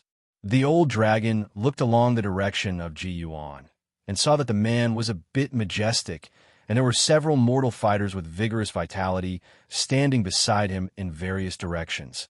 And when he looked closely, he could see the complexion on the man's body rising. There's a hint of purple hiding in it. It seems to be a relative of the royal family? That's right. This person likes to call himself the third young master when he travels, but he is actually the king of Jin, the third son of the current Emperor Dajin. Oh, the third son of Emperor Dajin. The old dragon lacked interest in this. Even though the Tongtian River was close to the Jiangyi Prefecture, the rise and fall of the Dajin dynasty was meaningless to him. In contrast, Yin Zhaoxian was more favored by the old dragon. Ji Yuan looked at the old dragon. Although Dajin often made his eldest son a prince, the current emperor is still young and powerful and has a unique personality. He has not made a prince for a long time, and he feels an eyesore to the older eldest son. The old dragon became a little interested. Mr. Ji thinks that this King Jin may be the future prince or even the next Emperor Dajin. I can only say that there is such a possibility, but he is too sharp, and there are many dangers in the great battle. The old dragon frowned and looked at his friend, not because he thought there was something wrong with this sentence, but because sometimes he really couldn't see through fate. He seemed to be interested in everything, but he didn't seem to care much about anything. Interested. Mr. Ji, today is the end of the 30th year of the Chinese New Year. It is a very important day for ordinary people, and it also has special meaning for us. How about going back to the water mansion with the old man? Of course, you can also but bring Yin Zhaoxian. This scholar is still good. Seeing Lao Long's serious face, Ji Yuan hurriedly turned his head away. The Confucian scholar's ambition is in the country. It's better not to let Master Yin get in touch with things other than the world. Besides, Ji is also interested in this matter. The king of Jin is not going to participate in the reunion banquet in the palace. Why come here? To find Yin Zhaoxian. Oh yes, the emperor doesn't like holding palace dinners. Speaking of this fate, I also invited Lao Long. Eating and drinking in Huishui Mansion is boring. Why don't Mr. Ing take a tour of the human festivals with someone today? Especially the aura of the imperial city. There must be something to see at the turn of the new year. The old dragon smiled when he heard it, and what he did depends on who he was with. In the past, he naturally didn't feel these things, but since Ji Yuan was interested, he also became interested. Since Mr. Ji has such a taste, the old man will accompany him. That being the case, Ji Yuan didn't intend to show up in front of Yin Zhaoxian anymore. He extended his hand to lure Yin Zhaoxian with a smile, and approached Yin Zhaoxian's booth together with the old dragon. But the figures of the two gradually blurred, and they were already ignored in the eyes of ordinary people. At this moment, even many other scholars on Wenxiu Street gathered around Yin Zhaoxian's booth to watch. Yin Zhaoxian is indeed extremely talented. The spring festival couplets he wrote are not only outstanding in calligraphy, but also have beautiful meanings in antithesis, which is obviously different from other scholars. Shi Yuan, on the one hand, has become a person who specializes in helping to collect copper coins. It's just that writing too much will inevitably make your hand sore. At this time, Yin Zhaoxian has rubbed his wrists several times. Fortunately, although there are still many onlookers, there are not many people who actually buy calligraphy. The ice melts, and the snow melts, and the mountains and rivers are colorful again. From winter to spring, China reappears in various forms. It's so well written. Yes, I heard that this person is Ji Yuan, and his name is Yin Zhaoxian. Really no wonder. I don't know who spread the word, but Yin Zhaoxian has only set up a stall here for 2 days, and he has become familiar to people, especially today. After writing this pair of couplets, no one came forward to ask for words, so the third young master, who had been watching for a long time, spoke up. Yin Ji Yuan, do you still remember me? While speaking, the servants on the side had already quietly separated the crowd and drove the onlookers outside, the scholars and others outside, and the others didn't dare to say anything after seeing this posture. How do you drive people away? That's right, I still want to buy words. Shoo, don't say it. Let's go. I can't afford to provoke. Yin Zhaoxian turned his head to look at King Jin and was taken aback for a moment. Of course he knew this person, but he didn't know the name, so he could only reply. Remember. Haha, it's good to remember. I have finished reading here on the birds and Yi, and they are very wonderful. When my teacher came to my house before, I saw on the birds and read it. I also think it's very interesting holding a banquet at home today, thinking that Yin Ji Yuan must be lonely thousands of miles away from home. I hope Yin Ji Yuan will show his face and come to the banquet with me. Yin Zhaoxian looked at the posture around him, but he didn't seem to dare to say no. It's better to obey than to respect. While talking, Yin Zhaoxian looked for Shi Yuan everywhere, and finally found that the other party was also driven aside by the servant of the 3 young masters, and had no intention of accommodating him. Then let's go now. Let that scholar named Shi clean up your booth for you. King Jin directly made a decision for the 2 of them, and then turned to leave. Yin Zhaoxian had no choice but to put down his pen, apologized to Shi Yuan, and left with the 2 guards. The more Shi Yuan thought about it, the more wrong he became. Isn't this kidnapping people? Gritting his teeth, he asked others to take care of the booth, and then ran away quickly to report to the official. Yin Zhaoxian never thought that the so-called reunion banquet was actually in the palace, let alone that the 3rd son was actually the king of Jin. Today's Emperor Dajin has a strange habit. He likes to hold a reunion banquet in the palace at noon, and at night there is nothing to do in the palace. Yuan Shun has little family affection, so it is not as interesting as the palace of several sons. This year the emperor went to Prince Wu's mansion, while King Jin held a small banquet at home. There were not many princes and ministers present at the meeting, but all his cronies. The magnificence of the palace still made Yin Zhaoxian a little dizzy, and he couldn't figure out that he was only a small Ji Yuan. How could he be able to participate in this kind of party? But Ji Yuan, who came with the old dragon, had some thoughts. All the way in, amidst the greetings of my lord and hello, my lord, Yin Zhaoxian, like Grandma Lu entering the Grand View Garden, did not dare to speak and just followed. This must be Yin Ji Yuan. A loud cry came from the palace, which startled Yin Zhaoxian, while King Jin had already bowed his hands to the visitor. Teacher, this is Yin Zhaoxian and Yin Ji Yuan, the literary leaders of this generation in Jizhou. Don't dare to be. Yin Zhao first heard the praise, and Khan came. Yin Ji Yuan, this is my teacher, Li Mushu, the prince's young teacher. An old man in Confucian shirt had come nearby. Ji Yuan also introduced to Yin Zhaoxian, who hurriedly saluted. Meet Li Gong. Ha ha ha, don't be polite. Li has already read Theory of Birds and GZ. Li admires Yin Ji Yuan's talent. At that time, I told King Jin that such a great talent must be grasped, otherwise but someone else took it first. Hearing this, Yin Zhaoxian's back felt hot again. The prince's faction is no joke, but it's hard to get off now. Mr. Li is too famous, too famous. Seeing that his teacher had chatted with Yin Zhaoxian, the king of Jin was about to leave again.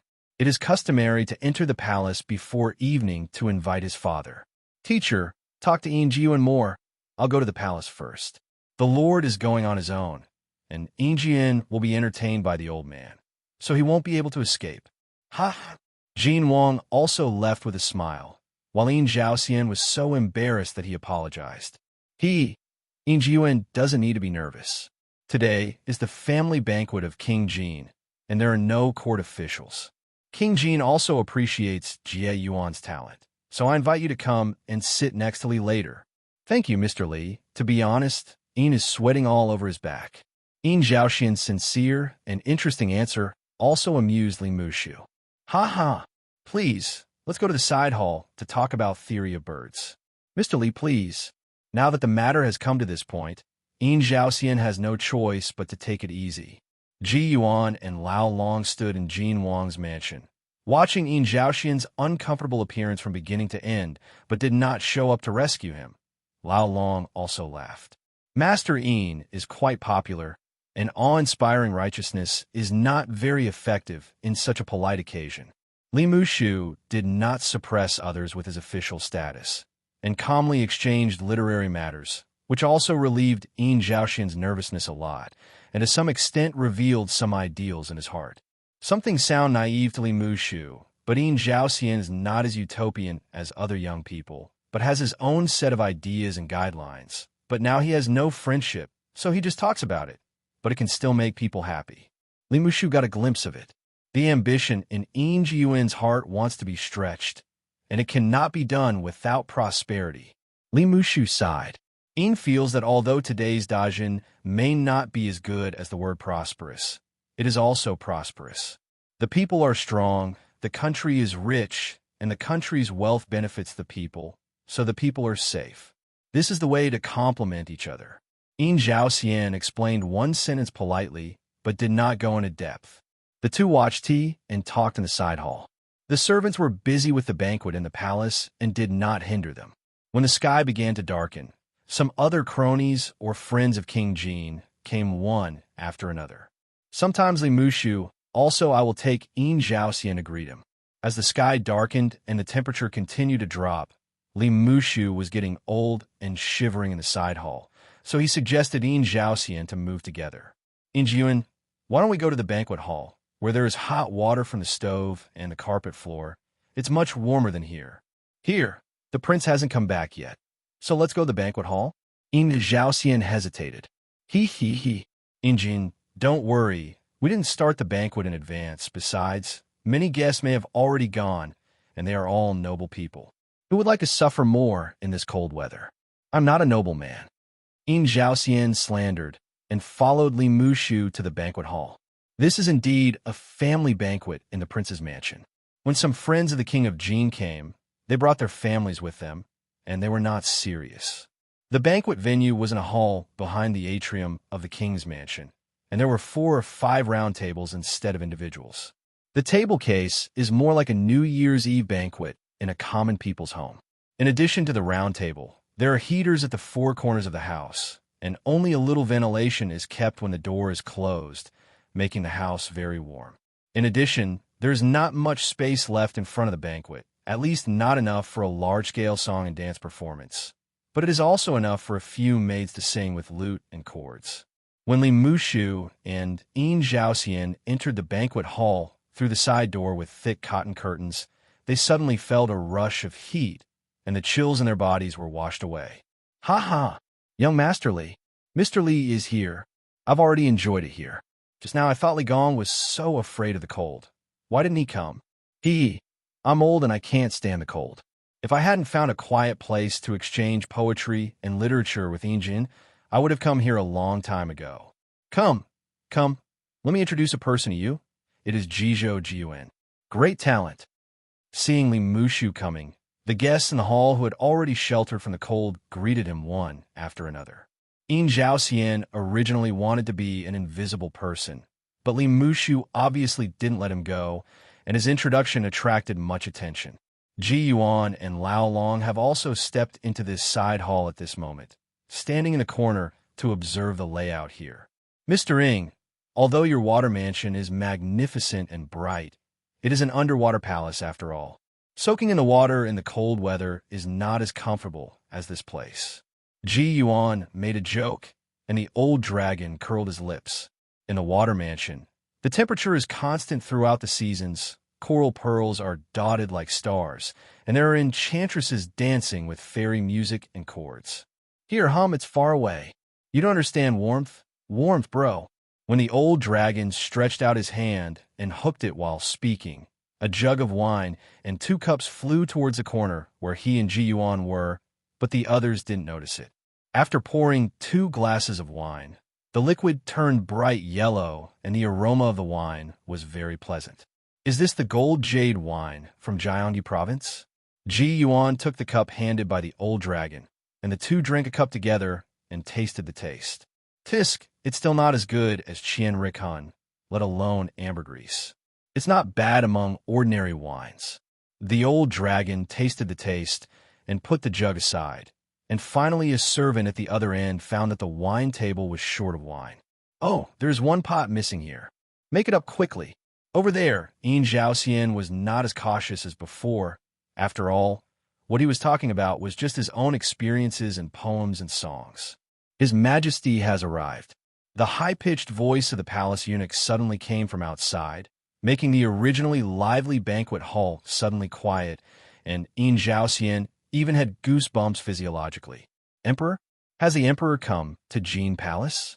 Isn't your Majesty at King Wu's side tonight? Be safe and don't be impatient.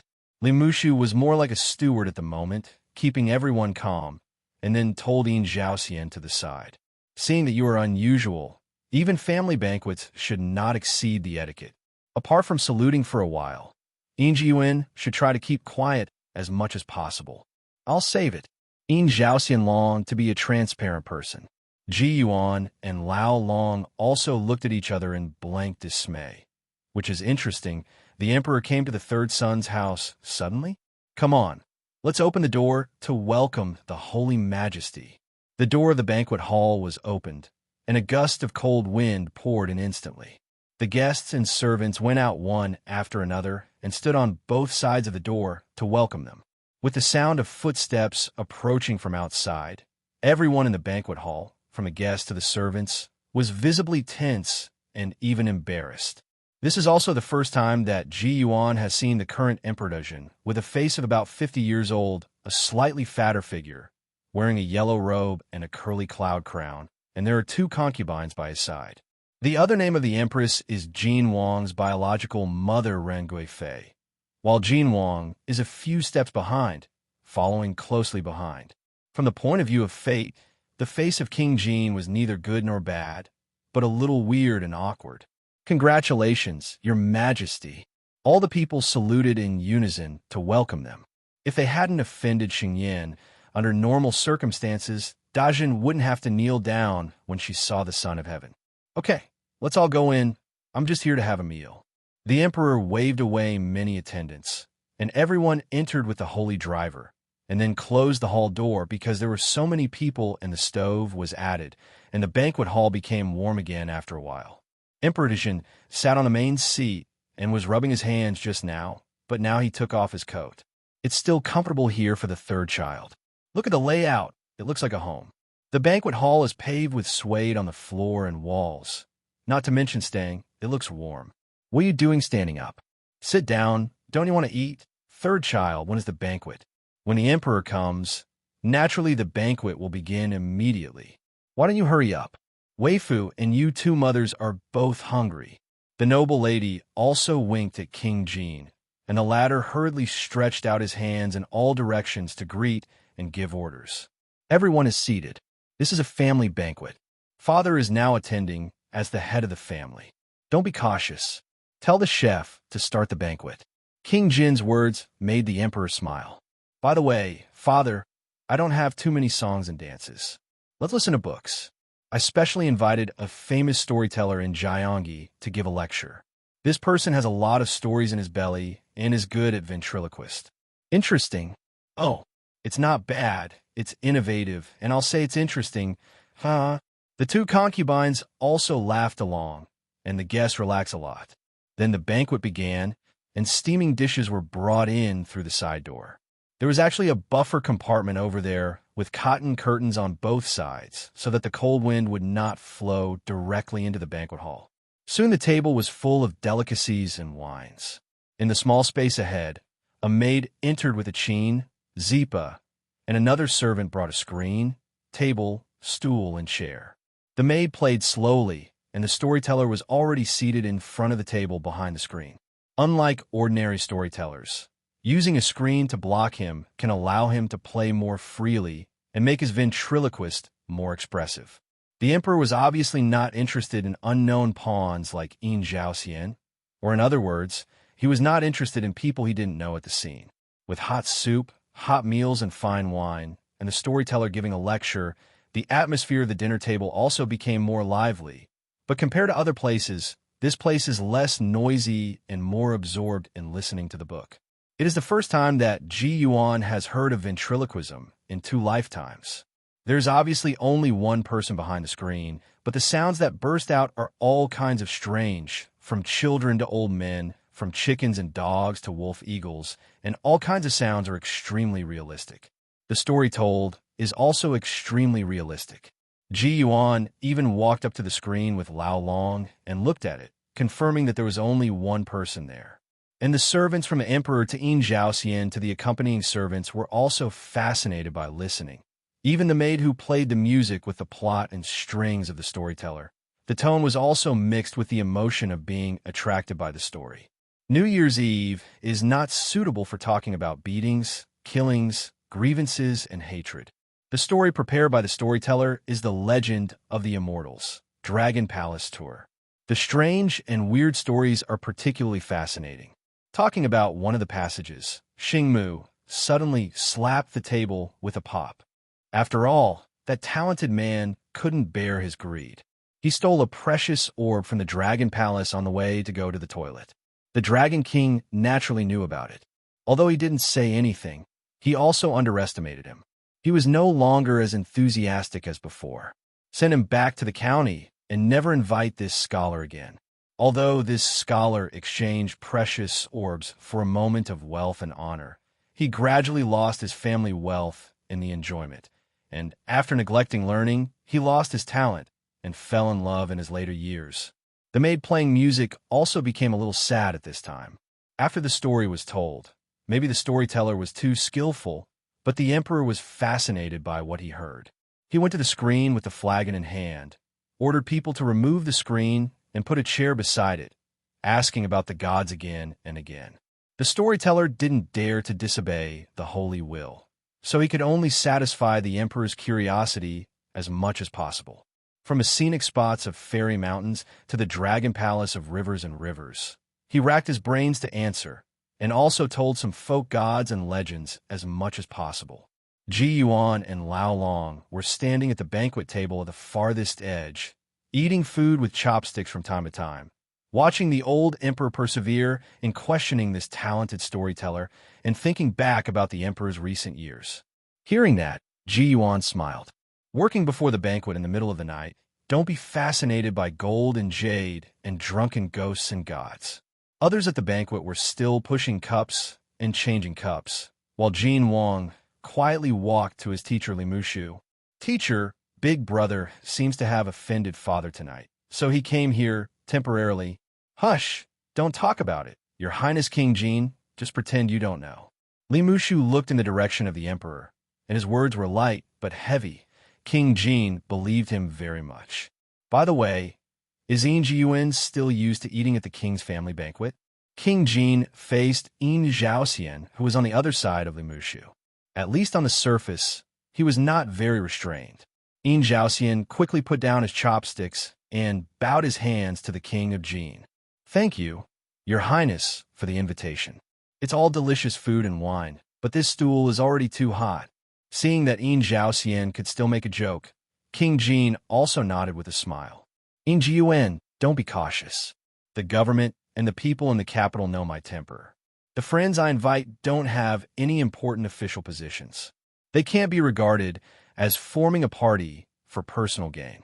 Of course, you are currently white, and naturally you can't be regarded as such." The word just came out of King Jin's mouth. Yin Zhaoxian's spine felt hot when he heard it, but he felt more at ease. When it comes to hot stools, the storyteller over there is even worse than you. Yin Zhaoxian took advantage of the situation and couldn't look at the table 7 or 8 feet away, and the storyteller obviously didn't even dare to drink tea.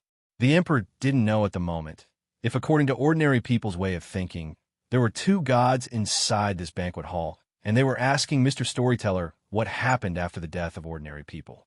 "Mr. Wang, do you know if people really go to the Yin Division after death? Where is the Yin Division located?" The storyteller is Wang Li, and facing the emperor for such a period of time is more tiring than performing ventriloquism for several times. Returning to the Holy Lord, I have heard that the Yin Division is the residence of the soul. Before death, there will be a ghost to lead the way. The next mortals don't know where it is. I also heard that it seems to have something to do with the town gods. The great gods will judge a person's previous achievements in life to determine the results after death. After all, there are judges in the temple.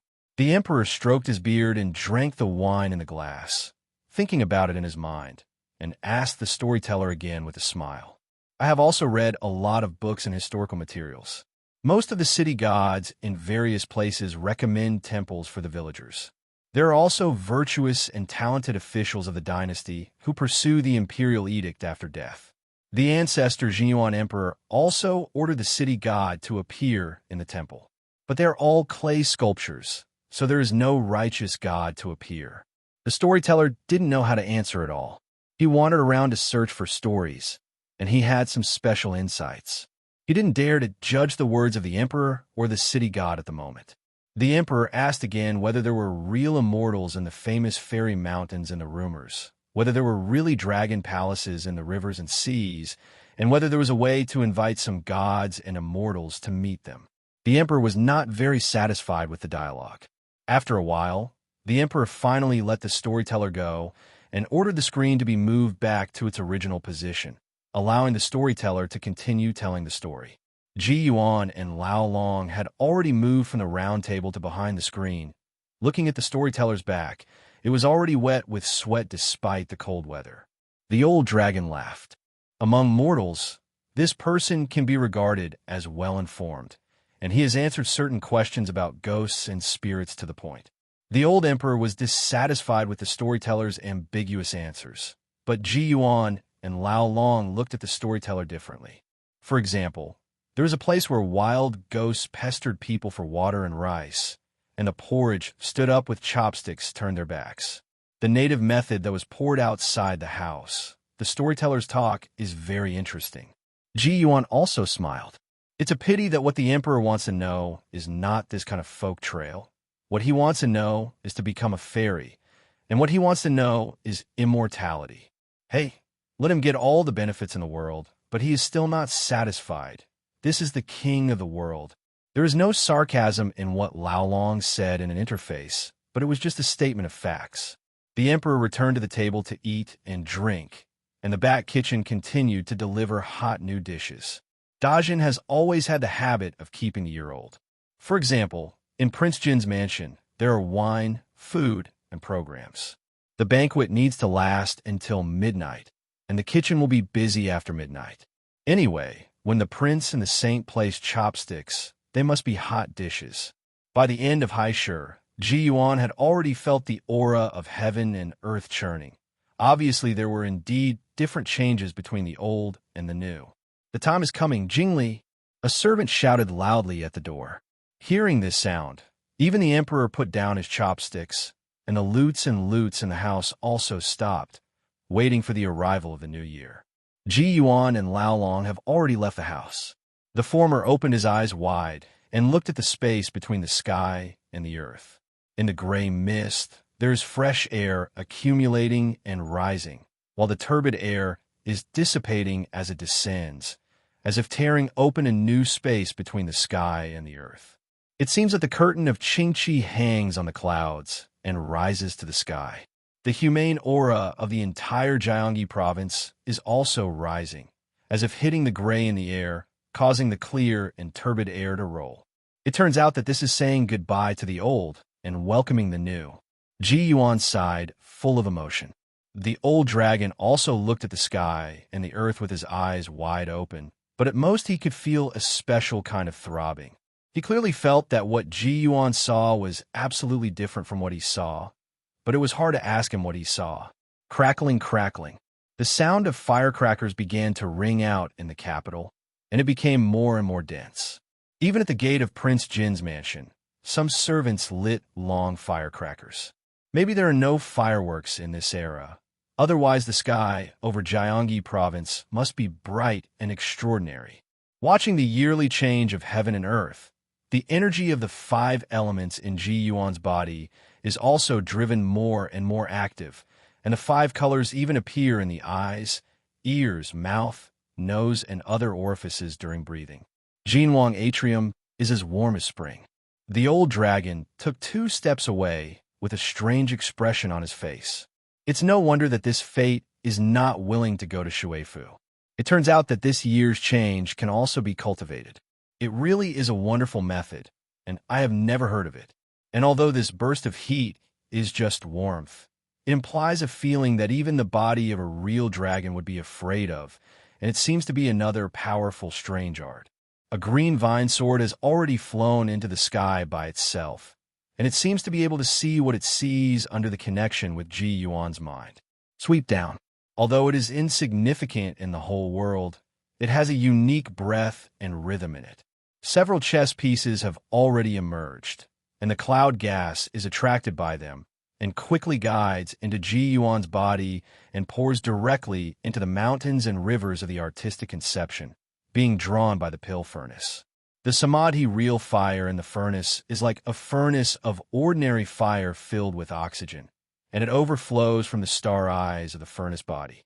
At this moment, Ji Yuan's body became even more heated, and even the old dragon subconsciously took another half step back, and all the ice and snow in the central garden of Prince Jin's mansion melted away. Spring festival, Yuanchua, fresh air brings new year, and everything grows. The old dragon was still in shock, but he heard such a sentence from Ji Yuan inexplicably. As if realizing something, the old dragon looked down at his side and found that in the atrium garden of the palace, some vegetation had sprouted and grown in a short period of time, and some of them had even produced flower buds at a speed visible to the naked eye, and were just about to bloom. Mr. Ji, the old dragon hadn't finished his words of astonishment, but a servant from the palace delivering food suddenly screamed, "Ah, the garden is blooming. The flowers in the garden are blooming. The garden really?" The female family member was incoherent, and then another servant came to take a closer look with a lantern, and she saw that the garden was full of greenery, and there were even red flowers blooming. "Real. It's really blooming. Auspiciousness from heaven. Auspiciousness from heaven." The screams of the servants also faintly spread into the banquet hall, but it was a bit noisy, and the people inside couldn't hear it clearly. The people in his house yelled and screamed on such a day, which made King Jin frown, for fear that his father would be unhappy. But before he had time to inquire about the crime, the steward of the house trotted into the banquet hall and told the reason for the excitement of the servants. Emperor Yuan was the first to stand up. "Is there such a thing?" Others also had expressions of disbelief, but the steward was full of assurances. "Return to the lord. Return to the prince. This matter is absolutely true. Open the door and go out to see it. If it is false, remove the villain's head." "Okay, let's go and see." Regardless of the emperor or the guests, they couldn't wait to stand up. "Your Majesty, put on." The queen took the emperor's cloak coat from the servants, and the latter hurriedly put it on and went straight to the gate of the banquet hall. Naturally, the others did not dare to walk ahead of the emperor. The servants of the palace held a lantern to lead the light, and a group of guests followed behind. They walked into the atrium garden within 7 or 8 breaths. Looking around, I saw that the ice and snow melted in the atrium, and there were emerald greens, and there were red flowers blooming, secretly fragrant. There is such a thing, there is such a thing. The emperor muttered to himself excitedly in astonishment, and the other guests couldn't restrain the shock in their hearts. Holy Majesty, this is heavenly auspiciousness. It really is an auspicious image. Today's banquet is really not in vain. Congratulations, my lord, congratulations to His Royal Highness King Ji. God bless me, Dajin. Amidst the compliments, the emperor seemed to have thought of something, and suddenly shouted after looking around. I am the Dajin Emperor Yunda. If there is a god here, I hope to show up and see him. I will build a temple for you and grant you an eternal incense in the world. Ji Yuan and Lao Long, who were almost close to Emperor Yunda, were also taken aback when they heard that. The latter looked at Ji Yuan with a smile, while the former shook his head helplessly. Let's go. There's nothing to see here. After Ji Yuan said this, he walked towards Yin Zhaoxian, who came out together with the crowd, flicked his fingers, and a small remaining fresh air poured into his forehead, and his righteousness was bright.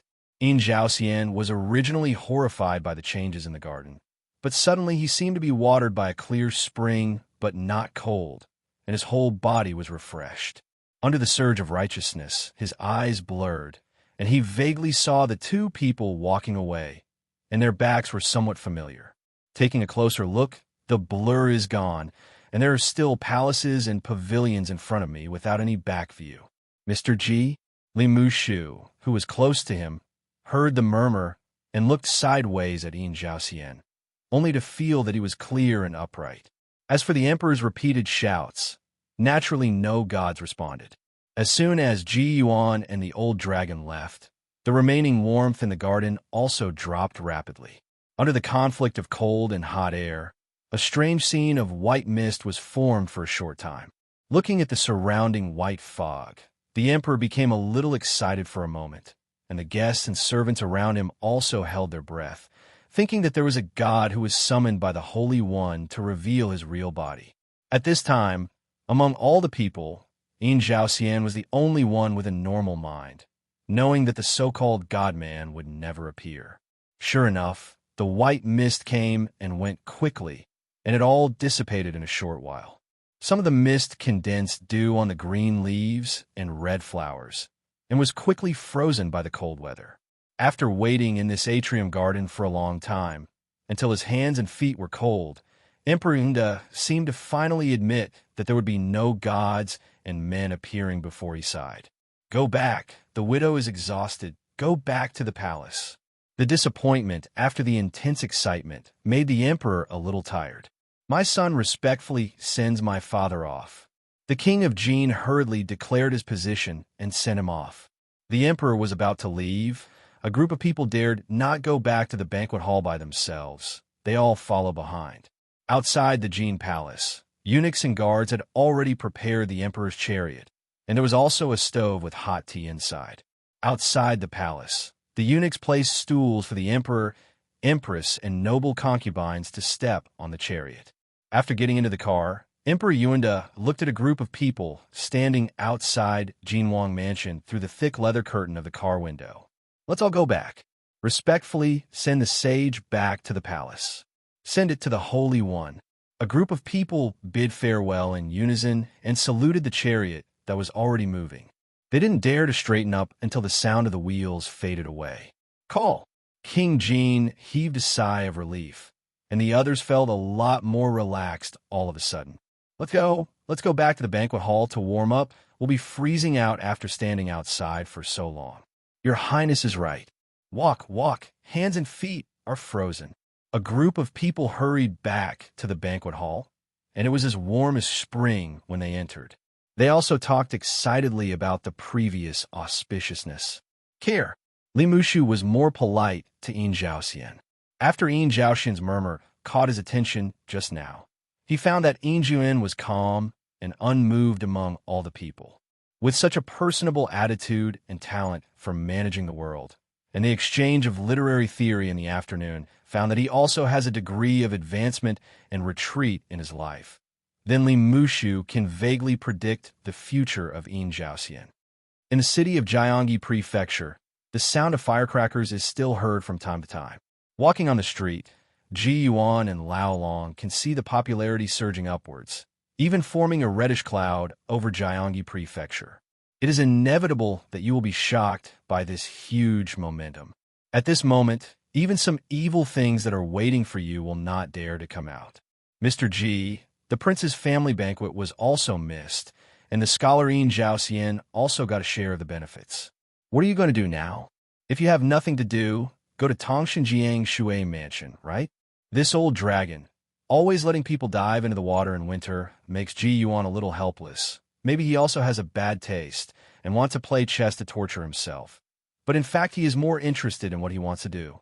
However, Ji Yuan actually didn't have a clear purpose, at least after leaving the Jin Palace. Mr. Ing, don't worry about your water mansion tonight. Just hang out as an accomplice. The speed of the two people's footsteps is naturally unusual. While talking, they have already passed the previous Wenxiu Street and then crossed the east-west avenue in the middle. Museums and large areas of common people. After collecting the breath, the old Baijiao and Tutagong's chess pieces were finally dyed white, while the Zhou family's chess piece and the one-armed swordsman Du Heng's chess piece remained unchanged for the time being. When it was dawn, Lao Long thought he had seen what Ji Yuan was doing that night. He was obviously cultivating at a certain important juncture once a year. He was very curious about the magic method he practiced, but it was inconvenient to ask. Just turn around like this and turn back to Gongshe Lane in the morning. It happened that Yin Zhaoxian was sent back by the carriage of the Jin Palace, and Shi Yuxing, who had failed to report to the official, was greatly relieved. At the entrance of Gongshe Lane, seeing this scene, the old dragon looked thoughtfully to his side for fate.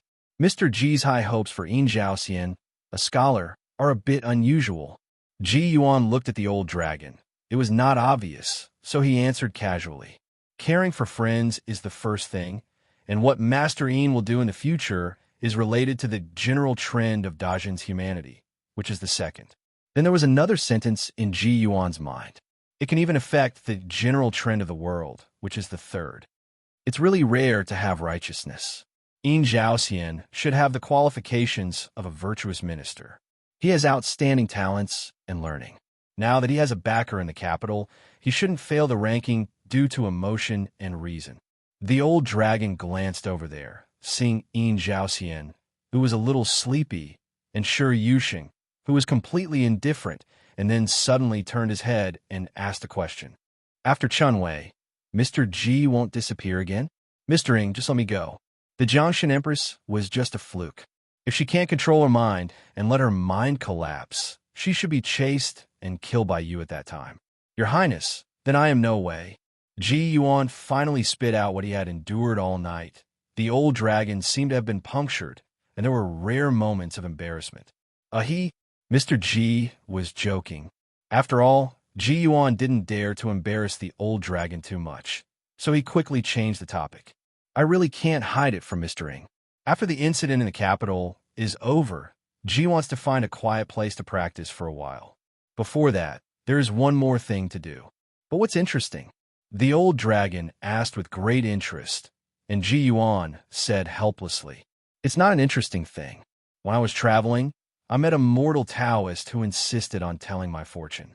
As a result, I lost half of my life with one hexagram. Ji has always been a poor man, except for barely keeping his half-life fate. There is no panacea that can be used, and there is no ambergris here, so it can help him replenish his vitality. The old dragon also widened his eyes. Even Ji Yuan could barely maintain the Taoist life, so what a backlash against the sky. After some recent incidents, Ji Yuan's ability has been affirmed by the old dragon, and he can be regarded as a capable person. That's not right. How could that Taoist get your business? When the old dragon was looking for Ji Yuan, he couldn't figure out where Mr. Jido was at all. Why could this Taoist think that he almost lost his life? Ji Yuan smiled awkwardly hee and didn't say any more. The old dragon couldn't figure it out, thinking that it was inconvenient for Ji Yuan to talk, so he didn't ask anymore. Anyway, if Ji decides on a place to practice at that time, he will definitely inform Mr. Ing, so that you won't be able to find me. That's good. The old dragon smiled. For him, a friend with a good temper, appetite, and ability is really rare, mainly because there are too few people who can catch his eye.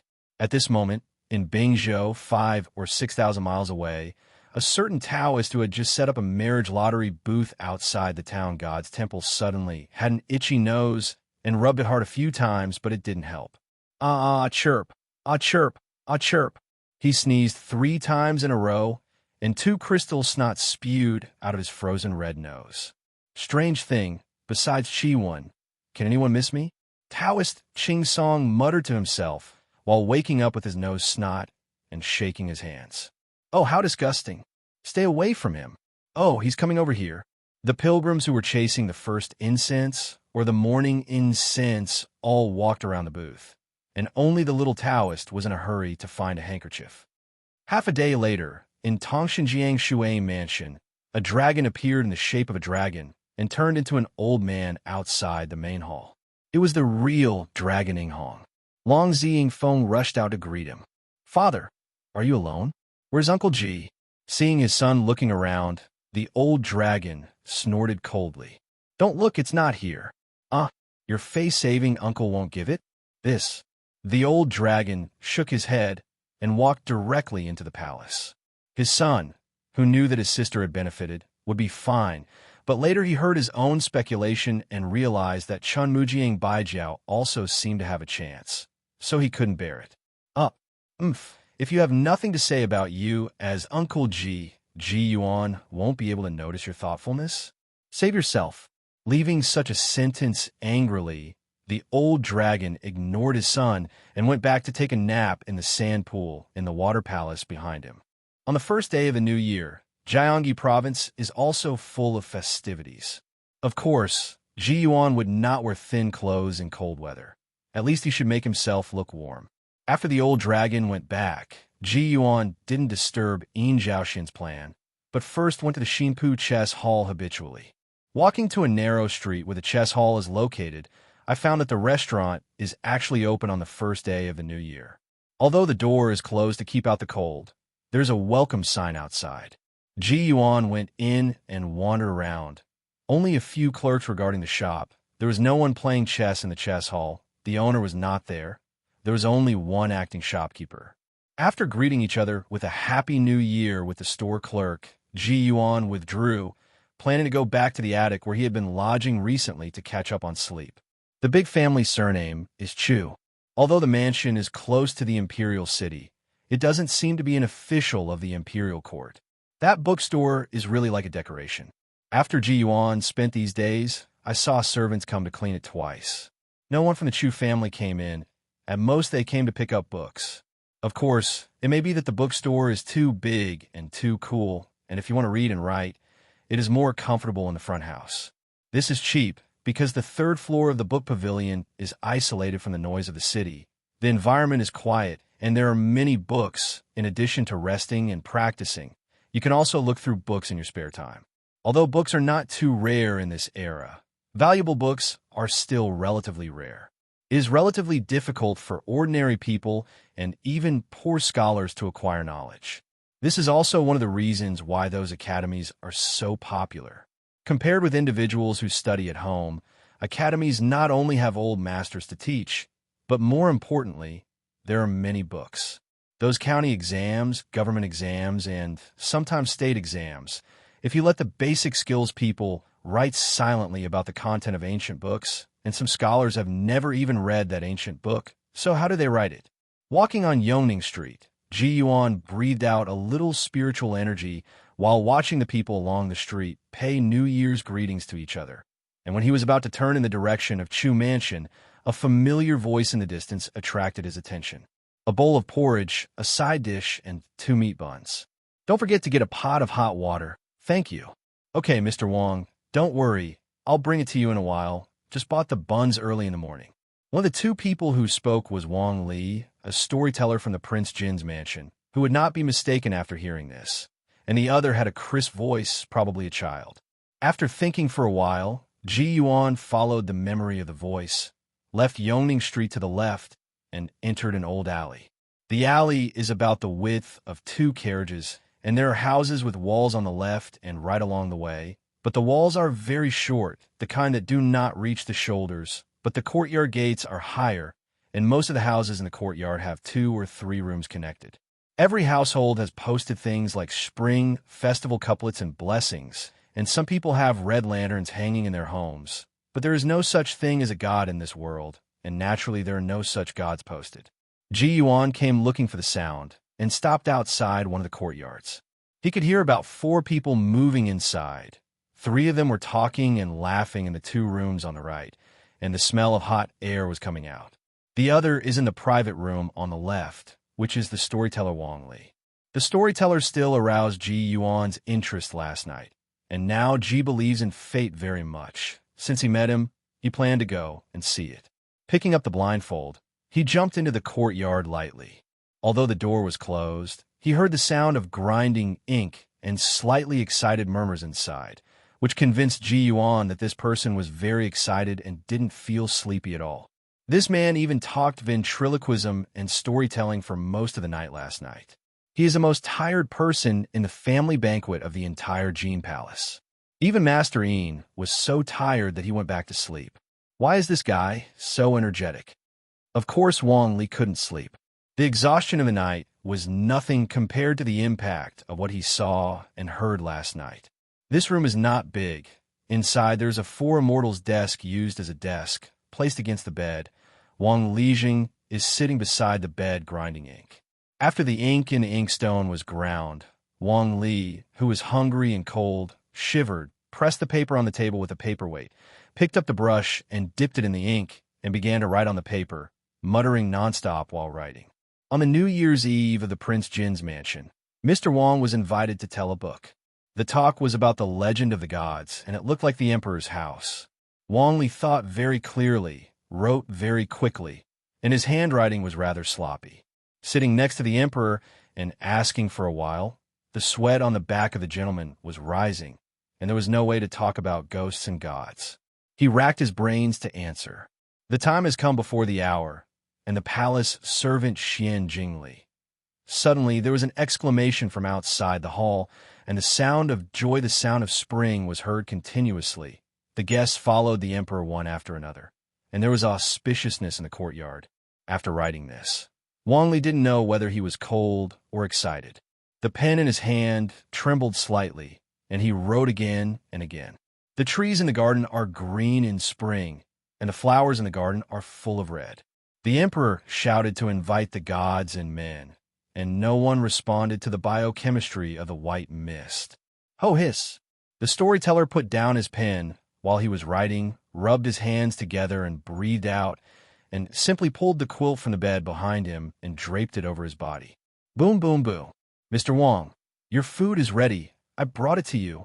Here. Wang Li hurriedly stood up from the bed and went to the door to help the children who came to deliver food to pick things up. When the door was opened, a gust of cold wind spread over the surface, causing Wang Li to shrink back even more. A boy about 12 or 13 years old was standing outside, holding a tray with steaming rice porridge, side dishes, and steam buns. The boy didn't let Wang Li carry the tray. Seeing that the gentleman was shrunk and worried that he might knock the tray, he took it inside the room and took out everything on the tray.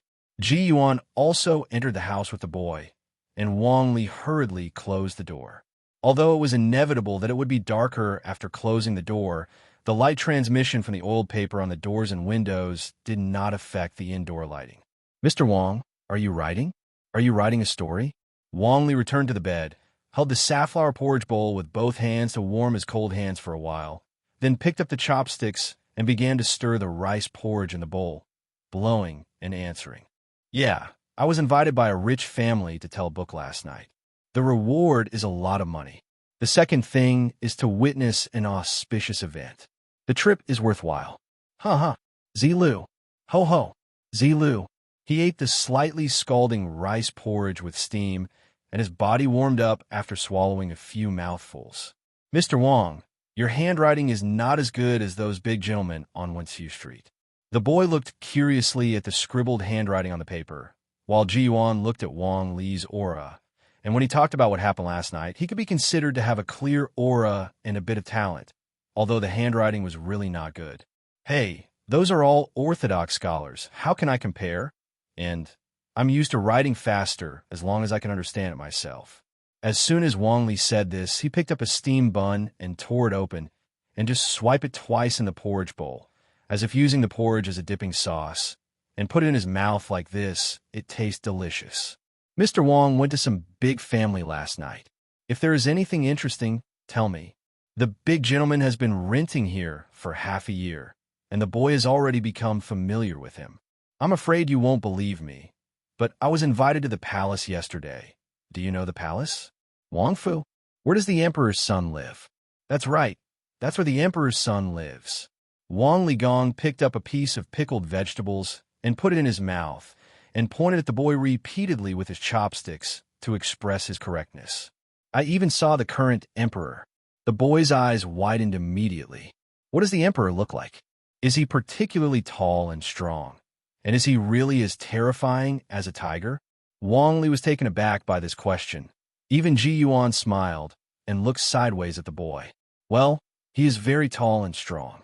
Sitting next to him, "Sir, I dare not even breathe, but the more interesting thing is later." After midnight, the ice and snow melted in the garden of the palace, and hundreds of flowers bloomed. Many people said it was the sky. Jiang Xiangrui. The boy scratched his head. He couldn't imagine the scene, but after listening to the rhetoric that Mr. said, he felt very powerful. As if realizing that the boy didn't understand, Wang Li changed his words. "It's just that the gods cast a spell last night to make all the flowers and trees in the palace garden sprout, and the flowers that only bloom in spring, summer, and autumn all bloom at that moment. That's so beautiful. Wow." This time the boy understood, and after an exclamation, he was a little bit unbelievable. "Really? Mr. Wong, you didn't lie to me. My father said that you were a storyteller and you're the best at making up." Wang Li felt depressed for a while. "Your father." Xiaodong, the stories of a storyteller are not groundless. Most of them are modified according to the prototype. Some things are exaggerated, but some are actually true. For example, the one I just told, "Sir, I haven't made it into a story yet." Well, so I still experienced it myself. It's true. "Oh, by the way, I'll bring hot water to soak my husband's feet." The boy scratched his head, remembering that there was still something to be delivered. He hurriedly opened the door and went out, and Ji Yuan happened to go out with him, leaving Wang Li alone in the room while eating and thinking about details. Before leaving, he looked back at the storyteller and at the paper. This person should be more suitable than Master Yin. Just a moment after the boy left, Wang Li was stunned when he accidentally caught a glimpse of the paper on the table when he was half eating the porridge. Patter! The chopsticks slipped to the ground. Wang Li put down the porridge bowl and carefully approached the paper, only to see 3 strange characters appearing on it. Looking around nervously, there is no other person in the room except himself. The momentum contained in this handwriting is extraordinary, and it looks like the work of calligraphy masters at first glance. The key is not how good the characters are, but how they appeared out of thin air. White dear fate. Wang Li's fingers trembled slightly, and he touched the paper subconsciously. The moment his fingertips touched the paper, his mind became dizzy, and he fell asleep on the bed in a trance.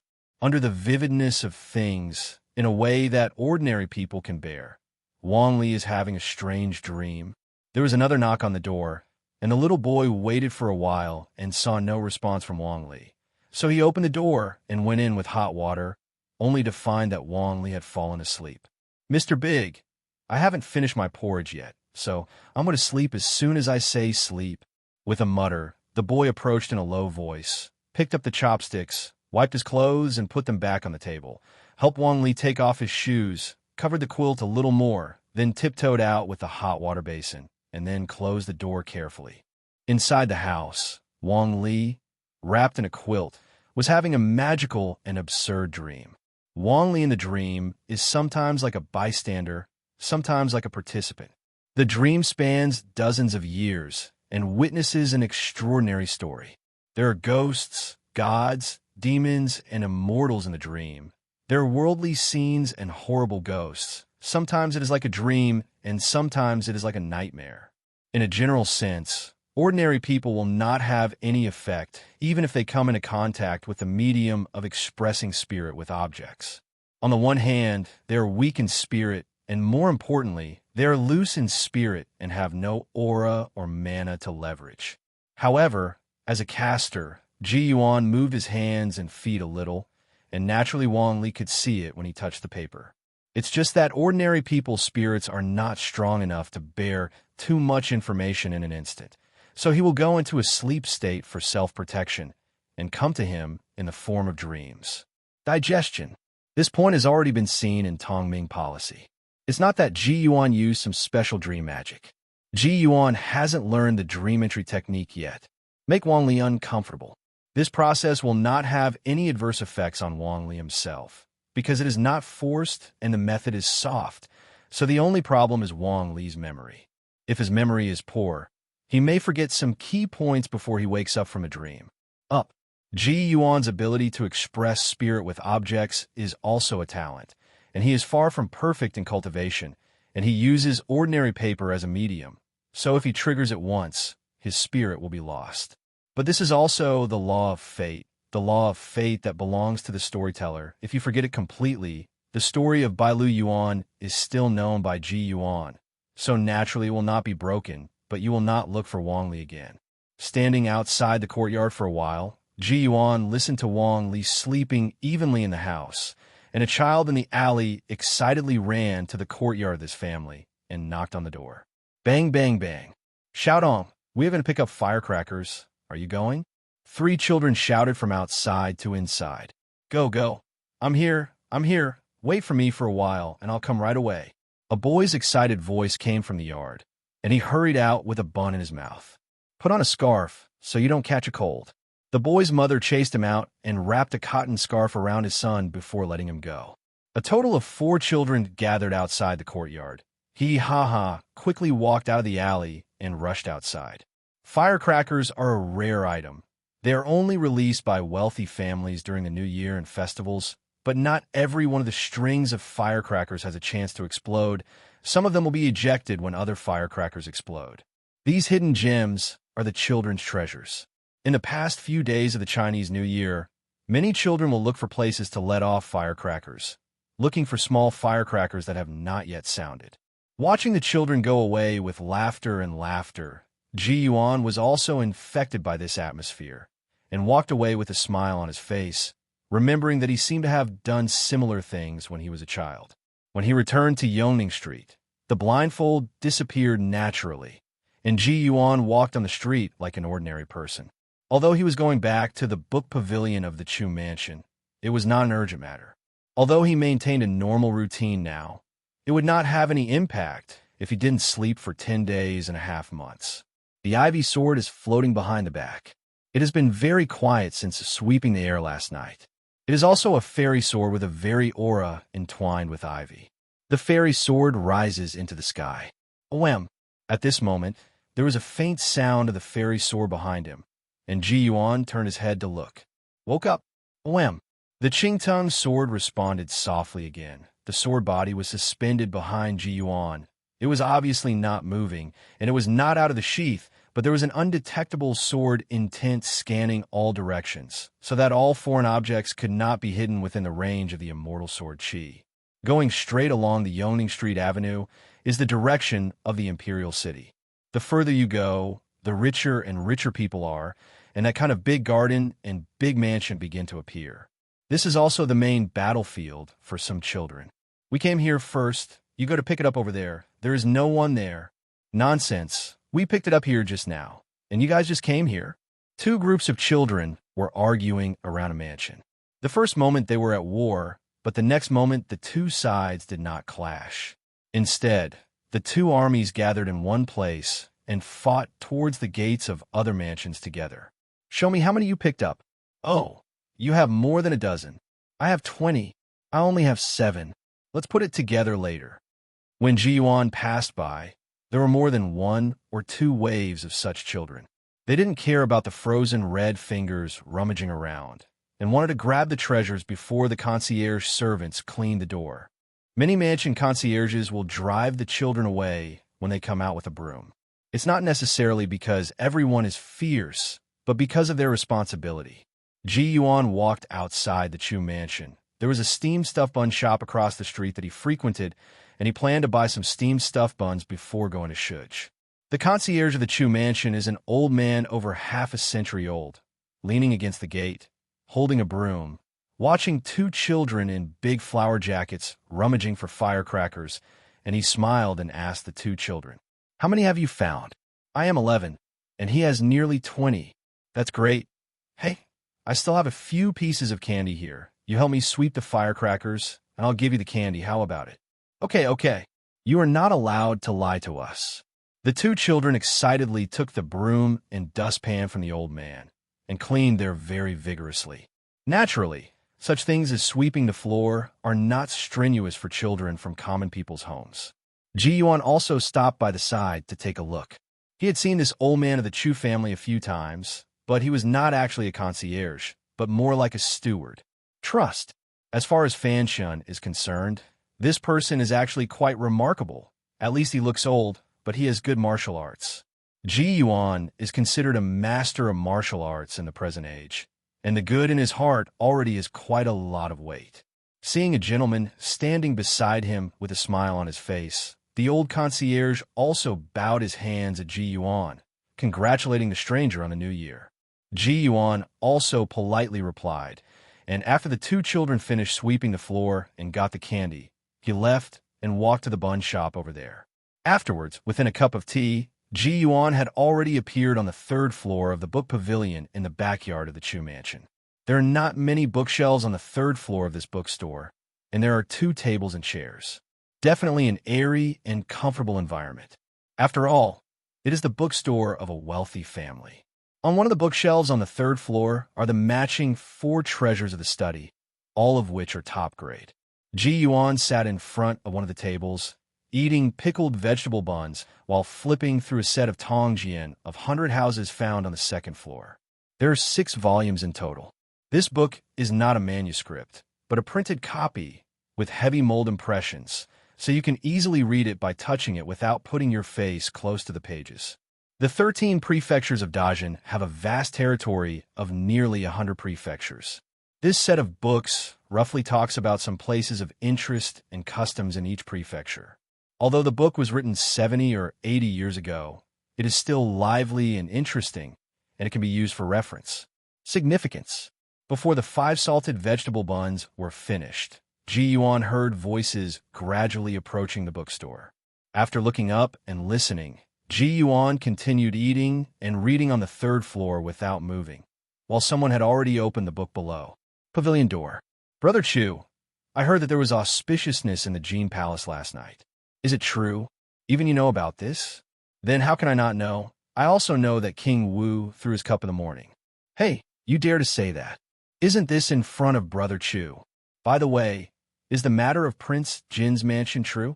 The 2 young men below were chatting vigorously. One was wearing a light green shapely cotton fur vest and a fur scarf. The other was wearing a black brocade robe, accompanied by the old man who had just been a guest housekeeper. Hearing another young man's curious repeated inquiries, the young master of the Chu mansion told the truth. Last night my father was also invited to be in Prince Jin's mansion.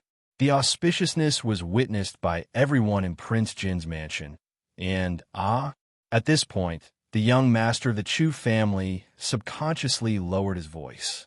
Besides, the Holy Majesty also summoned the God-man to show up. I heard that there was a white mist manifesting, but the God-man did not come in the end. These 2 words made Ji Yuan on the 3rd floor stunned for a moment. He really didn't expect someone from the Chu house to be in Jin Wang's house last night. As if he just realized what he was doing here, the young master of the Chu family asked the old man, "Uncle Su, where is the on the birds that my father sent someone to copy from the Jin Palace before? Let me show it to Shi Xiang." "Oh, it's on the 2nd floor. I'll find it for young master." After the old man responded, he took small steps all the way up to the second floor, found a bookshelf, and found a box of theory of birds in a hard paper collection. Just when I was about to go downstairs, my nose moved. This suspicious nasal sound was very low, but Ji Yuan on the third floor stopped for a moment, looking at the pickle buns in his hand. Mistake. Mistake. Sure enough, after only a few breaths, the old man tapped his vigorous toes up to the third floor, and the whole process was silent. After going up to the third floor, the old man looked around, sniffed carefully, frowned, opened the attic door, and walked around the corridor, but he didn't see anyone. Simply climb up to the roof of the attic like an ape hanging from a tree and gently land on the snow on the roof. Scanning carefully, I found that the white snow on the roof was very neat, except that there were no footprints under my own feet. Then I probed to look at the overhanging cornices on the lower floors, and there were no traces of trampling on the white snow. Could it be that I'm overthinking? When the old man was puzzled, there was an urging voice from the young master of the Chu family downstairs. Uncle Sue, did you find it? The old man hurriedly turned back to the attic and responded to the bottom of the stairs. I found it. I found it. Come down immediately. After the old man left, Ji Yuan came out from behind the shadow of a desk and sat down at the desk again. This old man is quite sharp. On the other hand, Mrs. Yin seems to have gained some fame. Although there seemed to be no one in the Chu family who was an official in the court, we really couldn't underestimate the family's ability in the capital. But it didn't arouse Ji Yuan's interest, and he still sat on the attic while reading a book and eating buns. When Ji Yuan was reading, he would eat very slowly. Even a strong man could eat 5 buns in 7 or 8 mouthfuls. The more absorbed he was in his hands, the slower he would eat. Seeing the sun set to the west, Ji Yuan had almost read the whole set of Tong Jian of 100 Houses, but the bun in his hand still had a little corner, as if he was waiting for a set of books to finish before eating. After reading the last sentence, he turned to the back page of the 6th volume, Tong Jian of 100 Houses, and Ji Yuan threw a little corner of the steamed bun in his left hand into his mouth, with an expression of not knowing whether he was savoring the steamed stuffed bun or the contents of the book. Ji Yuan's current state of mind is not quite the same as that of his previous life, but at least he is much more peaceful and patient. Even so, sometimes he will reminisce about things such as mobile phones, internet, and folk customs in various places on the internet. They all came out, go downstairs, and put Bai Fu Tong Jian back to its original place. When Ji Yuan returned to the 3rd floor again, he was ready to sleep, but he didn't really sleep, but used the time of sleep to comprehend the old dragon's borrowed words. Of different arts. Although the things on the old dragon side are not authentic in the immortal mansion, they are real dragons after all. As long as the old dragon is really interested and has enough time to study, no matter how bad it is, there will be a specious product, such as the white deer's fairy beast method before. The predecessor, after being perfected by Ji Yuan, I think it should be quite brilliant. Of course, the most interesting ones in this borrowed jade slips are expressing the spirit with objects and flying the clouds and driving the fog. Practice simulation in mood and even in dreams. When normal cultivators are learning vacating spells, they are accompanied by elders to protect them, and they are afraid that they will accidentally fall to death. However, Ji Yuan is not because he is afraid of falling to his death. If he really feels unsafe, he will not be ashamed to ask the old dragon to take care of him. At worst, the old dragon will be surprised and even teased, but the other party will definitely help. Yes, this point of fate is still very accurate in judging people, dragons. At the beginning, the old dragon didn't want to make friends because of fate. The old dragon's strange art is very special, and some descriptions are down to the smallest detail. It is better to say that there are water and wind control and some special manifestation factors in it, which are similar to those recorded in Tong Ming Su. The technique differs somewhat. As the saying goes, the wind follows the tiger, the cloud follows the dragon, and dragons are born with supernatural powers, and real dragons are the best among them. They don't need to learn much, since the old dragon is tinkering with Ying's strange art, no matter whether he was idle and panicked at the beginning, but certainly extraordinary. Ji Yuan's sleep is also simple. He took the gray cloth bag hidden on the top of the curtain in the attic, put it on the ground as a pillow, and then lay on his side on the spot with a jade stick under his head. After a few breaths, he entered dreamland, practicing different arts in resting dreams. It is not like ordinary cultivators who can enter into tranquility, such as subtle methods such as Ji Yuan. Probably only a strange person like him who can transform mountains and rivers into artistic conceptions and can overlap them from time to time can use them. Ji Yuan only fell into a dream here, but someone in Yinhui Alley next to Yongan Street woke up from a long dream. Wang Li was a little sleepy and opened his eyes while rubbing. The purpose was to rent the ceiling of the room, and he sat up, stretched, and yawned a little sluggishly. Hey! Tears overflowed from the corners of his eyes during the yawn, which made him sober up a lot. Looking at the dimness of the room, it should be getting late. The bowls and chopsticks on the bedside table are gone. Maybe someone from the landlord's house has come to clean it up again. Now Wang Li is still in a daze. Why did I suddenly fall asleep, as if I had a long dream? Scanning the table, he saw the words "White Dear Fate" written on the yellowed paper on the top. In an instant, there was a flash of electricity in my mind, and everything in the long dream of the day was recalled. Wang Li went from dazed to trembling, and then gradually became excited. He threw off the quilt and went to the desk. By Lu Yuan. By Lu Yuan. I have to write it down. This is a story taught by a fairy. I have to write it down immediately. Feeling agitated, Wang Li quickly tapped the clear water in the inkstone again and began to sharpen the ink again. The story to be written was not short, but as a storyteller's instinct, he had already arranged the storyline in his mind to be more exciting. There must be 5 chapters in this book. No, there must be 6 chapters, and it must take more than 6 chapters to finish it. When muttering to himself, his hands were even more excited, and the movements of rubbing ink on his hands seemed to be swinging. Not long after he woke up, a chill hit him. Wang Li shivered again, and hurriedly dragged the quilt to wrap himself up. Seeing that the sky was beginning to darken, he picked up the torch on the table to light the oil lamp. But when he opened the cap, he found that the spark in the torch had been burned out. Xiaodong, is Xiaodong here? Wang Litzong let go of the quilt and got up from the bed, walked to the door and yelled a few words, but he didn't dare to open the door, knowing that it must be colder outside. Here you go, father, mother. Mr. Wang is awake and calling me. I've slept all day, I must be hungry. Laughter and dialogue sounded from the next room, and then the boy trotted to Wang Li's house and opened the door. Woo-woo. A gust of evening cold wind blew in, and Wang Li couldn't help shivering. Mr. Wang is awake? I've got it ready for you. Today is the first day of a new year. There are pork chops and white ducks. They are delicious. Oh. Okay, I'm starving, by the way. Give me a new torch. I want to lead it. The one in the house is out. The boy looked at the pitch-black room, and it was still dark outside. He agreed with a crisp okay and trotted away.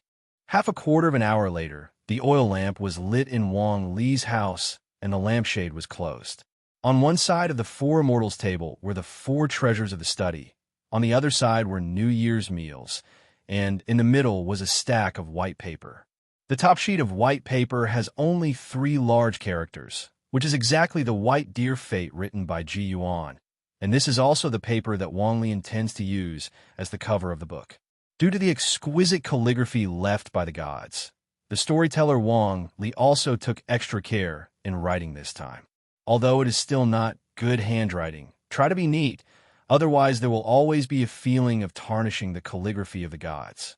At this moment, Ji Yuan in his sleep seemed to feel something in his heart. He was still flying away on the clouds and mist in his dream, but the body on the outside bookstore showed a smile. A paper fan is waved on the Tianxiao table, and a screen awakens the legend of wood. The imperial examination has undergone several reforms in Dajin, and now the imperial examination is held every 3 years. Before the state examination, the examinations in each state were relatively free, and the examination time was different according to the different topics. Some took a few hours, and some took a day, but the content of the examination was different. Everyone knows the content that needs to be recited for the basic skills test. Most of the candidates, such as poetry, will also have preparations in advance. but there will be more questions on some arguments and explanations, because this is the time to really screen for officials. Yes, it will take a lot longer. The general examination is generally led by the Ministry of Rights, and all ministries of the Imperial Court will come up with questions. Starting from the 9th day of February, the 9th, 12th, and 15th days of the first month, 3 exams will be held, each lasting 3 days. Around the time when the apricot blossoms are in full bloom, a list will be posted to announce the test results. So, it is also called Xingbang.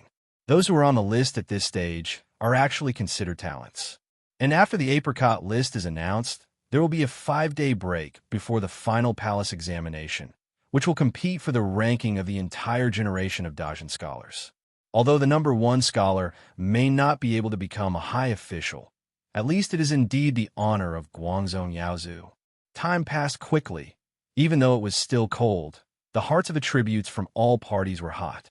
Today is February 30th, the day when the apricot list was announced.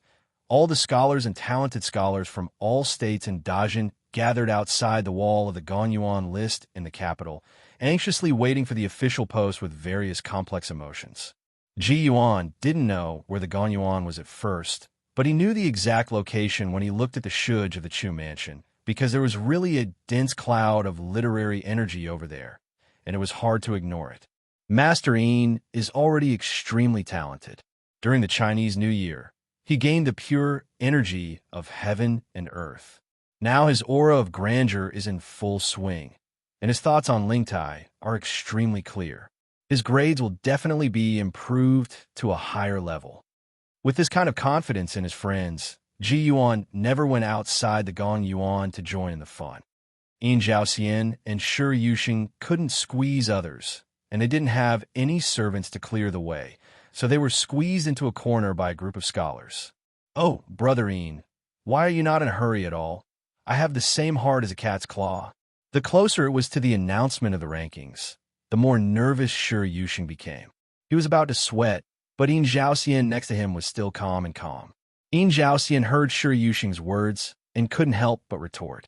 "Who says I'm not in a hurry? I'm in a hurry, but it's useless to be in a hurry. Your grades will improve if you get ahead. What you said is reasonable, but we can't even see the list after this." Yin Zhaoxian also smiled wryly. "Isn't this force majeure?" Just as he was about to say something, the court servant's thick voice rang out. Quiet. The originally noisy environment outside the wall of the tribute courtyard became quiet all of a sudden. Zhongbang. The official's roar fell, and 4 guards with silver brims came out of the tribute courtyard. One of them was holding a rolled yellow cloth, which was taller than the guard. There were guards outside holding sticks to fend off a group of scholars. In front of the guards with good martial arts skills, these scholars would not be able to pass the line no matter how crowded they were, and there were guards who brushed the walls in advance.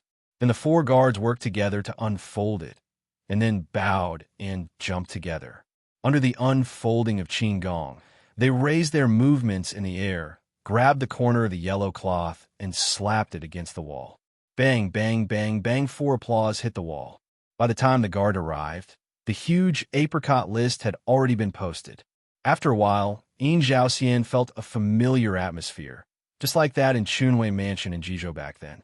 Many scholars in the crowd are spreading the word. "Who is Yin Zhaoxian? Where's this person? I'm on a list, ha ha ha. I'm on a list, me too, ha ha ha. Congratulations. Hey, do you know Yin Zhaoxian? I don't know. I know. I've heard the name on Wensiu Street. It's Jizhou, Ji Yuan. Oh, you're only taller than you are. You're taller." The voice came from a back, and the word Yin Zhaoxian was mentioned repeatedly in the roiling noise. Shi Yuxing's expression was a little unbelievable, and Yin Zhaoxian's heart beat faster. After arriving in Jiangyi province, Yin Zhaoxian also had contact with many students of Dajin, and even chatted with people like Li Mushu, the young teacher, and he was quite confident in his knowledge in the past few months. But Yin Zhaoxian himself is not an arrogant person. In fact, he is quite similar to Ji Yuan in temperament. It is one thing to be confident, but he just thinks that it is impossible for him to fail the ranking. After all, there's so many talents in Jiangyi Prefecture now: Crouching Tiger, Hidden Dragon, and Yin Zhaoxian is definitely not the only one who is powerful. There are many people who have power, connections, and knowledge. Therefore, although Yin Zhaoxian was eager to win the first place like other candidates, he only had one thought and dared not say that he was bound to win. But the voices in the crowd all prove that Yin Zhaoxian had won the Huiyuan. Is Yin Huiyuan here? Who knows Yin Zhaoxian? I know the name, but I haven't seen it before. Let's go, let's go. Don't squeeze, hey? Sure, Yuxing and Yin Zhaoxian are both excited now, and even Yin Zhaoxian squeezed forward together as hard as he could. Not too far forward, just a few steps from the end to the middle to see the apricot list clearly. Sure enough, the eye-catching big characters at the top of the apricot list read, Huiyuan, Jizhou, Yin Zhaoxian. At the moment of confirming the results, Yin Zhaoxian felt slightly dizzy. In Prince Jin's mansion, Prince Jin Zhao Yin was having a tea chat with his teacher in front of the stove, and they were talking about the examination. Masterly, don't you want to join in the excitement of the Gong Yuan? What's there to do? I don't have any students to refer to this time, but it's surprising that you didn't go, my lord. From childhood to adulthood, Li Mushu knows himself well as a student. However, this King Jin is actually quite a fun-loving person, but asking this question is not a question of doubt, but a sense of ridicule. I won't go, I won't go. What happened to Xiangrui last time made my elder brother dislike me everywhere. Anyway, I won't go to the big scenes related to the government and the opposition, unless necessary. Li Mushu took a sip of the teacup and said with a smile, This may not be a good thing for the prince, but it must be a bad thing for His Highness King Wu. Anyone who is prone to do outrageous things is naturally an angry person. Now King Wu's state is quite similar. He is the oldest and most prosperous among the princes, so he is also the choice of the heir apparent from the point of view of establishing an heir and an elder. But in recent years, the atmosphere in the government and the opposition has been delicate, and the king of Wu has become more and more uncomfortable. Especially when ministers proposed to establish a prince several times, the emperor didn't give him a good face. Thanks to the presence of the emperor at that time, it can be said that the arrival of the Holy One attracted the auspicious appearance. But even so, the third younger brother of King Jin became a thorn in the eyes of King Wu. The eyes are also able to see. But then again, is King Wu not clear about this? If he doesn't know, there is no one who can make a clear point. Presumably not.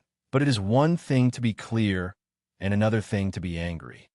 At this moment, a servant hurriedly ran to this side hall of the palace from outside. My lord, Masterly, the apricot list is out, and the Huiyuan is Yin Zhaoxian of Jizhou. Even though he had high hopes for Yin Zhaoxian, when he really heard the news, the master and apprentice still looked at each other in blank dismay, and Li Mushu put down the teacup with emotion. Yin Zhaoxian is not a thing in the pool. King Jin also smiled complacently. I don't know where it came from. It is said that this Yin Zhaoxian is a noble and upright person, and he is a rare talent in the world. However, it cannot be denied that his talent and learning are indeed outstanding. This is already a double hit. Li Mushu heard King Jin's words and turned to look at his student with serious eyes. If you don't die halfway, and with the help of the prince, 10 or 20 years later, the powerful ministers of the government and the public will definitely have a place for this son. And this time, maybe there will be the second trinity since the founding of Dajin. Master Li's evaluation made Jin Wang Zhao Yin restrain his smile, which was much heavier than the previous evaluation. The king of Jin originally wanted to say that no matter how well a scholar writes, he may not be able to govern the country. But when he thought of on the birds in Zitsiai, he didn't say it, but changed it to another sentence. 3 yuan jiti? Masterly thinks Yin Zhaoxian is okay. He. The general examination is already a unified examination, which is equal to Yin Jin. No, Yin Huiyuan has already won a round, and some people can't beat him even if they know the general direction of the general examination. The emperor personally intervened in the palace examination.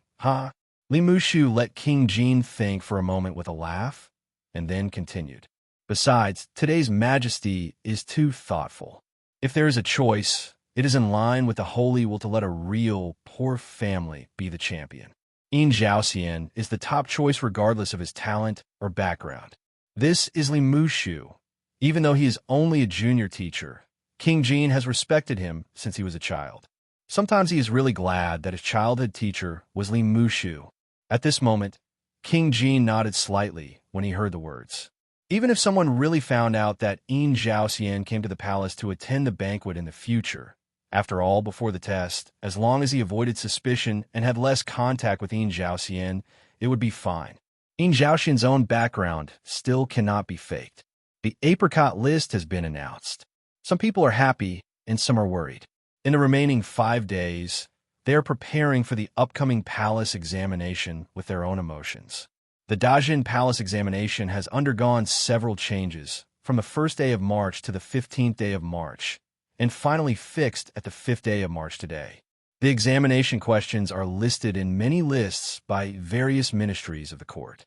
The current Holy Majesty personally selects the topics and theoretically presides over them in person. Take an exam. The location of the exam is no longer the Gonyuan, but in the palace hall, so it is called the palace exam. For poor candidates, great psychological pressure is also one of the barriers. The majestic palace, the strict defense, one after another checkpoints to enter. After going through official document inspection and multiple body searches, they arrived at the final palace of the exam. This time it was different from the previous ones with single partitions. The palace exam was only for 1 day, and desks were placed in the spacious palace. Candidates who were closer to each other could even see the sweat on each other's necks and cheeks. Surveillance is all around, and sometimes the current sage will come to inspect it to show the prestige of the Lord. At the end of the day, all the examinees worked hard to learn their talents under great pressure. The competition was not only talent and memory, but also calligraphy. When the dreadful palace examination finally ended, all the candidates stayed in post houses and inns arranged by the court, waiting for the results of the palace examination to be announced, while the ministers of all ministries were in the process of reviewing papers nervously. Although the number of references is much less than before, the high-quality batches are still there, and it takes more effort. Besides, the emperor is watching over them. More than 10 days later, in the royal study of the palace, Emperor Yuan was flipping through a book, which was Yin Zhaoxian's theory of birds Fengming Wudo. Good one. All the birds in the world are facing the phoenix, and the storks of the 1,000 islands cannot pass. In Emperor Yuan's view, this represented the supremacy of the imperial power, and the ministers under him could not mess around with the stork's thought that the sky is high and the emperor is far away. As early as knowing that Yin Zhaoxian won 2 yuan in a row, some things about him had already aroused the interest of Emperor Yuan, and naturally it was not difficult to get the book he wrote. On Birds is not only written with wit and wit, but also in line with the sacred meaning. Every emperor hopes to be as holy and supreme as the phoenix in the book. There will be eunuchs slowly approaching the emperor's desk and whispering, "Your Majesty, several adults from the Ministry of Rights are here." Emperor Yuan raised his head and closed the book in his hand. "Let them in." Yes. Not long after the eunuch withdrew, several court officials came to the imperial study with several trays and bowed before the emperor's desk. Revelation to the Holy Majesty. The review of the palace examination has ended, and all the ministers have checked the papers. This is the first-class candidate for each ministry. Please take a look at it. There are only 3 people in Ijia, and only the emperor is qualified to decide the ranking. After the ranking is made, the 3 people in Ijia are regarded as disciples of the emperor. Submit it. Yes, there are 3 trays in total, and there are 7 people's papers inside, all of which are the result of careful selection. Sometimes the emperor would personally participate in the grading of the papers, and the ranking would be determined after the papers were basically read. Even if Emperor Yuan did not participate in the grading of the papers, no one would dare to do this. Emperor Yuan turned over the tray, and sure enough, he saw Yin Zhaoxian's name, which was covered with a red cloth like the other 2 test papers, which to a certain extent meant that they were evenly matched. "You guys go down. I'll take a good look at these papers tonight, and make an appointment tomorrow morning." Follow the order. After everyone in the Ministry of Rights bowed and retreated, Emperor Yuan sat alone in his study and read through the 7 papers carefully, and the rest of the papers were roughly red, focusing on the 3-point red paper. Not bad. After such a compliment, Emperor Yuan took up the inscription. A few days later, the news that Yin Zhaoxian won Shen, Hui Yuan, and #1 scholar in succession, and became the second person with 3 yuan in first place since the founding of Dajin, spread throughout Jiangyi Prefecture. It has become a good talk for both the officialdom and the common people after dinner. As the #1 scholar, Yin Zhaoxian has both the helplessness of being tired of socializing and the excitement and joy of being ranked first in the 3 yuan. Even though he has no official position, he is also in the limelight in the current capital. The news will spread to Jizhou very quickly, and then to Ning'an County, Dishing Prefecture. Standing on the book pavilion of the Chu Mansion, Ji Yuan looked at the condensed white paper that belonged to Yin Zhaoxian in his hand, which was bright and upright, and also murmured, "After 10 years of hard study, no one asked me, and I became famous all over the world in one fell swoop." After finishing speaking, Ji Yuan stood up from the table on the 3rd floor of the book pavilion, stretched out his hand to take his baggage from the curtain, and then walked slowly to the door of the attic and gently pushed it open. The ivy sword beside the table floated up, following behind Ji Yuan. "Master Yin, you can do it yourself." Looking at the direction of the post house in the city while talking to himself, he closed the door of the book pavilion. Mist formed under Ji Yuan's feet, slowly floated up, swam to the sky above the capital, and then drifted towards the east. And on the table on the 3rd floor of Chu Mansion Book Pavilion, there's a piece of rice paper with inscriptions. As for when the Chu family discovered it, it is not clear. Ji Yuan, who was flying away in the fog, didn't fly too high and didn't fly too far, but he was only more than 10 miles outside the city of Jiangyi Prefecture before slowly falling to the ground. 10 feet above the ground, the mist drifted with the wind like smoke, and it took less than half an hour to land outside the city.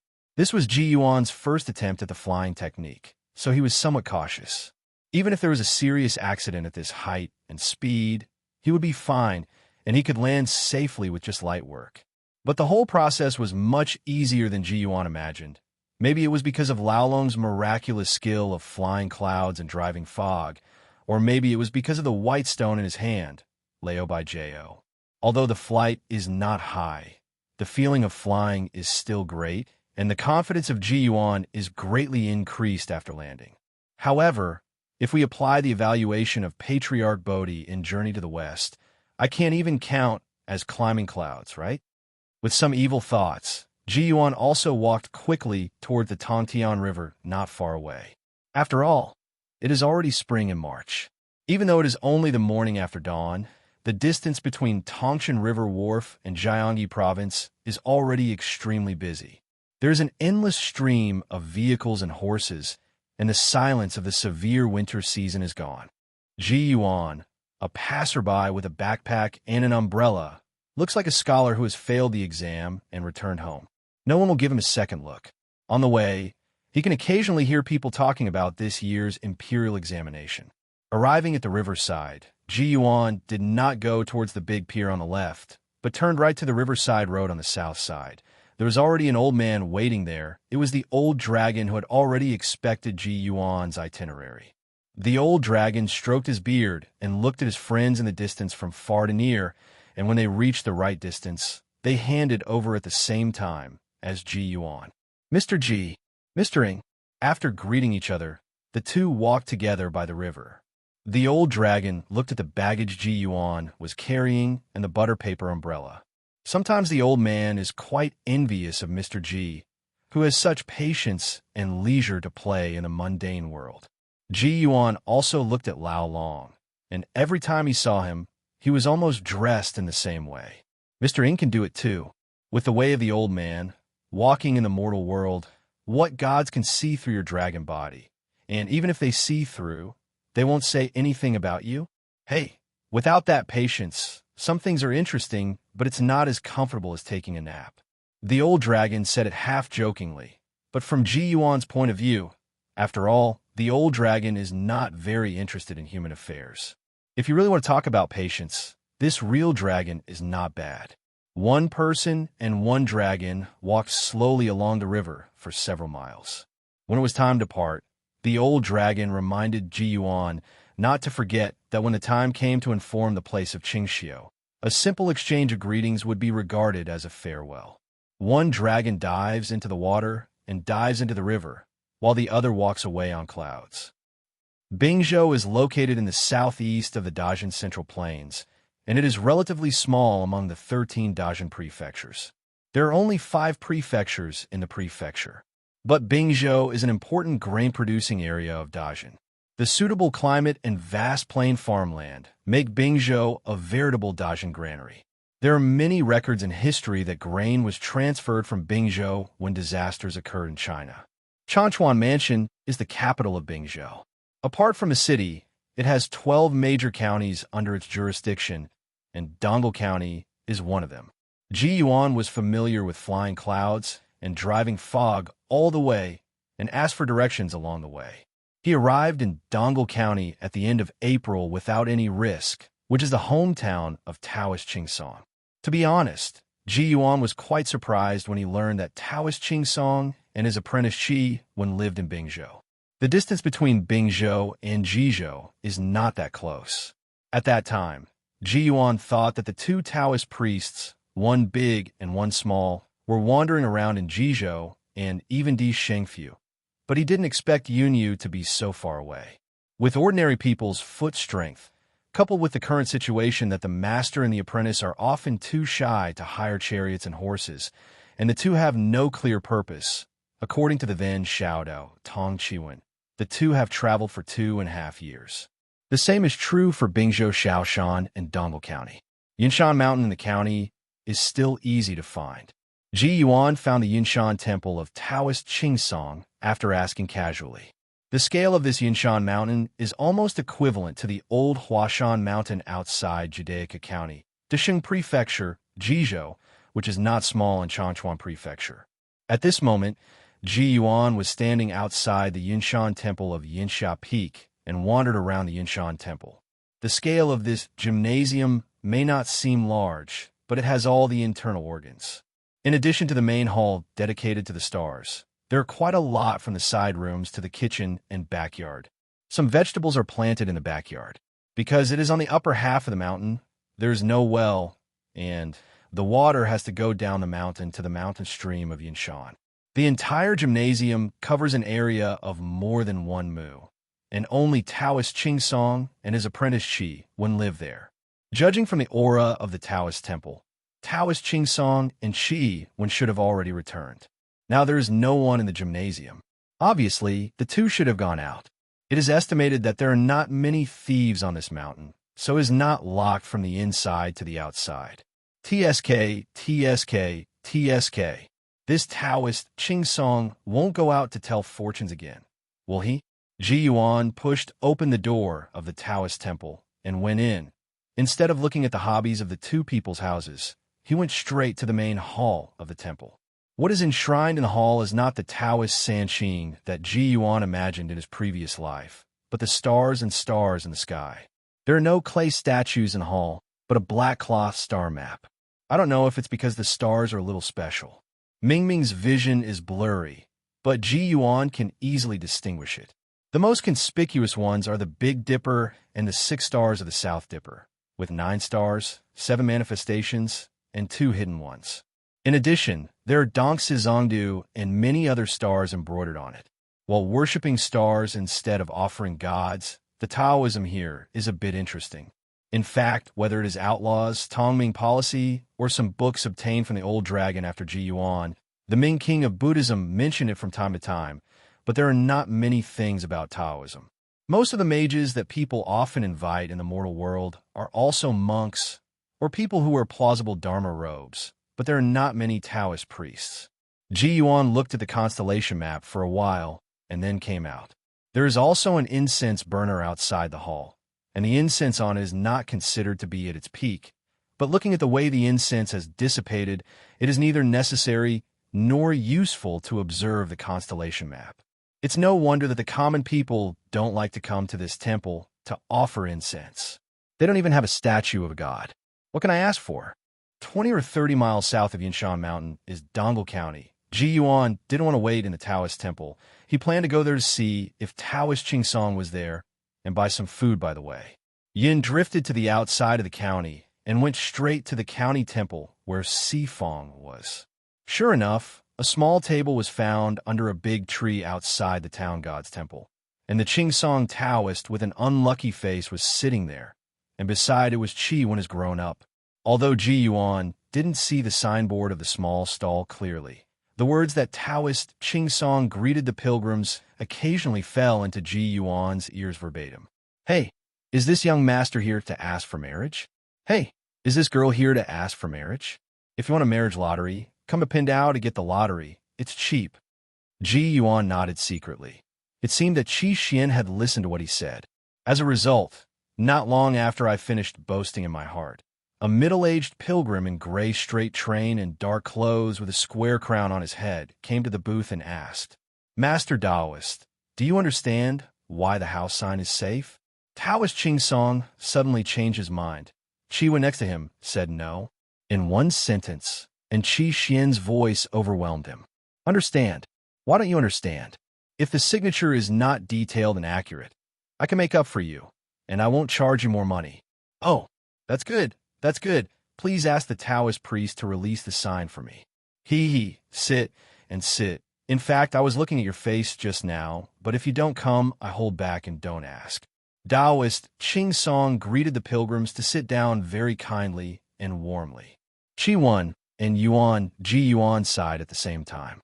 In fact, lottery can also be drawn at the small booth of Taoist Qingsong, but most of the pilgrims who come to Changhuang Temple still like to ask for lottery in front of the statue of the god of the city god, and then think about the lottery by themselves or find someone to solve the lottery. The mode of asking for lottery in the temple can be regarded as a special Shinto response. The bamboo sticks in front of the Orthodox city god seat are a bit particular and somewhat related to the Shinto books in the Yin division. Not much can be seen. However, things like the signatures that the fortune teller asks people to draw lots are different. It is a special method of divination, and it is also a kind of divination. Under the warm greeting of Taoist Qingsong, the middle-aged pilgrim also sat down on the small stool in front of the booth and asked curiously when he heard Taoist Qingsong said that he was observing his face just now. The Taoist priest said he was watching my face, so what can I say? Taoist Qingsong shook his head, and before he could speak, the little Taoist Qi Xian let out an odd cough beside him. Unlock the signature first. First untick the signature. I will compare the signature to see. Remember the signature? The middle-aged man didn't think much about it, so he told the truth. I saw that it was written in the signature in the temple. The curtains are fighting endlessly, Bing Jia. Ji Yuan had already walked to the tree at Taoist Qingsong's stall unknowingly, and he didn't use any magic tricks to cover his eyes. It's just that they were focused on other things so they didn't notice him. From the words of the middle-aged man, Ji Yuan got the information that this person may be literate first, and the description of the words is what he saw, not the content of the signature written by Miaozhu. Ji Yuan didn't feel very good when he heard the signature. Ji Yuan didn't pay attention to Qi, but his fire was quite vigorous despite his life, and judging by the appearance of this pilgrim, he shouldn't be the kind who would hit people casually. Taoist Qingsong frowned when he heard the signature, and then looked at the pilgrim. Sign up. Here, Taoist Qingsong is considered a master, and his expression is obviously thinking carefully, which makes the pilgrim a little nervous. It seems that you are not born with such a bad face. Taoist Qingsong added a serious expression. You. The man felt shortness of breath in his chest immediately. But fortunately, his self-cultivation is not bad. But his tone was a bit harsher. Please ask the Taoist priest to release the sign. Qi Yuan was very embarrassed at the side and quickly explained to the man. Sir, please don't misunderstand me. My master has seen that your face has deteriorated recently, so I'm not scolding you. Taoist Qingsong also seemed to realize that he had just said something too much, and he also smiled apologetically and immediately began to undo the lottery. Sir, is what you are looking for in the temple a home, safety, or career? Both. Taoist Qingsong nodded and looked at the man's face again. It is reasonable to say that you, sir, have a dignified appearance and straight facial features, and your appearance is good, but the situation is different now. It should be at a low point. According to the meaning of your signature, you have recently been haunted by old grievances or scheming. People are plotting against you, and no matter what the situation is, you have already vaguely felt something, haven't you? The middle-aged man in dark clothes was obviously shocked when he heard the words, and his expression was quite serious. The Taoist priest said in detail again, "Can you tell me how to deal with it?" One of the small reasons why Taoist Ching Song likes fortune-telling is that he likes to watch the expressions and reactions of those people when they are counted. Seeing the man's reaction makes him look more serious. Sir, you can know that this stalker refers to the generals in the army who participated in the military staff. The fight between the stalkers seems a bit polite, but it is actually a fierce military formation. Blood will be seen in the shadow of swords and swords. The middle-aged man's scalp tingled and his expression changed, but Taoist Ching Song's words were not over yet. It's fine if it's an ordinary signature, but sir, there is the word endless on your signature, which indicates danger. These words are enough to be understood by people with little education, not to mention that the middle-aged man is still a little knowledgeable, and his face is more ugly than before. Ji Yuan at the side also listened very seriously, but Ji Yuan, who was a few steps away, also frowned, but resisted the thought of opening his eyes to look at the middle-aged man carefully, planning to wait for Taoist Ching Song to finish the sign or finish the calculation, then look at the breath with the eyes of the Dharma. The Taoist means that this matter has reached the point where there is no end to death, and there is no room for maneuver. Hey, there are no absolutes in the world. Signing the paper can be regarded as an aggravated degree, but it may not be really incomprehensible. We still have to discuss the matter in detail. Anyway, it is definitely right to have less evil thoughts and more good deeds to accumulate virtue. It is rare for Taoist Ching Song to say a word of consolation. It seems that some of them are remembering to type, but the method mentioned is probably applicable to 90% of the signed documents. Although it is the most reasonable, it is not nutritious to some extent in the ears of others. I think you, sir, have some direction in your mind. Otherwise, the signature will not be the head of the secret guest, but the foolish old man. Why don't you give me the horoscope and let me do the math for you? When the last sentence was said, Taoist Ching Song's tone was obviously very interested.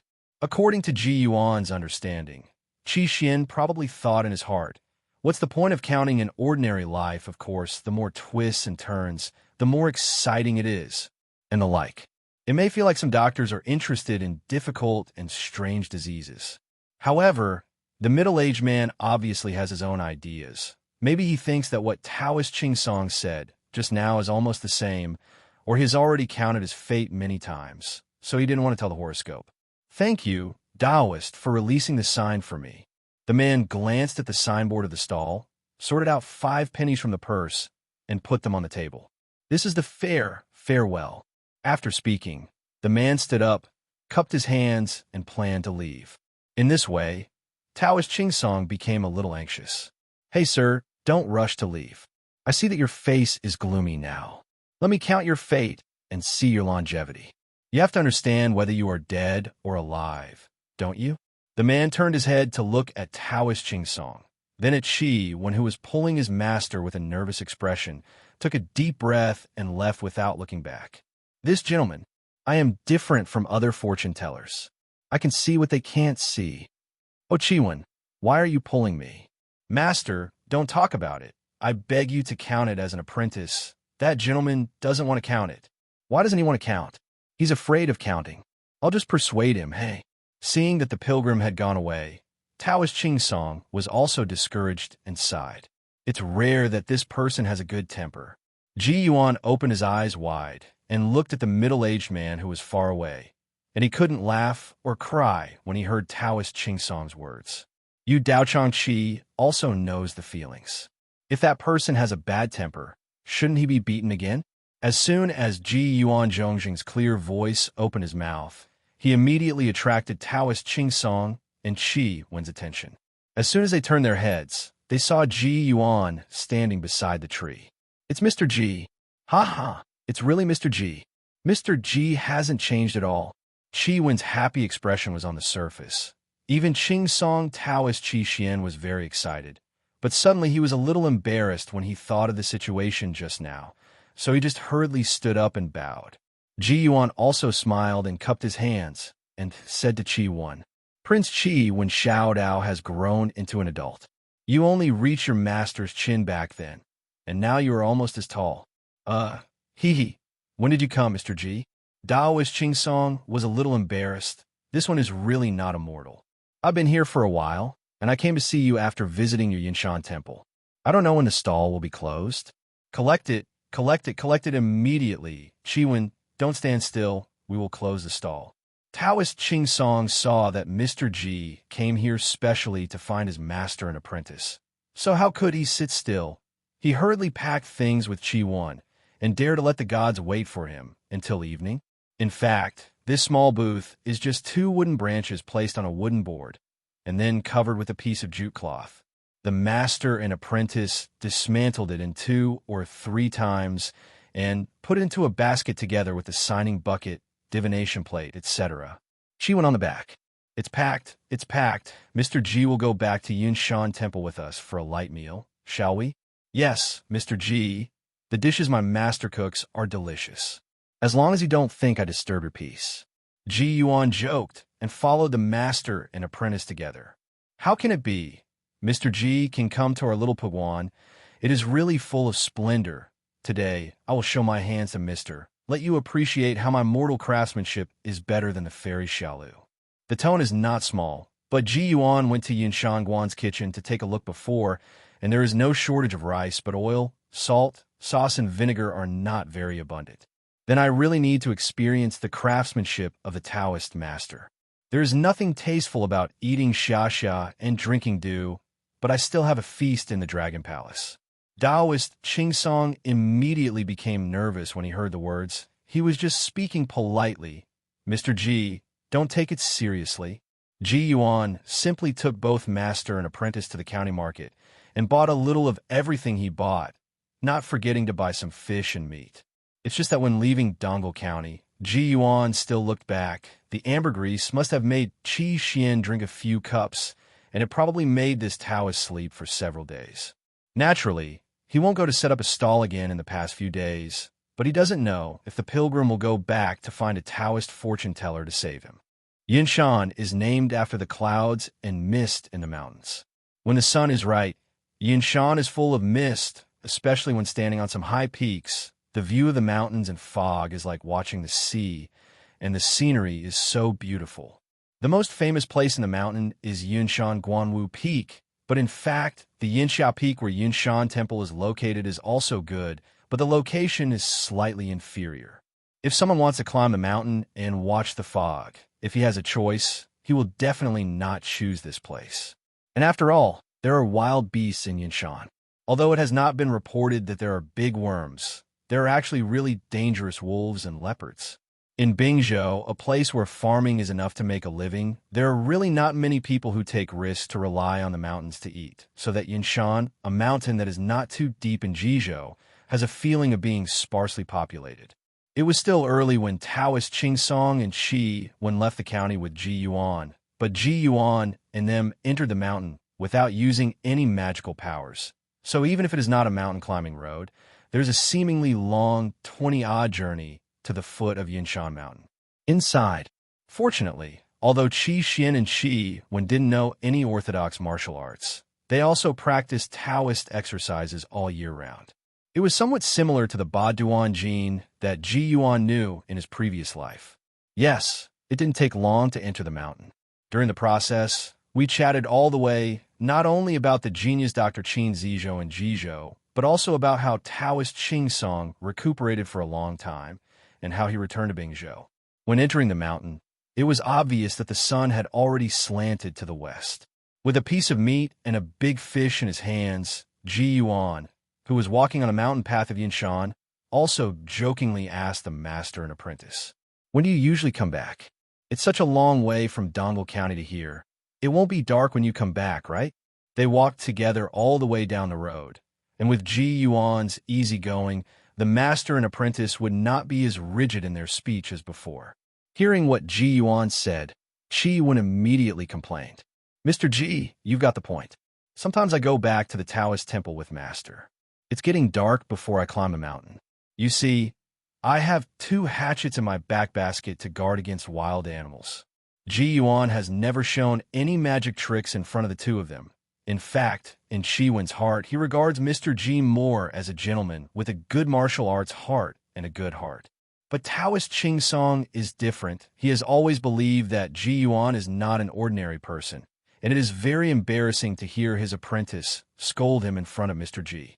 It's just occasionally, most of the time it's not dark. Besides, I only go to set up a stall every now and then, and sometimes I go to the surrounding villages, and most of the time I still practice in the mountains. Oh, practice? I'm a little curious about this. How do you Taoists practice? When Ji Yuan asked this question, he was really curious. As far as the knowledge of Jianghu is concerned, some Taoist temples themselves are also one of the martial arts sections. There is a process of practicing martial arts. Yinshan Temple looks very salty. Taoist Temple, what do the 2 Taoist priests usually practice? So it's not like optical fortune-telling, right? Cultivating the Tao. Of course I want to become a fairy. Taoist Ching Song suddenly couldn't continue his words and subconsciously looked at the fate of climbing with the 2 of them. Although he had never seen this Mr. Ji perform any magical tricks from a few years ago to now, he was absolutely sure that this person was a fairy. Talking about cultivating immortals in front of the gods has a sense of sight. It's not a bad idea to become an immortal. Let's continue. Ji Yuan smiled and didn't care from his own point of view. He doesn't think he's a real god, but just a person who cultivates immortals. And most of those fairy houses, fairy schools, fairy mountains, and fairy islands are like this. Taoist Ching Song became a lot more cautious when he was able to speak now, and spoke after a lot of deliberation. Actually, Taoists cultivate a pure heart. They don't worship gods or seek wealth in the mountains. The stars around the sky and all things in the world are respected and feared by Taoists of my generation. Achieving a balance is the hometown of peace of mind for our generation. Ji Yuan slowed down his pace, thinking carefully about Taoist Ching Song's words, and the 2 Taoists subconsciously walked slowly together. Taoist Ching Song was still a little uneasy, thinking that he might have said something wrong. I was a little lost in thought just now. Thinking about it carefully, many cultivators are pursuing similar things, and some of them are not as good as your understanding. Taoist Ching Song said it very well. People follow the earth follows the sky follows the way, Tao follows nature. After Ji Yuan said a few words, he quickened his pace again, while Taoist Ching Song and his disciples hurriedly followed. Ching Song Taoist mouth kept murmuring, man follows the earth follows the sky follows the Tao, and the Tao follows nature. Taoist Ching Song in Yinshan Temple also tried his best to cook this dinner. The meat was bought in the county, the vegetables were grown in the backyard, the firewood was picked up in the mountains, and the cooking skills were practiced over time. There are a total of 5 dishes and 1 fish soup. They all smell good and look good. Naturally, the taste is not as good as Longjun Banquet, but it is also fresh and delicious. Ji Yuan was not courteous to the 2, and the 2 Taoist priests were not reserved at the dining table. The 3 of them ate happily at a table of the 8 immortals in the kitchen of the Taoist temple, from the time it was still bright until the oil lamp was lit. After seeing Taoist Ching Song had already eaten a lot, Ji Yuan mysteriously lifted his bag and took out a flagon from it.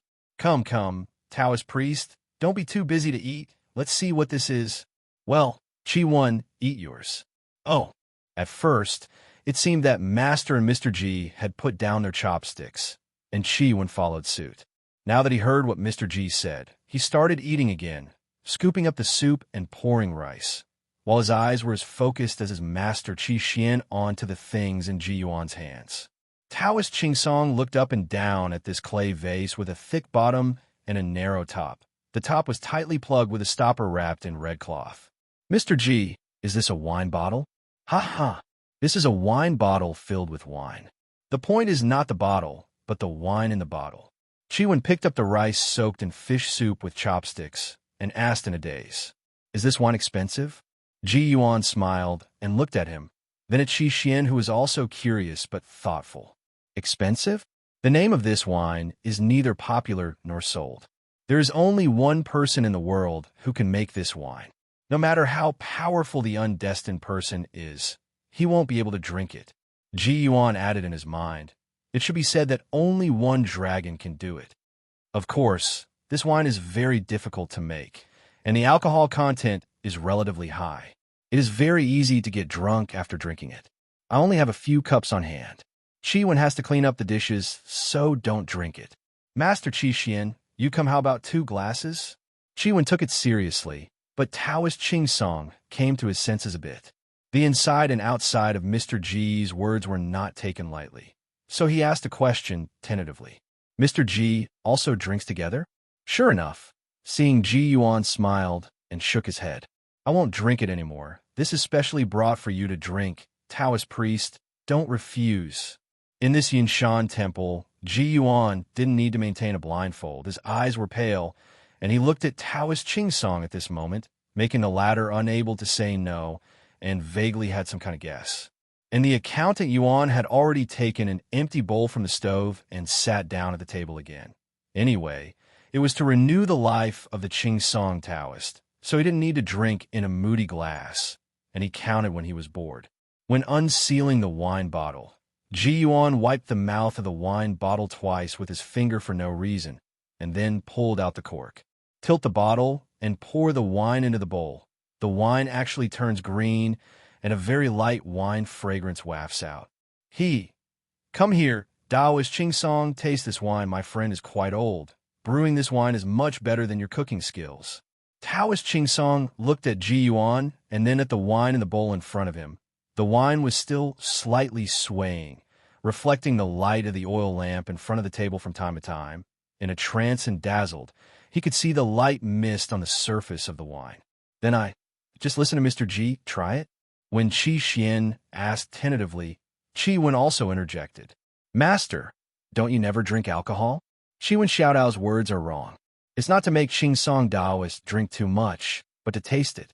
It's okay to try it. Ji still has a sense of proportion. "Qing Song Taoist, please." "Hey, good." Qi Xian carefully picked up the bowl, sniffed the aroma of the wine with his nose. A faint mist flowed into his nostrils, and suddenly felt a slight trance, as if there was the sound of waves in his mind, and it was like the sound of fairy music. Seeing that he was a little fainted, Ji Yuan hurriedly put one hand on his back, and a trace of mana and spiritual energy flowed into Qi Xian's body. "Don't smell it, just drink it." Qi Xian sobered up, tilted the wine bowl to his mouth, and immediately the tip of his tongue touched the liquid. The endless taste bloomed in it, and his eyes narrowed. But before he could taste it carefully, he suddenly felt a strong force coming from the surface of the bowl. "Woo!" Ji Yuan directly grabbed the bowl with his right hand and turned it up, while his left hand patted Qi Xian's back lightly. "Gulu, gulu, gulu." A small half bowl of wine was directly poured into Qing Song Dao's mouth, as if it had been dumped. The latter put down the bowl, turned his head to look at Ji Yuan in a daze, and after a short breath, he shook his body and then fell limp, laying on the table and screaming. There was an even breathing sound. Qi Yuan on the side was stunned by Ji Yuan's operation. No matter how he looked at it, he felt that Mr. Ji forced his master to drink just now. "Oh, this wine is very easy to get drunk. Your master drank it too slowly. If he didn't do this, he would collapse before drinking it all." Ji Yuan explained to Qi Yuan with a bright smile. "Eat, eat. Let's continue to eat." "Oh well." Qi Yuan carefully looked at his master's peaceful sleeping posture, not daring to fart. Together, Ji Yuan and Qi Yuan ate up all the remaining dishes on the table, mainly because Ji Yuan ate more and Qi Yuan only had to watch later. Qi Yuan asked Ji Yuan while cleaning up the debris on the table, "Mr. Ji, master, is he all right? What kind of wine did you give him?" It was because of this person's fate that Qi Yuan was not in a hurry, and anyone who couldn't believe it would have suspected that the other party had drugged his master. Ji Yuan used the soup basin as a storage and swept in some vegetables, bones, and other things, trying to avoid Taoist Qing Song's head. Help me pick up the oil lamp. I'll wipe this side. Oh, the dishes and bowls were stacked up, and the table was roughly cleaned, and Ji Yuan said to Qi when he was about to put the bowls in the wooden basin for cleaning. The wine your master drank contains a lot of precious medicinal materials. The medicine is strong and the wine is strong, but drinking it is very good for the body. It's just that if you drink too much at once, you may have to sleep for 3 to 5 days. Drink too much. Qi Yuan shrank his neck. Although the kitchen oil lamp wasn't too bright, he could still see it clearly. Mr. Ji, you poured it in. But after hearing what Ji Yuan said later, Qi Yuan immediately reacted. Sleeping for 3 to 5 days? So long? Yes, the medicine in the wine will seep into your master's body. With his personality, he has been beaten a lot these years. Some old diseases and injuries will heal, and his body will be stronger than before. Taoist Qingsong had lost half his life with a hexagram. In fact, only he and Ji Yuan knew about it. Although Qi Yuan knew that master had a big problem in that fortune-telling, he had been kept in the dark about Qi Xian's lifespan. So now Ji Yuan only talks about things like good health. However, Qi Yuan's brain circuit turned to another place, and his face suddenly became excited. Mr. Ji, are you bringing the rumored magical medicine of martial arts or something, which can boost one's energy or open up some meridians, making one a master of the world? Ji Yuan is also happy. Qi Yuan has heard too many stories from the storyteller. It's almost the same, but your master doesn't practice martial arts, so he can't become a master of martial arts. The two chatted and tidied up the kitchen, and finally carried Taoist Qingsong back to the room with one left and one right. Even though Taoist Qingsong doesn't look fat, in fact, Ji Yuan felt that he was quite heavy when he was carrying people, which meant that his skin was solid. He was more resistant to beating. The beds in Taoist temples are not the usual wooden beds outside, but made of bricks. They look like Kong heads, but they have no heating function. There are several layers of straw in the middle and bedding.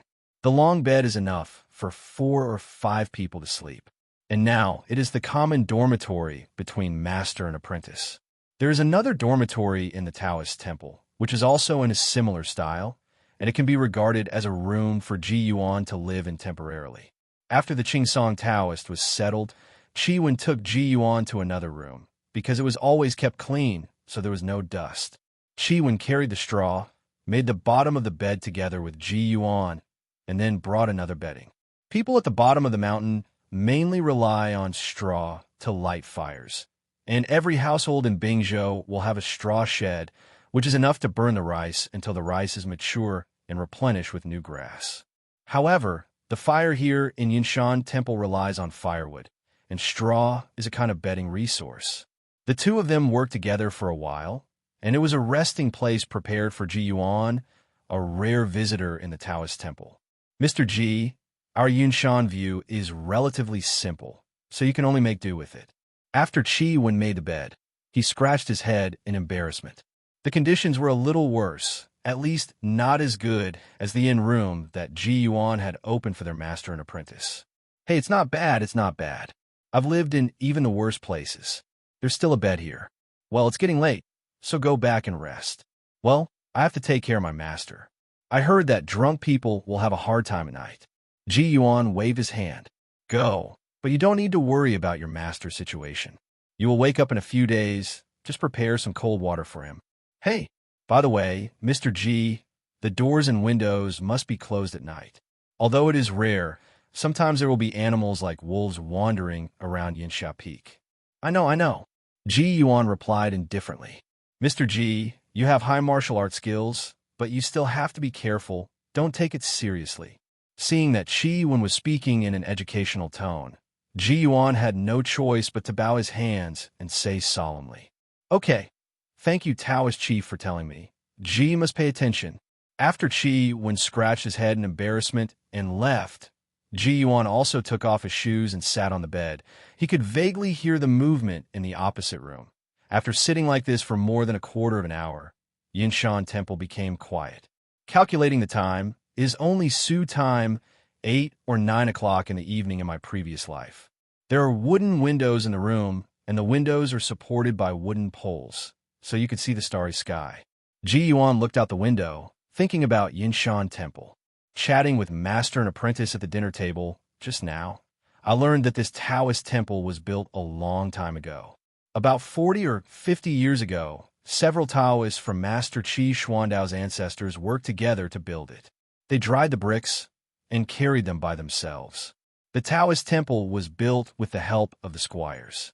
Taoists generally like to build Taoist temples on high mountains because they are closer to the stars. Taoists in Yinshan Taoist practice, in addition to seeking peace and tranquility, they also have a set of health-preserving skills for strengthening the body, as well as the way of divination and some superficial methods of exorcising evil spirits. In the heyday of Yinshan Temple, there used to be 8 Taoists practicing here, but now there are only Taoist Qingsong and his apprentice Ji Yuan. It's not that people have passed away. In fact, only Taoist Qingsong's master and uncle passed away in the temple. Most of the other Taoists went out and never came back. Some have gone down the mountain to marry wives and have children, while others have no news. Taoist priests here can get married and don't have to be vegetarian all the time, so they need to fast on certain days, but no Taoists marry wives and go up the mountain, and those who go down the mountain and start a family no longer consider themselves Taoists. Is quietness hard to find, or is it hard to bear? Ji Yuan simply got off the bed again, put on his shoes, opened the door, and went outside. The lights in the opposite house had been turned off, and the entire Yinshan temple was quiet. Ji Yuan looked up at the sky. The distance between the stars was so close that it seemed as if he could touch it. In this world, there are also stars in the sky like the Big Dipper, which are familiar to him in both lifetimes. The sun still rises in the east and sets in the west, and the time is about the same, but the mountains, rivers, geography, etc. are very different from the previous life, and even the sky and the earth are more vast. Needless to say, it was something that Ji Yuan could not understand, even when he thought of it occasionally. Ooh. There are animal calls at the foot of the mountain, and there's a sense of leisure in the mountain. Looking at the east from Ji Yuan, the peaks in front of him are not as high as Yinxia Peak, and the peaks higher than Yinxia Peak are mostly on both sides. The scenery at sunrise can be seen from this peak, and the situation is similar when looking to the west. Looking at the sky, the earth, the mountains, and the wind, after scanning and feeling for a week, Ji Yuan couldn't help but sigh in his heart. It's really a good place, that's it. After watching the starry sky for a while, Ji Yuan went back to the house to sleep. The indoor mattress is covered with straw and cotton, which is actually quite comfortable, especially if the straw is evenly spread and it is new, but it is best to change the straw regularly for this kind of bed. He took off his shoes, took off his clothes, and lay down on his side. The jade stick above the pillow had been replaced, and now it was water controlling art, which is definitely more orthodox than the orthodox Xianmen water controlling art. Around midnight, Ji Yuan opened his eyes in his sleep, and he heard some movement outside the Taoist temple. The 2 priests on the opposite side were soundly asleep, while Ji Yuan straightened up, put on his coat, got out of bed, opened the door, and went out. The mountain breeze outside was cool, and Ji Yuan jumped onto the roof of the Taoist kitchen with a light leap, without making any sound during the whole process. The wall of the Taoist kitchen is connected to the courtyard wall. One of the 2 doors of the kitchen faces the courtyard, and the other faces the outside. 2 animals the size of kittens are rummaging through the outer door of the kitchen, chewing and putting them there temporarily. Bone residues and the like. Chuck, CK. Crack. Ugh. Occasionally, the 2 beasts would fight for each other, making that threatening growl. Ji Yuan sat down slowly on the roof of the kitchen with great interest. His body was spotless. There would be no smell at all, and he deliberately did not make any noise, so as not to scare the 2 animals that were eating. Look at their small stature and sharp teeth, small head and slender body, slightly big tail. At least they don't look like cats. Is this a weasel? Some kind of mountain weasel? Must be some kind of mink. Animals such as jackals, tigers, leopards, foxes, and monkeys are highly recognizable. Even if Ji Yuan's eyesight is not good, he can easily distinguish them, but it is a little difficult for Ji Yuan to distinguish these 2 small things. Squirrel is right.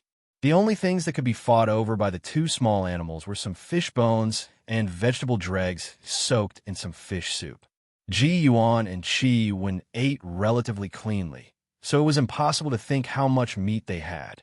Although these two little animals look very smart, at present, Ji Yuan can't see anything special about them.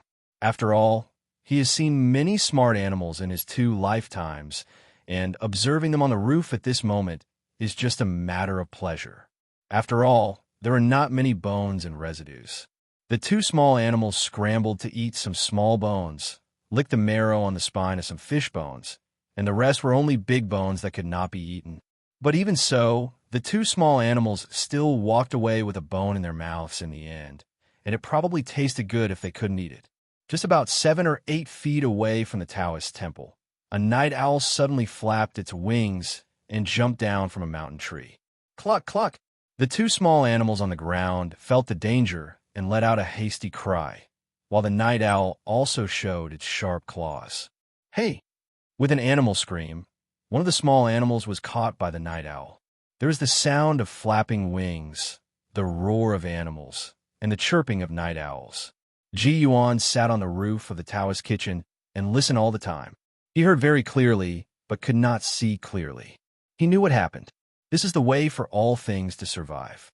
It's just that in this case, another animal suspected of being a mink should have fled immediately, but at this time it rushed to the mouth hook like a sickle, grasped sharply like a knife, and fought with it to the death.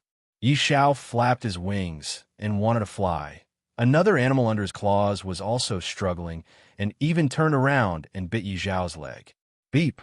The night owl flapped its wings frantically in pain, swung its sharp claws, and at the same time pecked at the mink under its feet with its sharp beak, causing the mink's skin to rip apart.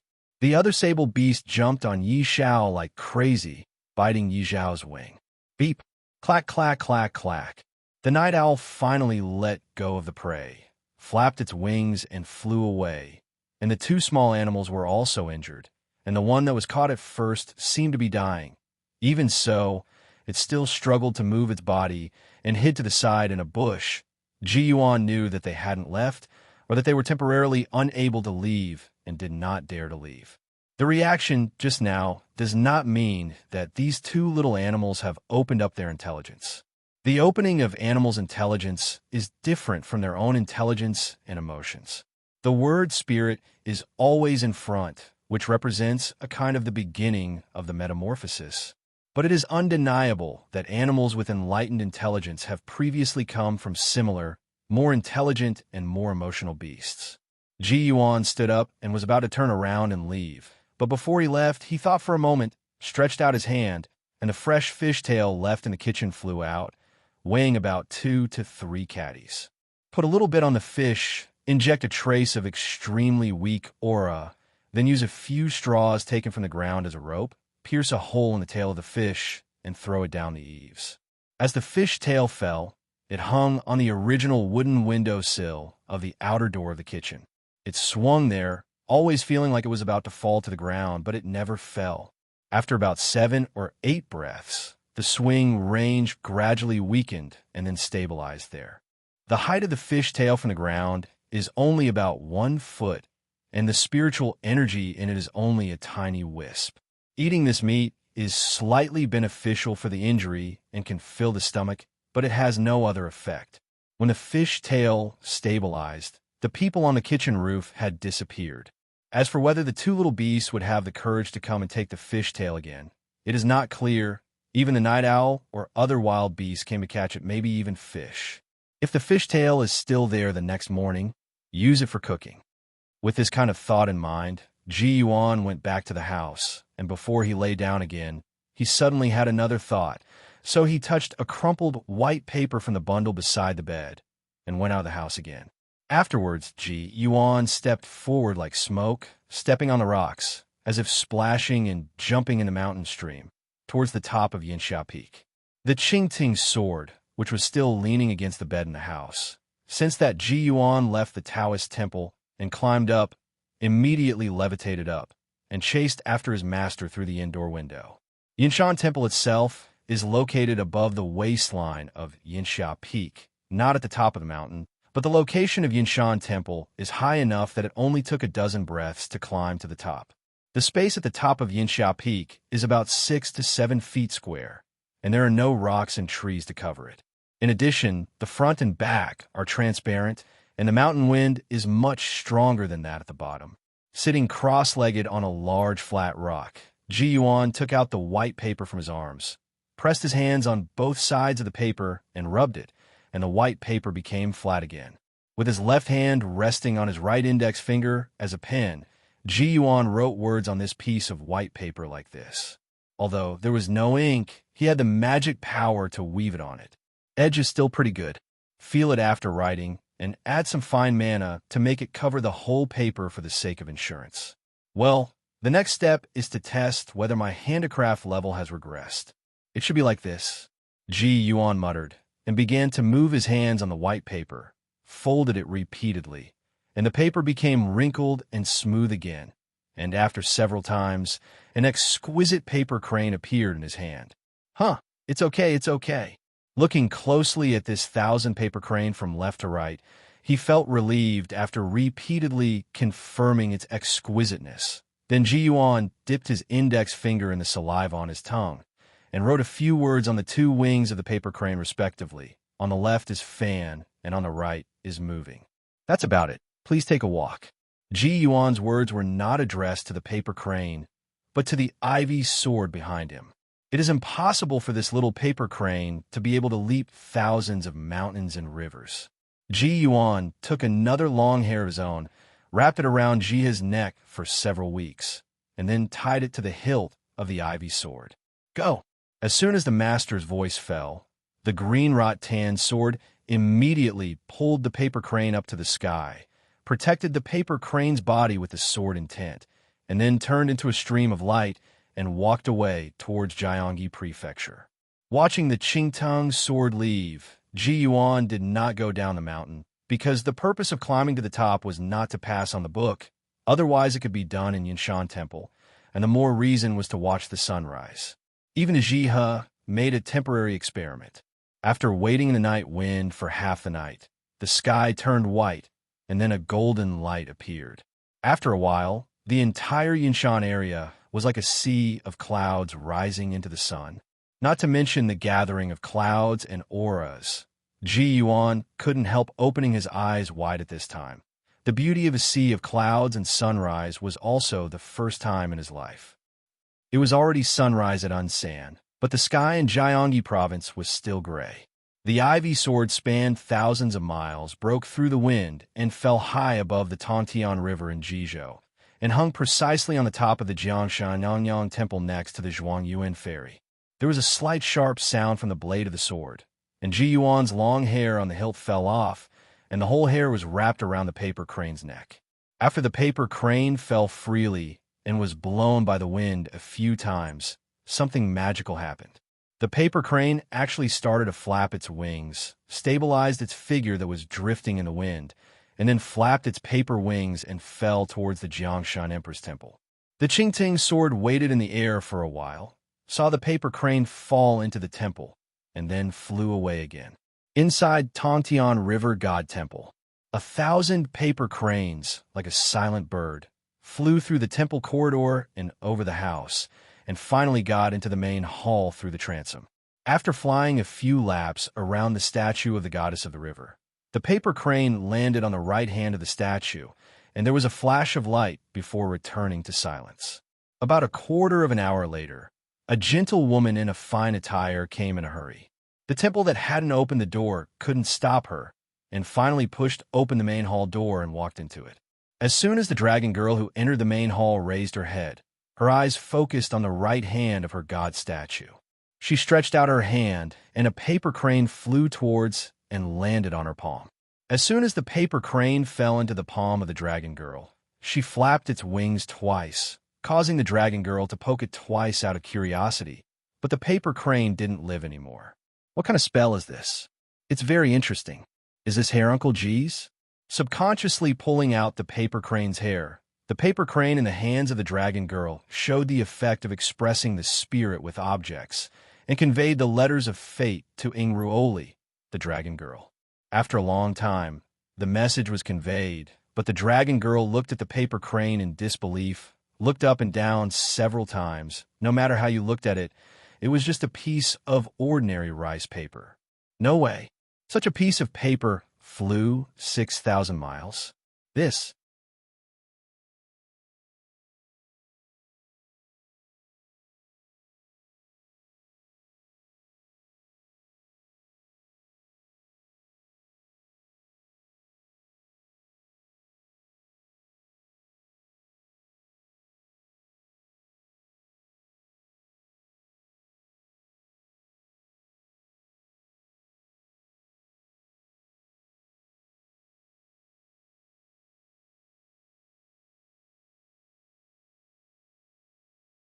No matter how unbelievable it was only such a small paper crane that came to this temple.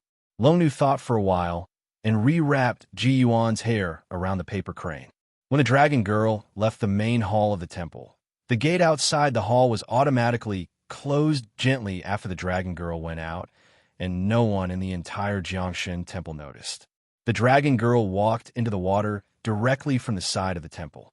Instead of diving with the body of a dragon, she swam quickly downstream with the body of a human being at the bottom of the river. During the period, she was still carefully observing the paper crane wrapped in bubbles by herself. Of course, Longnu didn't know the correct name, and she only thought it was a pretty little paper bird. She even had the urge to see if the paper bird would get wet with water, but she restrained it. As the righteous god of Tongshan, she swam extremely fast in the water and returned to the water mansion in a short while. Putting the paper cranes in her sleeves, the dragon girl quickly walked towards the back of the water mansion palace, passed through several courtyard gates, and came to a rather gloomy underwater grotto. There were two green-faced yakshas standing there holding halberds. When they saw the dragon girl approaching, they immediately bowed and cupped their fists to salute in unison. Empress Jiangshan. Well, I'm going to see my father. Yes. Empress Jiangshan, please help yourself. After Ruoli nodded to the two yakshas, she walked into the grotto door by herself. Passing through the deep cave, the terrain kept going down during the period, and after walking about 8 or 9 miles, the eyes finally became brighter. This is a spacious underwater cave sand pool. There are some jellyfish-like things swimming around. There's a huge real dragon lying on the sand pool, and the dragon's whiskers will swing from time to time. Father, Uncle Ji has written. An amber-colored arc appeared on the dragon's head, and the voice of the old dragon also sounded. Bring here. Yes. The dragon girl took out the paper crane from her sleeve, and the paper crane quietly floated in the air bubbles and floated towards the old dragon. I thought it was a letter, but I didn't expect it to be this kind of letter. The old dragon suddenly felt amused. The whole body of the dragon lifted up slightly, and a pair of amber dragon eyes brought more light to the dark sand pool. As if stimulated by the dragon's eye, several large clam shells in the sand pool also slowly opened, revealing the pearls inside, and the whole deep pool suddenly became clearer and brighter, as if a light was turned on. The old dragon's two huge eyes focused on the small paper crane, and while observing, he asked his daughter, "Is this a letter from Ji Yuan?" He folded a paper bird.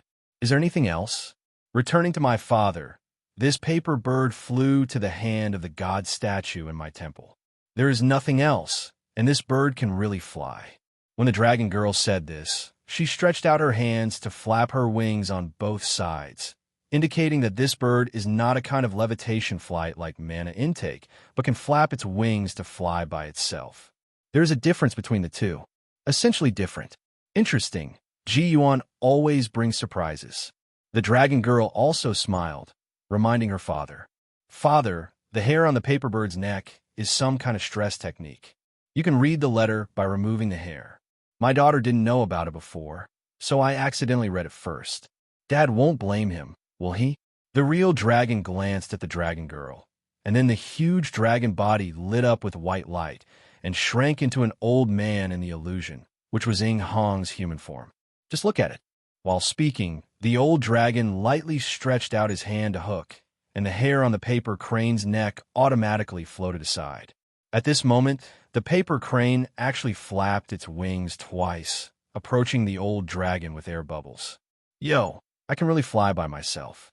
The old dragon smiled and stretched out his hand, letting the paper crane move in the water and fell to the palm of his hand. The mana remaining on the paper crane brought all the content described vividly into the old dragon's thoughts. The dragon girl was now concentrating on observing her father's expression, and sure enough, she saw what she wanted to see after a while. The beard on the left side of the old dragon's beard was slightly raised, and he said in surprise, "Bingzhou Chanchuan Mansion, this little thing flies so far. I don't know about the other genus of dragon flood dragon, but the Ying family often goes out to spread clouds and rain, so they have a relatively thorough understanding of Dajin's mountains and rivers and the distance between the two places." But after being surprised, the old dragon also smiled at the dragon girl. "Okay, I have received the letter. You can step back." "Yes, my daughter will leave." The dragon girl gave a superficial blessing and left the sand pool where her father was napping. After the dragon girl left, the old dragon immediately lowered his head to study the paper crane in his palm carefully. He couldn't help poking it a few times, then picked it up and turned it up and down for a look, and even shook it twice, as if he wanted to find out if there was something hidden inside. Orbs and such. It's weird. Is it because of this hair? The old dragon held Ji Yuan's thin hair, but he still couldn't see why. He just let go, and the hair floated out of the cave along the flowing water, seemingly drifting with the current without any special power factors. But there was a strange sense of swimming, which quickly disappeared into the darkness of the bottom of the water. The old dragon frowned, hesitated for a while, and continued to study the paper crane in his hand without leaving any hair. The power of expressing spirit with things has disappeared, as if the father and daughter read the letter twice before and after. The power of the paper crane has been exhausted, but the old dragon thinks that the paper crane should not just turn back into a piece of ordinary paper. Carefully controlled the injection of some mana into the paper crane, and sure enough, the paper crane began to flap its wings again. Following the bond of its own mana, I finally discovered the two hidden characters on the paper crane's wings and understood the paper bird. "How did you fold it?" The old dragon grinned, as if discovering these few tricks was quite an achievement. At the top of Yinsha Peak in Yinshan Mountain, Ji Yuan descended from the peak and returned to Yinshan Temple after admiring the sunrise and practicing in the morning glow. Ji Yuan had already put on his clothes and finished washing, and was arranging poles and buckets at the entrance of the kitchen in the courtyard, ready to go down the mountain to carry water, when he turned around and found Ji Yuan standing in the inner courtyard. "Morning, Mr. Ji. You're up too? I didn't even hear your door open." Ji Yuan Xiaodao is early. "In fact, I got up earlier than you, and I've already gone out for a while." Ji Yuan suddenly realized, "By the way, Mr. Ji, there's porridge cooking in the kitchen pot. I should be able to eat it when I carry water up the mountain. I'll go down the mountain to fetch water first. Do you need my help?" Ji Yuan took a look at the two buckets. They were bigger than the buckets he had in the small pavilion of Tianyafei. It must be very difficult to carry them up the mountain, especially because there is a long section of the mountain road down to Yinshan Temple without any steps. No, you could just sit down. I'm used to running, and I will go back and forth soon." Ji Yuan hurriedly refused and hurried out of the yard with an empty bucket. Ji Yuan went over and gently closed the courtyard door and then walked into the kitchen. The charcoal in the stove was burning thinly, and the fire was not very strong. He opened the outer door of the kitchen and looked at the place where the fishtail was hanging last night. Only one piece was left. Grass rope. Look at the opening should be bitten open. Looking at the scenery outside, the Yinshan Temple is just above the cloud and mist line in the mountain. Looking down from Ji Yuan's side at this moment, there is a sea of white clouds tens of feet below, making the Yinshan Temple like a fairyland in the sky. Establishing the Yinshan Temple, those Taoist priests really know how to choose places. The pace of life of ordinary people in this world is very slow, and this is even more so in Yinshan Taoist Temple, especially in the past few days when Taoist Ching Song was drunk and asleep. He didn't have to go down the mountain to tell fortunes. However, Ji Yuan was still worried about his master's health, and on the third day, he would ask Taoist Ji Yuan Song when he would wake up. Fortunately, on the morning of the fifth day, Qi Xin woke up by himself. At this time, Qi Yuan happened to go down the mountain to fetch water, while Ji Yuan was sitting on the futon under the star map in the main hall of the temple, holding the Yulun in his hand to watch. Around the mountain temple, Taoist Song was also aware of his sobriety at this moment. Taoist Song felt like he had a very long dream.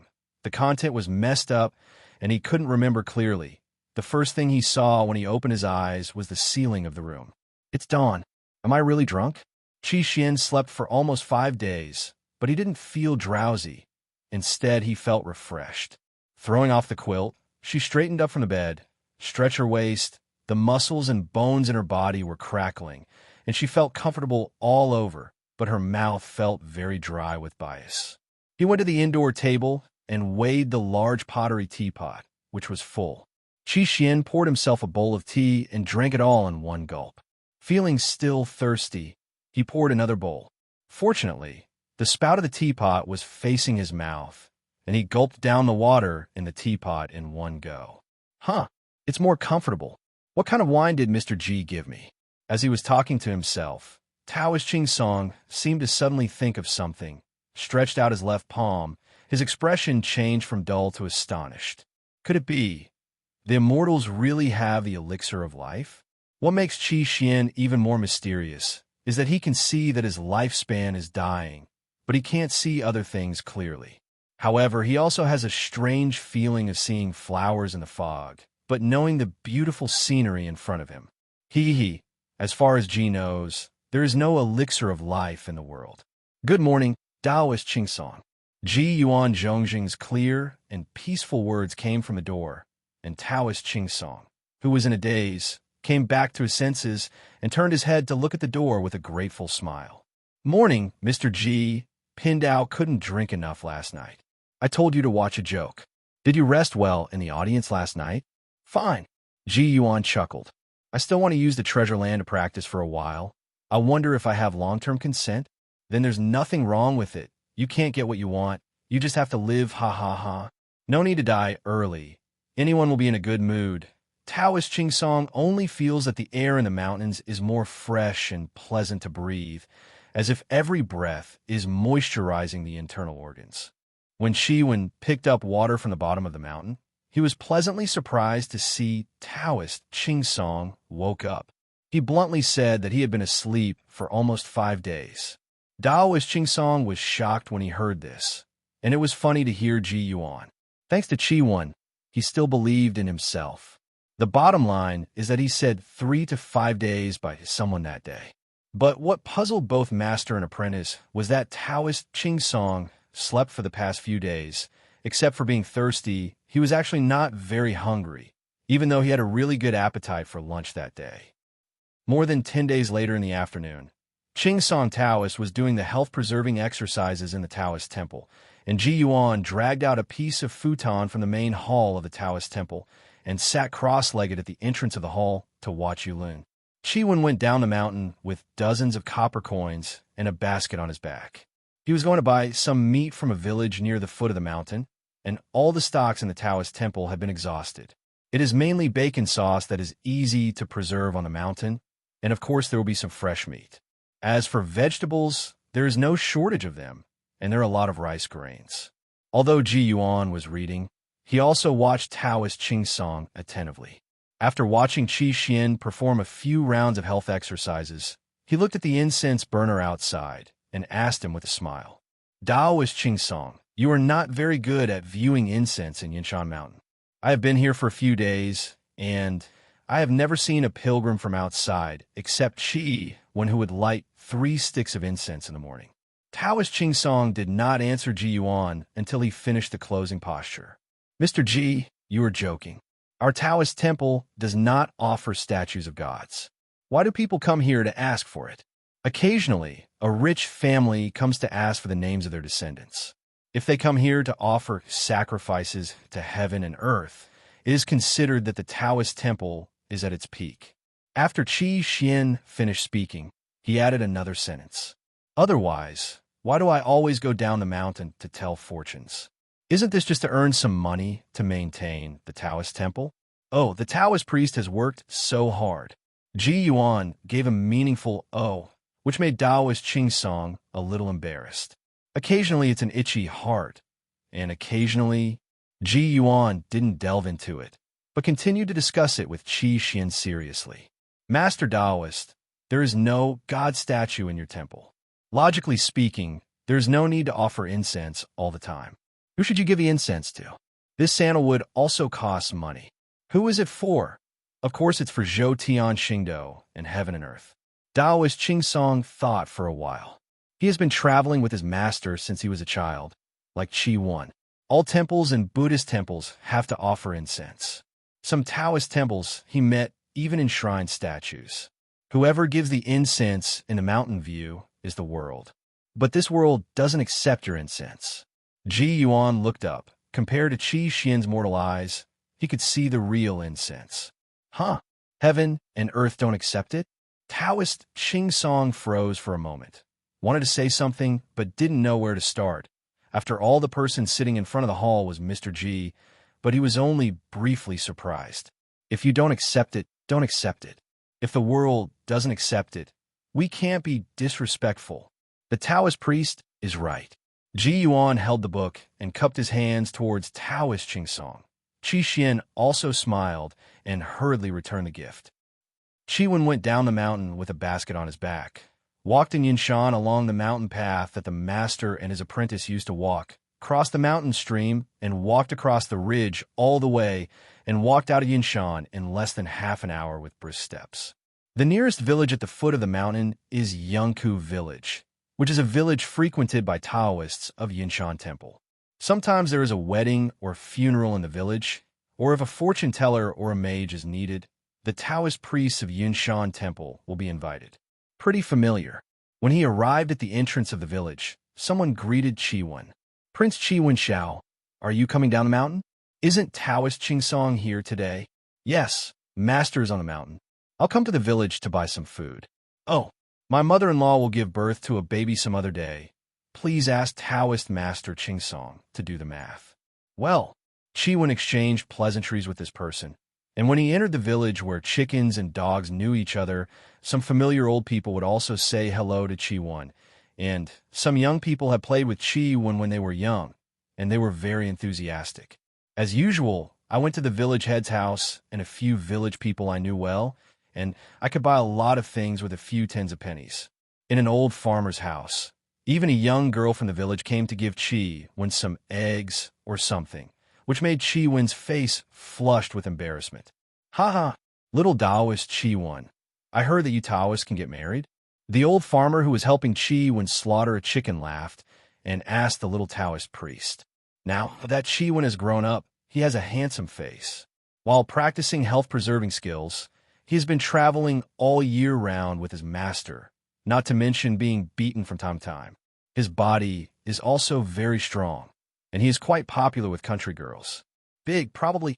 Hey, little Taoist chief, if you can return to vulgarity and become a family member with your strength and appearance, there are plenty of good girls in the village. There were also a few girls peeking at Qi Yuan and laughing outside the fence of the old farmhouse, which made Qi Yuan feel a little hot. Done.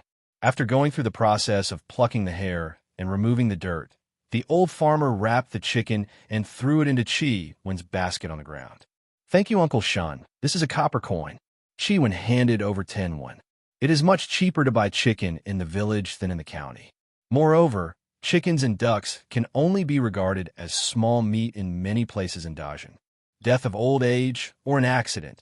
Otherwise, beef is hard to come by.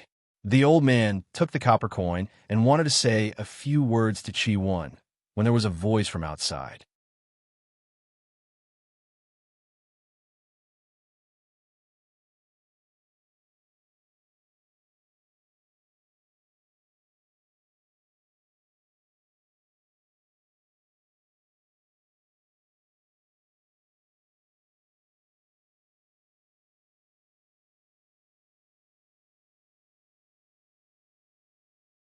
Nah. That's a Taoist Qi, one of Yinshan Temple. Oh, thank you very much. Be polite, be polite. The sound outside attracted Ji Yuan's attention, and he saw 2 men and 4 servants who looked like servants hurrying into the old farmer's yard from outside. One of the men, Ji Yuan, knew him, and he was the one who was very angry when he asked the master to release the lottery that day. "Hey, come call me?" Ji Yuan's scalp was numb, and he looked left and right. This was in Yunka village. If he was beaten, the villagers around him would probably help him. Fortunately, the visitor immediately explained his purpose. "Xiao Daoist, I Huang Xingye, this is my friendly Mian. I haven't seen you setting up a stall in the county these days, so I came here to ask about the location of Yinshan Temple. It's great to see you, your master, but on the mountain. Thanks to your master's reminder that day, I passed a test. I asked some vendors in front of the town god's temple, and they all said that you're a Taoist priest on Yinshan Mountain, but you don't know where you are in a mountain. I came to this village at the foot of the mountain. Take your chances." The visitor said a series of words in one breath, and Ji Yuan was slightly relieved when he heard that, as long as he didn't come to find fault. "Master is naturally in Yinshan Temple." This believer. "Do you need me to ask Master to come down the mountain to see you?" No. We could just go to Guiguan for a visit. How can we bother the Taoist priest to go down the mountain? I also brought some small gifts, and I happened to take them up the mountain together." It was only then that Ji Yuan discovered that the other group of people were still carrying 2 sets of burdens, and there were a lot of things inside. It was because he was nervous just now that he didn't notice it. "Then, a few believers, please go up the mountain with me." Ji Yuan had no choice but to say goodbye to the villagers, and then took a few people up the mountain together. There are not many days when this kind of country gentleman brought things up the mountain in Yinshan Temple. On the way, the man roughly chatted with Ji Yuan about the specific reasons for coming here. It turns out that Boss Wang is considered a wealthy household in the entire Dongguo County. He has experienced a twist and turns recently and almost lost his life. Fortunately, he found Qingsong in front of the town god's temple in Dongguo County that day. Taoist solution. Although he was very angry that time, at least Taoist Qingsong managed to raise the man's vigilance to the things around him, especially when the Taoist mentioned the direction in his heart. Combined with the signature, it can at least prove that the man doubted the accuracy of the direction in mind. In addition to reminding him to do good deeds and other seemingly perfunctory words, the man simply did a good deed after he came to the town. He made up for the lack of money for the Earth Temple under construction in the town at once, and even purchased it himself. A censer is scent. You must know that most of the incense burners are mixed with copper, and copper is money, which is very valuable. 2 sums of money can greatly improve the progress of the Earth Temple. During that time, the man was more cautious in everything than before. Even so, he almost failed to survive the disaster. I didn't expect the other party to be so desperate, daring to set fire to ruin his family when he was staying at a friend's house. It's strange to say that Huang Xingye and his martial arts friend stayed in the same room that night, and the servants were watching over him. In the middle of the night, the teapot on the table in the room suddenly fell to the ground, knocking Huang Xingye and his friend together. Friends woke up together. At that time, there was already a smell of smoke outside. When the 2 rushed out, they found that the fire had already started. One of the 2 servants of the Huang family was unconscious outside the house, and the other was missing. At that time, the 2 woke up their friend's family and carried away the servants of the Huang family together before finding someone to put out the fire. Although the fire was not extinguished, at least everyone was fine. After that, Huang Xingye and his friends reported to the government together. Because of the direction in his heart and the help of his family's money, the county government also made great efforts to solve the case, which made Dongguo County to Maoqian Town lively for a while. After the fire, Huang Xingye didn't notice it at first, but later he felt more and more that the broken teapot was a life-saving signal. After thinking about it, it became more and more mysterious. His friend's house was also poor, and the indoor floor, tables and chairs were all flat and stable. It won't fall for no reason, so I think there are ghosts and gods to help. This is exactly in response to the Earth Temple donation. Huang Xingye came to thank him today, not because the matter has been resolved, but on the contrary, there are still some weird and tricky things and that's why he thought of the Taoist who came to look for that day's fortune-telling. Before Huang Xingye came here, he had inquired about the fortune-telling Taoist in Dongel County, and finally found that although this Taoist was sometimes unpopular and even beaten because of fortune-telling, he was really accurate because he had beaten him. People have to finally admit this. The strange thing is that this Taoist has been beaten several times but still enjoys setting up a stall. This is a bit unusual for a smart person like Huang Xingye. A talented Taoist in the mountains behaves so strangely. Isn't this a reclusive expert? Well, almost an hour passed by, but the group of people hadn't reached the foot of Yinsha Peak, and they were still walking in the Yinshan Mountain, which was more than a little slower than when Ji Yuan came. For Ji Yuan, Yinshan is already used to walking, but for Huang Xingye, the mountain road is rough, and he's not very friendly to his 4 servants, especially when carrying things. It is better to be reluctant. After all, Li Mian is also a martial artist. Although he is not a master of the rivers and lakes, he can be counted in Dongel County. At the other end of the county government, the county captain is better than Li Mian. If other arresters don't work hard, a single is not as good as Li Mian. Looking at Ji Yuan, who was walking like flying ahead, and then at the basket of things behind him, Li Mian couldn't help sighing. This little Taoist really doesn't know martial arts? It's an exaggeration to say that this physique is used to walking on mountain roads.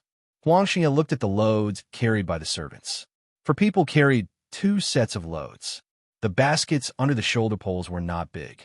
There were cloth, brocade, wine, and cakes. In terms of weight, the items contained should not be as heavy as Ji Yuan's baskets. After all, Ji Yuan's basket was stuffed with bacon and eggs, as well as pumpkin and taro from farmers, all of which were bulky. It's not surprising, it's not strange. The more it's like this cloud mountain view, the more it shows that it's right.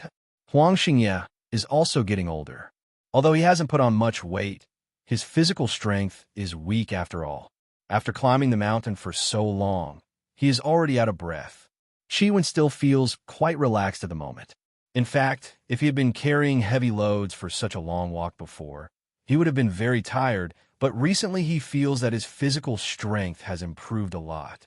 After climbing up this gentle hillside and finally reaching the foot of Yinsha Peak, Ji Yuan turned around with a little excitement and yelled at the crowd who had finished driving a few feet behind. "Everyone, work harder. We have already reached Yinsha Peak, and we can start climbing the mountain." Ready to start climbing? So what were we doing just now? Huang Xingye and the others were a little dazed. They thought they were about to arrive at Yinshan Mountain, but they didn't expect to wait for such a sentence, then looked up at the towering Yinsha Peak and swallowed subconsciously.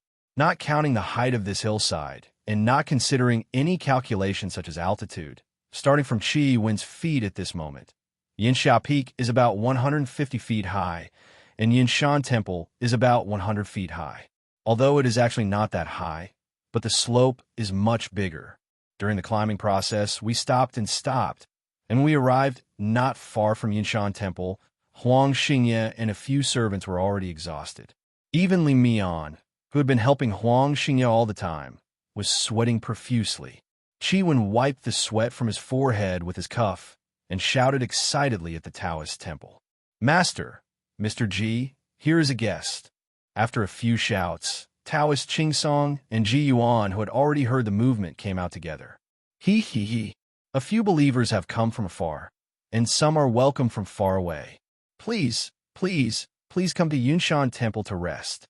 Taoist Qingsong exchanged greetings and stepped forward together with Ji Yuan, helping them carry the burdens that they had taken over from several servants to the temple. This is not a place where they refuse to accept gifts. Looking inside, Ji Yuan and the 2 Taoists moved out a few stools and chairs from the kitchen and the 2 rooms respectively, and asked them to sit and rest by the kitchen.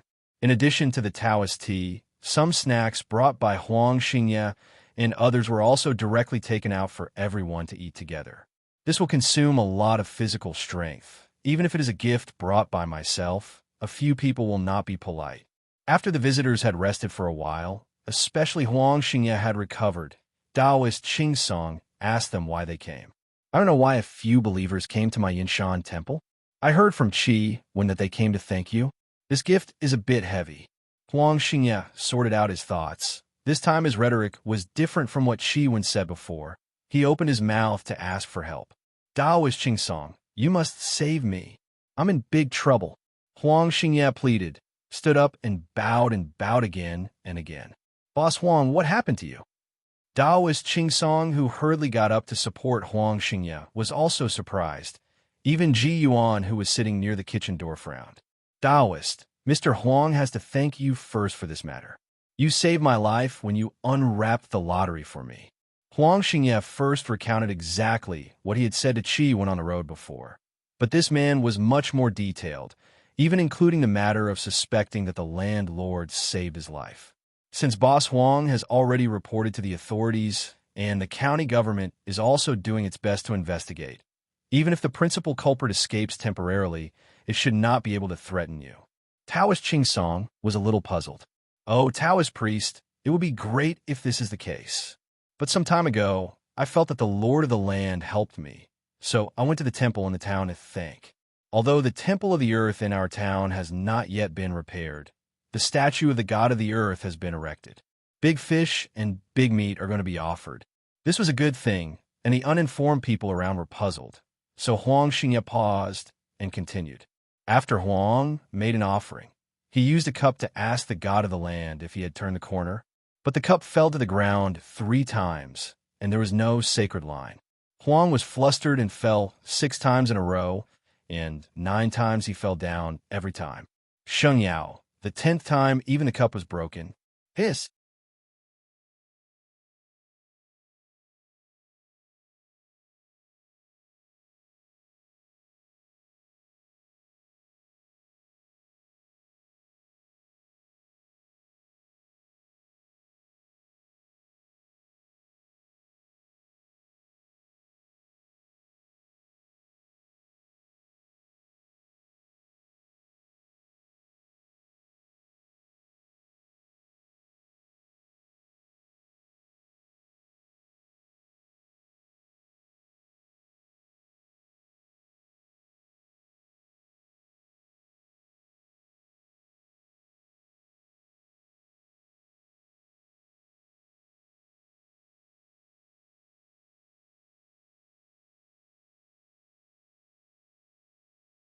Hearing this, Taoist Qingsong gasped. He was well versed in divination, and he knew better than Huang Xingye that the hexagrams here were dangerous. If he hadn't been sitting next to him, he might not have been able to calm down at this moment. The cup is the same as the stick bucket. It is a kind of fortune-telling tool that is often used in temples. It is generally made of the bamboo root of golden bamboo, which is cut in half, and some are replaced by 2 shells of small clam, 2 fingers wide. It is a simple way for pilgrims to communicate with the gods. Some spirits and some don't work, which has something to do with the gods themselves and the piety of pilgrims. The cup is dropped by the pilgrim himself from a height of several feet. 1 front and 1 back represent the harmony of yin and yang, which is a sacred line or auspicious. In the case of Huang Xingye, it is obviously impossible for the land company not to respond. So because the landlord responded that you were dangerous, Boss Huang came to me and wanted me to help you calculate it carefully. Taoist Qingsong analyzed it, but Huang Xingye shook his head uneasily. It's more than that, it's more than that. The Lord of the Land. Speaking of this, Huang Xingye seemed to have lingering fears and spoke with a more nervous tone. On the 2nd day, I went to the Earth Temple to offer incense in a restless mood. I found that many people from the town surrounded the temple.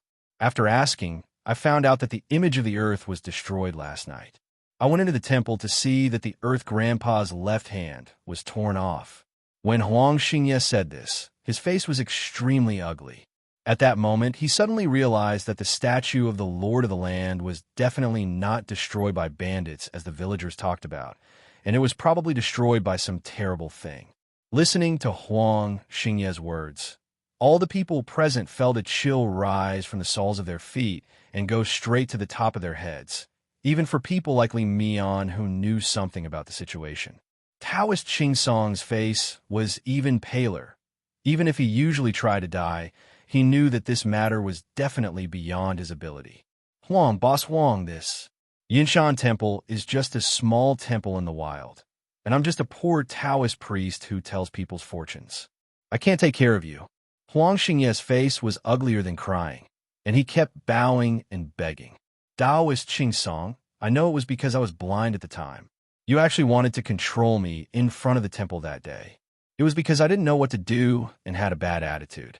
I didn't listen to persuasion several times and left. I beg you to give me another chance. Huang must not forget the kindness of the Taoist priest. Taoist Song also panicked. This kind of thing was too weird. He even forgot that the great god Ji Yuan was nearby. Boss Huang, you misunderstood, But before Qi Xian could finish speaking, Ji Yuan, with a serious face, spoke out loud for the first time. May I ask, Boss Huang, can you ask the city god of the town god temple in Donggle County?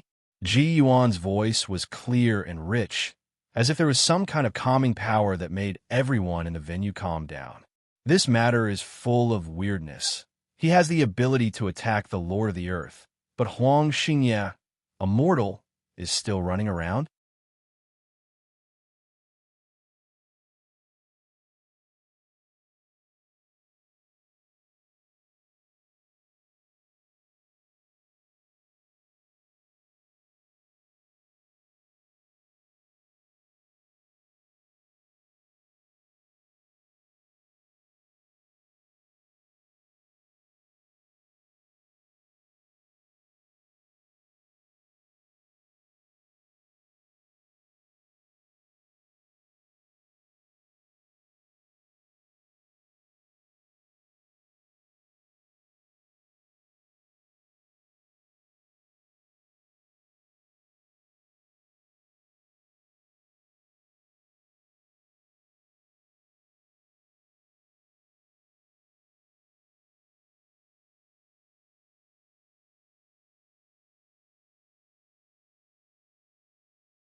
Hello, everyone! As we wrap up this video, I want to share a quick note. I have a Patreon account. If you'd like to support me and enjoy on-demand audiobooks, you can become a Patreon member. Alternatively, you can check out my Google Drive link, which has 500-plus novel audiobooks available through my Ko-fi or Patreon shop. I appreciate your support.